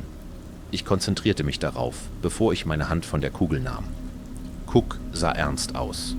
Er hielt die Keramikgranate fest in seiner Hand. Ich konnte sehen, dass er zögerte, aber er wusste, was getan werden musste. Ich auch. »Lila, aktiviere das Portal«, sagte ich. Sie sah mich fragend an. »Hast du es nicht gesehen? Dieses Portal muss zerstört werden. Wir können Suden nicht garantieren, dass der Rosenprinz nicht folgt.« »Technisch gesehen können wir das«, sagte ich. »Ich habe einen Sperrpunkt zu einem sicheren Ort, zu dem ihr evakuieren könnt. Ihr könnt zuerst mit einem von uns hindurchgehen. Der dritte bleibt zurück, platziert die Granate an der Konsole und rennt zum Portal. Du müsstest verdammt schnell sein, um hindurchzukommen, bevor es explodiert«, sagte Cook. »Wir wissen nicht einmal, ob es genug Schaden anrichten wird. Es gibt keine Möglichkeit zu...« Er verstummte. Seine Augen fixierten mich weiterhin. Er wusste genau, was ich dachte. »Nein«, sagte er, »das ist verrückt. Entweder wir gehen alle oder keiner von uns. Es gibt eine Chance, dass zumindest 2 von uns hier rauskommen. 5 von uns sind bereits weg. Was ist noch eins mehr?« fragte ich leise. Ich sah Lila an, bevor ich die Konsole verließ, um zu Cook zu gehen. »Ich lasse dich nicht sterben«, sagte er. Ich lächelte ihn nur an. »Ich gebe dir nicht die Wahl«, antwortete ich. Ich riss ihm die Granate aus der Hand und bevor er reagieren konnte, schlug ich ihn so hart ich konnte. Er fiel rückwärts, rollte die Treppe hinunter und landete am Rand der Kristallplattform. »Aktiviere das Portal, Lila«, sagte ich. Sie zögerte einen Moment, bevor sie etwas an der Konsole drückte. Elektrizität funkelte zwischen den Kristallen. Ich konnte fühlen, wie der Boden anfing zu beben. Etwas Tiefes im Inneren des Berges ächzte, während Staub und kleine Trümmerstücke von der Decke fielen. Ich konnte sehen, wie Cook sich abmühte, wieder aufzustehen, während die Luft im Portal anfing zu flimmern und mit Elektrizität zu knistern. Ich ging auf ihn zu, die Granate immer noch in meiner Hand. Er sah mich mit aufrichtigem Schmerz in den Augen an. »Jasmin«, sagte er leise, »tu das nicht. Ich habe dir gesagt, dass ich zumindest sicherstellen würde, dass der Rest von euch durchkommt«, antwortete ich. »Ich bin viele Dinge, aber ich bin keine Lügnerin.« Ich rückte näher an ihn heran, bevor ich mich vorbeugte, um ihn zu küssen. Es reichte, um ihn zu überraschen. Er bemerkte nicht, wie meine Hand in seine Tasche glitt, um sein Feuerzeug zu stehlen. »Pass auf dich auf, Max«, sagte ich, bevor ich ihn nach hinten stieß. Cook öffnete den Mund, um meinen Namen zu schreien, als er auf die Plattform fiel. Dann war er weg. Die Luft, wo er gewesen war, flimmerte. Aber ich konnte frische Luft riechen. Ich konnte Vögel und vorbeifahrende Autos hören. Er war zu Hause. Ich schloss die Augen und atmete aus. Der Boden bebte noch einmal, als ich zu Lila zurückblickte. Sie hatte die Steuerkonsole verlassen und war nur noch ein paar Schritte von mir entfernt. Ich wich aus ihrem Weg. Unsere Blicke blieben verschlossen. Ich sah etwas in ihren Augen. Vielleicht Traurigkeit, das und Verständnis. Über uns konnte ich ein Leuchten in den Augen des Serpentenschädels sehen. Risse bildeten sich im Fels um ihren Kopf, als er begann, aus seinem Schlummer zu erwachen. »Mögest du friedlich in die Dämmerung eingehen, Jasmine McKay«, sagte Lila leise. »Und möge Lady Mal-Ibo deinen Geist beschützen.« Ich nickte ihr zu und klopfte ihr auf die Schulter. »Bleib sicher oben«, antwortete ich. »Behalte Cook für mich im Auge.« Sie nickte im Gegenzug und warf einen letzten Blick auf die erwachende Schlange, bevor sie ausatmete und Schritte zum Portal machte. Die Luft um sie herum flimmerte wie statische Elektrizität. Dann war auch sie verschwunden. Ich war allein. Ich betrachtete die Granate in meiner Hand und dann die Steuerkonsole. Ich spürte, wie der Boden erneut bebte, als die Schlange erwachte. Ein frustrierter Hauch entwich dem Schädel über mir, als sich ihr Kiefer zu bewegen versuchte. Ich blickte zum Wesen hinauf, als es begann, sich aus seinem steinernen Gefängnis zu befreien. Aber ich kann nicht sagen, dass ich Angst vor ihm empfand. Es war desorientiert, benommen und noch gebunden. Zumindest vorerst. »Guten Morgen, Arschloch«, rief ich hinauf, als ich die Treppen hinaufstieg. Wenn es mich hörte, reagierte es nicht. »Mann, du hast mich durch den Teufel geschickt. Portale, menschenfressende Riesen, Drachen, Seemonster. Und nach dem, was ich höre, werde ich dir einen riesigen Gefallen tun, mein Freund.« Ich stand vor der Konsole und steckte das Feuerzeug in meine Tasche. Ich zog meine Waffe heraus und zielte auf die Kristallkugel. »Denn heute kommst du aus dem Gefängnis.« Ich drückte ab. Die erste Kugel zerbrach den Kristall und riss ein Stück davon ab. Die zweite zerschmetterte alles, was übrig war. Die Elektrizität, die am Portal funkelte, verblasste nicht, aber das Flimmern in der Luft wurde heftiger. Ich vermutete, dass ich etwas Schaden angerichtet hatte. Zeit, ein wenig mehr zu tun. Ich steckte meine Waffe wieder weg, bevor ich das Feuerzeug herausholte. Ehrfürchtig hielt ich die Keramikgranate, bevor ich die Flamme anzündete. Ich spürte, wie die Erde erneut bebte, diesmal heftiger als zuvor. Über mir ließ die große Schlange einen ohrenbetäubenden Brüllen los, und als ich den Zünder anzündete, hörte ich etwas anderes darauf reagieren. Etwas im Inneren der Grabentombe. Die gezündete Granate fiel aus meiner Hand, als ich einen Panikschub in meinem Magen spürte. Auf der gegenüberliegenden Seite der Grabentombe explodierte die Wand, als sich etwas Massives hineingedrückt hatte. Was genau es war. Das brauchte einen Moment, um es zu verarbeiten. Es war nur etwas kleiner als der Kopf der großen Schlange, und doch war seine Form viel abstrakter. Die Form erinnerte mich an einen Schmetterling oder eine Motte. Sein Körper war lang, schmal und dünn, aber das war alles, was ich klar erkennen konnte. Massive Tentakeln wie bei einer Qualle hingen von ihm herab. Ein schimmernder Schein entwich seinem Rumpf. Große Flügel wie Blütenblätter breiteten sich hinter ihm aus und ließen ihn größer erscheinen, als er war. Ihre Form erinnerte mich an einen Schmetterling, aber irgendetwas stimmte nicht. Es dauerte einen Moment, bis ich die kleinen Details bemerkte. Das Fleisch schien sich zu winden und zu verkriechen. Ich konnte die Leichen unzähliger verbrannter Rosen erkennen, die zusammengedrückt seinen Körper bildeten. Ich konnte sogar das verdrehte Fleisch von Jan Naga und Krens in seinem schmalen Körper erkennen.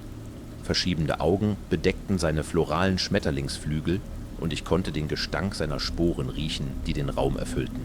Der Rosenprinz war hier in seiner ganzen schrecklichen Pracht. Wenn er eine wahre Form hatte, stelle ich mir vor, dass dies so nah wie möglich daran war. Endlich! Deine schlauen Tricks werden mich nicht besiegen, Kind. Dein fehlgeleiteter Kampf wird enden und mein neues Leben wird sich über das Universum ausbreiten. Die Granate explodierte, zerriss die Steuerkonsole, aber die Elektrizität der Kristalle funkelte weiter. Ich hatte seine Navigation zerstört, aber das Portal selbst war noch aktiv. Die große Schlange ließ einen wütenden Brüll laut werden. Ihr Schädel riss sich von der Wand, in die er eingebettet war, während ihre massive Gestalt nach vorne stürmte. Ich konnte ihren glitschig schwarzen Körper hinter diesem Schädel sehen. Es war wie reine Dunkelheit, verdichtet zu einem schrecklichen Wesen. Sie stieß den Rosenprinz direkt an und drängte ihn zurück zu dem Loch, das er in die Kammer gemacht hatte. Sie verfehlte die Kristalle an der Decke nur knapp. Aber als ich sie betrachtete, hatte ich eine Idee. Ich griff nach meiner Pistole und schoss mit der Magazinleerung auf die Kristalle. Ich konnte sehen, wie Fragmente abbrachen, aber der Schaden reichte nicht aus. Der Zahn war zu groß. Die Blitzbögen, die das Portal mit Energie versorgten, bewegten sich jedoch unberegelter. Klar hatte ich etwas Schaden angerichtet, aber nicht genug. Stücke von Trümmern fielen von der Decke und ich wich zur Seite, um mich nicht zerquetschen zu lassen. Ich konnte das Lachen des Rosenprinz hörbar durch die Kammer hallen, während über mir die Schlange sich von ihm zurückzog und vor Schmerz aufschrie. Abscheuliches Wesen! Ohne Wächter denkst du, du kannst auf Gewalt zurückgreifen? Ich bin eine ewige Quelle des Lebens. Meine Berührung reinigt alles, sogar dich. Ich blickte auf, und während sich die Schlange wand, konnte ich die Tentakeln des Rosenprinz an ihr sehen. Ich konnte ein Leuchten in ihrem Körper sehen, als kleine Blumen begannen, über ihr Fleisch zu blühen.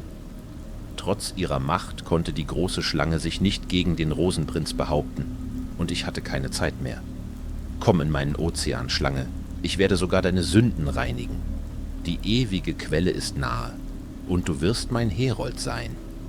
Ich hatte keine weiteren Tricks, nichts mehr zu tun. Die große Schlange zog sich zurück und schrie, als der Rosenprinz sie vollständig umhüllte. In ihren Todeszügen sorgte sie zumindest noch für genügend Ablenkung. Ich wechselte mein Magazin und zielte erneut auf den Kristall oben in der Kammer. Mit zusammengebissenen Zähnen aus Wut feuerte ich darauf und betete inständig, dass es ausreichen würde. Mit jedem Abzug des Abzugs sah ich, wie er riss. Ich sah Stücke des Kristalls fallen, und ich hoffte zu Gott, dass es genug sein würde. Ich schoss meine letzte Kugel ab, und als ich es tat, sah ich, wie der Kristall sich verschob. Große Stücke fielen ab, zu beschädigt, um der Schwerkraft zu widerstehen. Die Kammer bebte erneut, als die Schlange gegen den Prinzen kämpfte, und während sie das tat, sah ich, wie die Elektrizität, die zum Kristallbogen kam, heftig wurde. Endlich fiel der Kristall und stürzte auf das Portal darunter. Er traf hart genug, um die Oberfläche des Portals zu zerbrechen, und die Schockwelle vom Aufprall riss mich vom Boden. Donner grollte, als die Kristallzähne um das Portal herum zersprangen, unfähig, ihre Energie zu halten, und der Boden bebte heftig. Die massive Gestalt des Rosenprinz zog sich von der verdorbenen Schlange zurück. Seine Farben flammten wütend auf. Obwohl das Wesen kein Gesicht hatte, erkannte ich dennoch seinen Schock. »Was ist das? Was hast du getan?« schrie es. »Der Kanal, was hast du damit gemacht?« Ich sah den Rosenprinz mit einem Scheißgrinsen an. »Ich hoffe, es ist dir hier bequem, Arschloch«, sagte ich. »Denn du und ich sind hier gefangen, bis dieser Ort zusammenfällt. Und wenn ich recht habe, das sollte in den nächsten 5 Minuten geschehen.« Weitere Trümmer von der Decke begannen einzustürzen, und ich kletterte einige der Treppen hinauf. Ich konnte das Leuchten des Rosenprinz vor mir in Wut dunkler werden sehen. »Nein, das ist nicht möglich. Du kannst mich nicht leugnen. Du kannst nicht!« Ich drehte mich um und rannte die Treppe hinauf. Ich konnte ein langsames Kriechen von Magma durch das Loch sehen, wo der Eingang zum Tempel gewesen war, und in der Ferne erhaschte ich einen letzten Blick auf den rosa Himmel. Teile der Höhlenwand stürzten ein. Ich konnte Risse im Boden der Grabentombe sehen, während sich die große Schlange in ihren Todeszügen wand, ihre Welt im Prozess auseinanderreißend. Hinter mir konnte ich den wütenden Schrei des Rosenprinz hören. und ich sah einen massiven Schatten die Treppen hinter mir hinaufkriechen. Ein riesiges, milchweißes Auge war auf mich fixiert, während ein sich windender Tentakel aus verzerrtem Fleisch und Blumen auf mich gerichtet war. Unwissendes Kind? Was für ein Wahnsinn ist das? In deiner Niederlage würdest du diesen Ort in die Dämmerung werfen?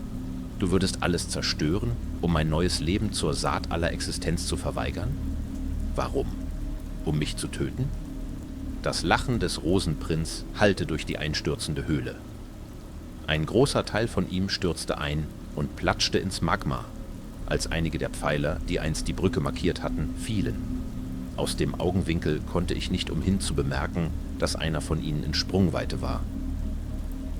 »Ich bin ein weites und unendliches Meerkind«, knurrte der Rosenprinz, als seine Masse über mir aufstieg. »Der Tod wird mich nicht halten. Die Zeit wird mich nicht besiegen. Ich habe Gotten in den Äonen vor deiner Art verzehrt. Ich habe das Auf- und Absteigen von Realitäten vor deiner eigenen gesehen und sie alle gereinigt. Dein Hochmut verzögert nur das neue Leben meiner ewigen Quelle. Ich werde dich irgendwann haben und in mir wirst du es erleben. Komm, komm in meinen Ozean, verfolgter Kind. Dein Schicksal ist gegeben.« Das Auge riss auf und enthüllte ein Maul aus gezackten Knochen und windenden Tentakeln. Ich rannte, sprang über das Magma und auf einen der gefallenen Trümmerteile. Mein Herz pochte, als ich das nächste Trümmerstück voraussah und darauf sprang. Hinter mir konnte ich den schmerzhaften Schrei des Rosenprinz hören, als er mit dem Magma in Kontakt kam. Das verschaffte mir gerade genug Zeit, um zu einem der gefallenen Pfeiler zu gelangen. Ich konnte einen Erdrutsch auf mich zukommen sehen, als ein Teil der Höhle einstürzte. Ich konnte den Zwielichthimmel dahinter sehen. Diese Welt könnte in die Dämmerung gefallen sein. Ich könnte sowieso tot gewesen sein, aber ich wäre verdammt, wenn ich dieses verdammte Ding vor meinem Tod noch einschließen würde. Ich sprang zwischen die Trümmer, nur gelegentlich zurückblickend, um die sich windende Masse aus Augen, Blumen und Fleisch zu sehen, die mir folgte und meinen Weg zum Erdrutsch verfolgte. Einer der Pfeiler vor mir stürzte um. Ein Teil davon landete auf den gefallenen Felsen und ich machte mich dort hinauf. Ich packte ihn und zog mich hoch, bevor ich auf dem zerbrochenen Felsen landete. Das Magma war jetzt hinter mir und der Rosenprinz kam immer noch. Ich kletterte so schnell ich konnte den Felsrutsch hinauf. Hinter mir stürzte die Oberseite der Höhle ein und begrub die Serpentinentumbe und das, was vom Portal übrig war. Als ich die Spitze erreichte, konnte ich den Rosenprinz hinter mir sehen. Ein Tentakel aus totem Fleisch ragte aus den eingestürzten Ruinen. Sein einzelnes weißes Auge blieb auf mich gerichtet, während Millionen von krabbelnden, insektoidalen Beinen die Felsen hinter mir hinaufkletterten. Ich rannte weiter und stürzte auf die verschneite Bergseite. Vor mir konnte ich das Reich der Schlange sehen, oder was davon übrig war. Massen von Land brachen ein, als die ungebundene Schlange sich entfaltete. Teile des Waldes wurden in den Himmel geschleudert. Das ferne Meer war fast vollständig abgelaufen und ließ nichts als den pechschwarzen Körper der Schlange sichtbar zurück. Ich konnte sehen, dass einer der Berggipfel eingestürzt war. Der zweite schien kurz davor zu sein, dasselbe zu tun, und ich hielt nicht an, um zuzusehen. Während ich den Schnee und die Felsen hinabrutschte, entdeckte ich eine Höhle nur wenige Meter entfernt. »Du wirst mir nicht entfliehen, Kind. Du gehörst mir. Du zu mir!« Der sich windende Tentakel des Rosenprinz erreichte den Gipfel des Felsrutschens. Das Auge fixierte mich, bevor es die Jagd wieder aufnahm. Ich rannte zur Höhle. Ich hatte keine Ahnung, ob die Tore dort noch funktionierten, aber ich war dabei, es herauszufinden. Als ich in die Dunkelheit rannte, konnte ich die Dämmerung direkt vor mir riechen. Ich konnte das laufende Wasser hören, und als ich schließlich auftauchte, fand ich mich wieder am gleichen Flussufer, an dem ich zuvor gewesen war. Ich blickte zum Himmel und sah, wie das Reich der Schlange auseinanderfiel. Ich konnte sehen, wie es an Höhe verlor und fiel. »Die Dämmerung wird dich nicht vor mir retten, Jasmine McKay«, knurrte eine Stimme hinter mir. Ich blickte zurück, gerade noch rechtzeitig, um die massive Gestalt des Rosenprinz zu sehen, wie er durch das Tor auftauchte. Ich rollte zur Seite, als er nach mir schnappte. Sein schlangenartiger Tentakel wand sich, während er nach mir suchte, und ich rannte weiter. Ich sah ein weiteres Tor direkt vor mir, und hatte eine Idee. Früher oder später würden diese Tore schließen. Ohne das Reich der Schlange gäbe es keine Höhlen mehr, die dorthin führten. Vielleicht würde ich es nicht lebend hier rausschaffen, aber ich wusste, dass ich zumindest dem Rosenprinz zum letzten Mal sagen konnte: Fuck you. Das war mehr als genug für mich. Ich rannte zum Tor und hörte das Wesen hinter mir wütend knurren. Ich ging durch das Tor, in die Dunkelheit, und hörte nicht auf zu rennen. Das wütende Knurren des Rosenprinz sagte mir, dass er immer noch hinter mir her war. Wieder tauchte ich auf den eisigen Berghängen auf. Der zweite Gipfel war eingestürzt und eine Lawine aus Felsen und Schnee raste den Berg hinab.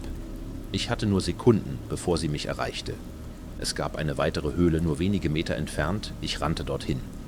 Der Rosenprinz blieb dicht auf meiner Spur.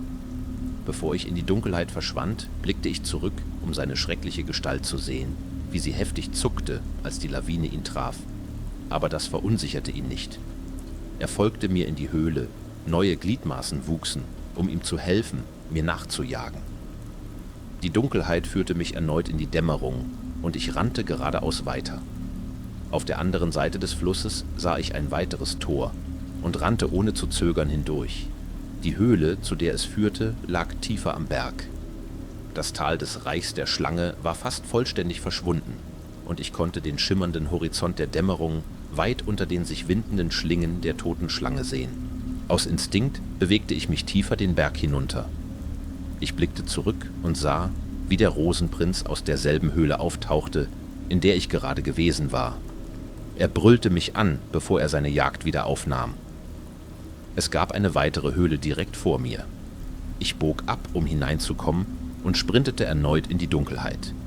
Ich konnte Spuren der Dämmerung auf der anderen Seite sehen, aber ich ging nicht hindurch.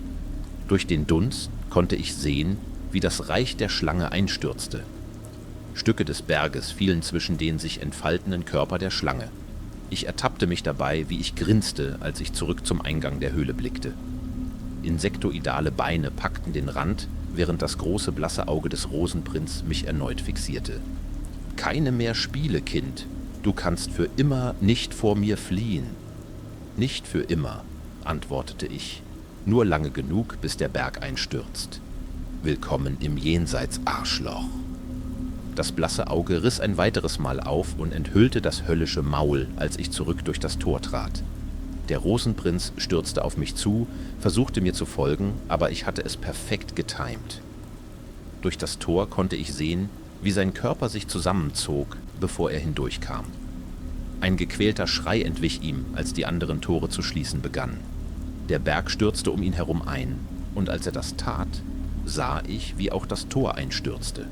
Selbst ohne das Tor konnte ich das gequälte Kreischen des Rosenprinz hören, als die Segmente, die er achtlos zwischen dem einstürzenden Reich der Schlange und der Dämmerung verwoben hatte, auseinandergerissen wurden. Es klang, als hätte es ihm wirklich wehgetan. Am Himmel über mir traf das Reich der Schlange mit einem erschütternden Schlag den Boden.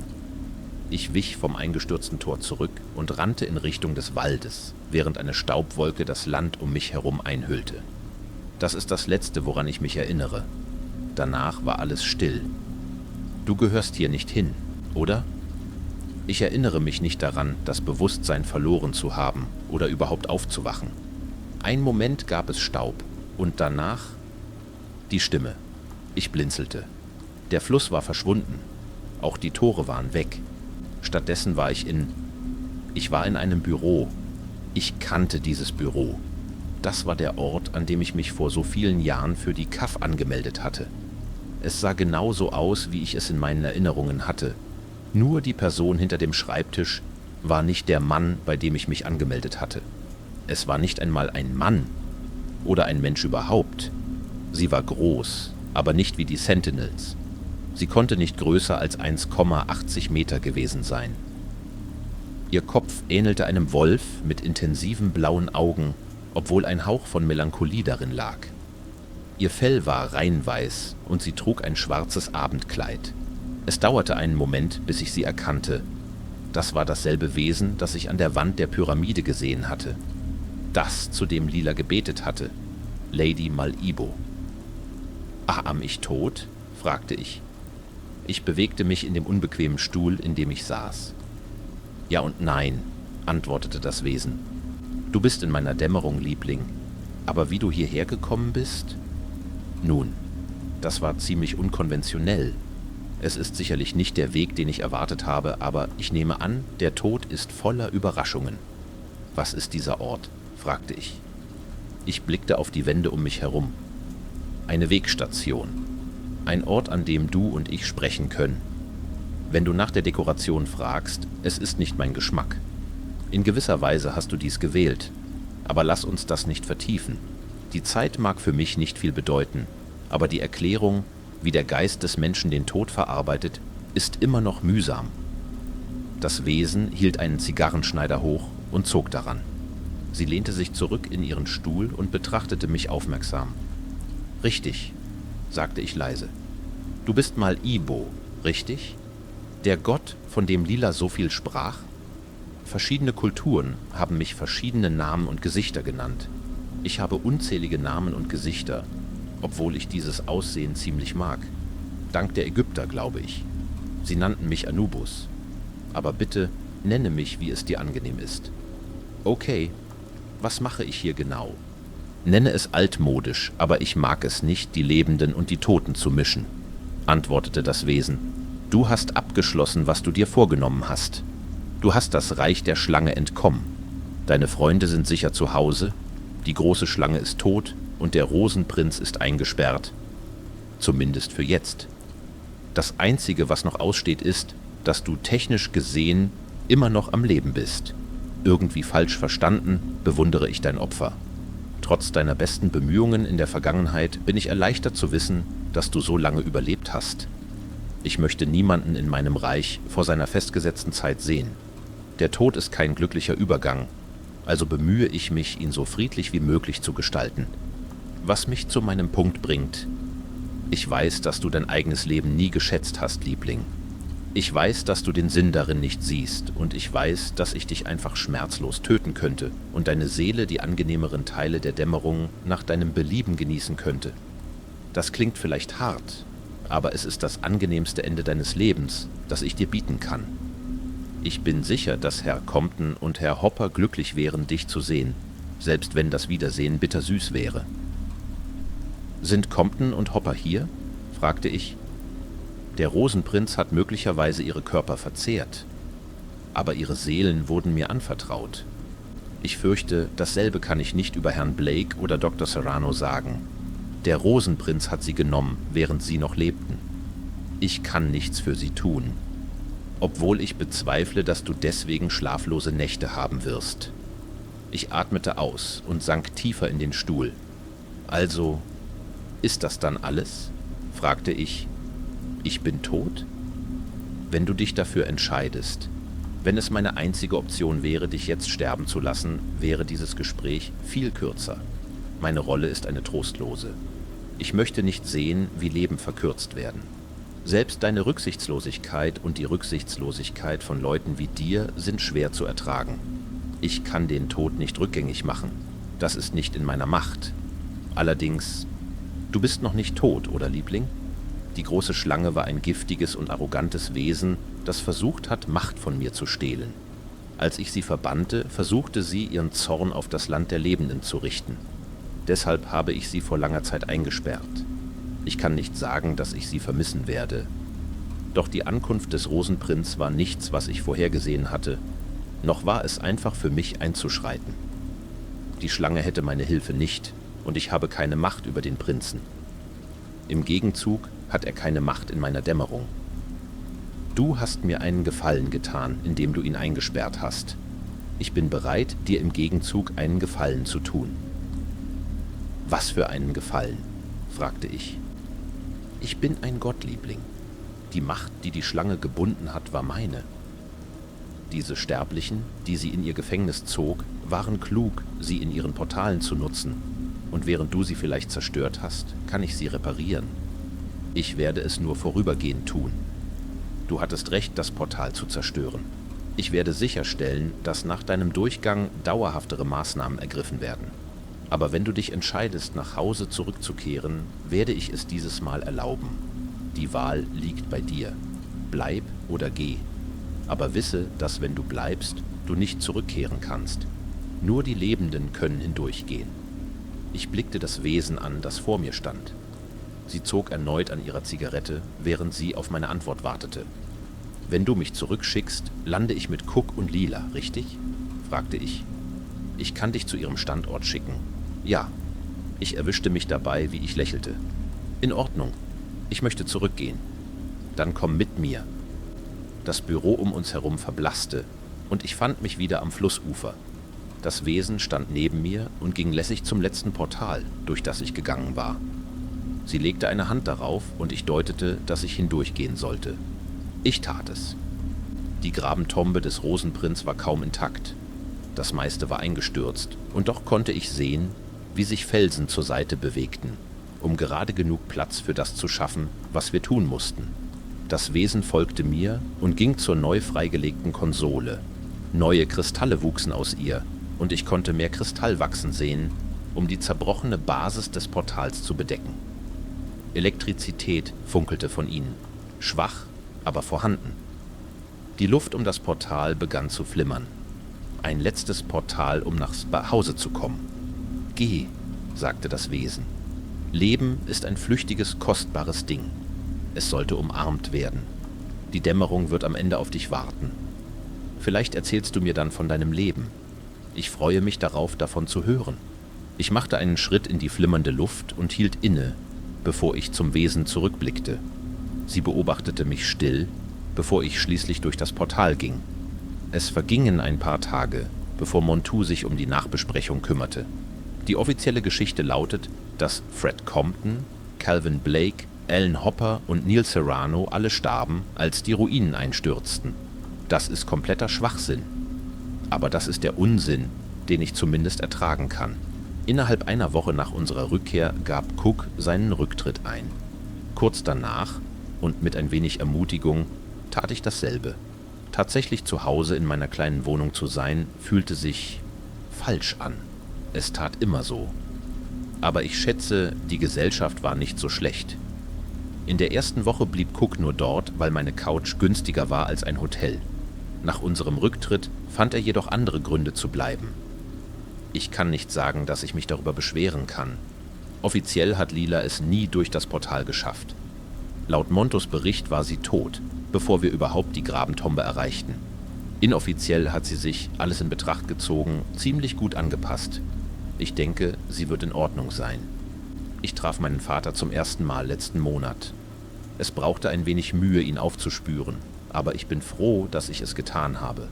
Ich habe nicht wirklich mit meiner Mutter gesprochen, aber das ist nichts Neues. Ich kann nicht immer schlafen. Die Albträume, die ich hatte, sind lebendig und manchmal wache ich schreiend auf. Ich habe immer noch Träume von einem Ozean und Blumen, aber ich glaube, ich werde in Ordnung sein. Manchmal träume ich von einer Frau mit einem Wolfskopf und traurigen Augen. Das sind die Träume, die ich am meisten genieße. Ich habe es nie dafür ausgemacht, die italienische Ausgrabung weiter zu verfolgen. Ehrlich gesagt war es mir egal. Cook hingegen hat ein wenig recherchiert. Ich höre, dass sie dort draußen immer noch ausgraben. Ich weiß nicht, was sie finden werden oder ob es noch etwas zu finden gibt.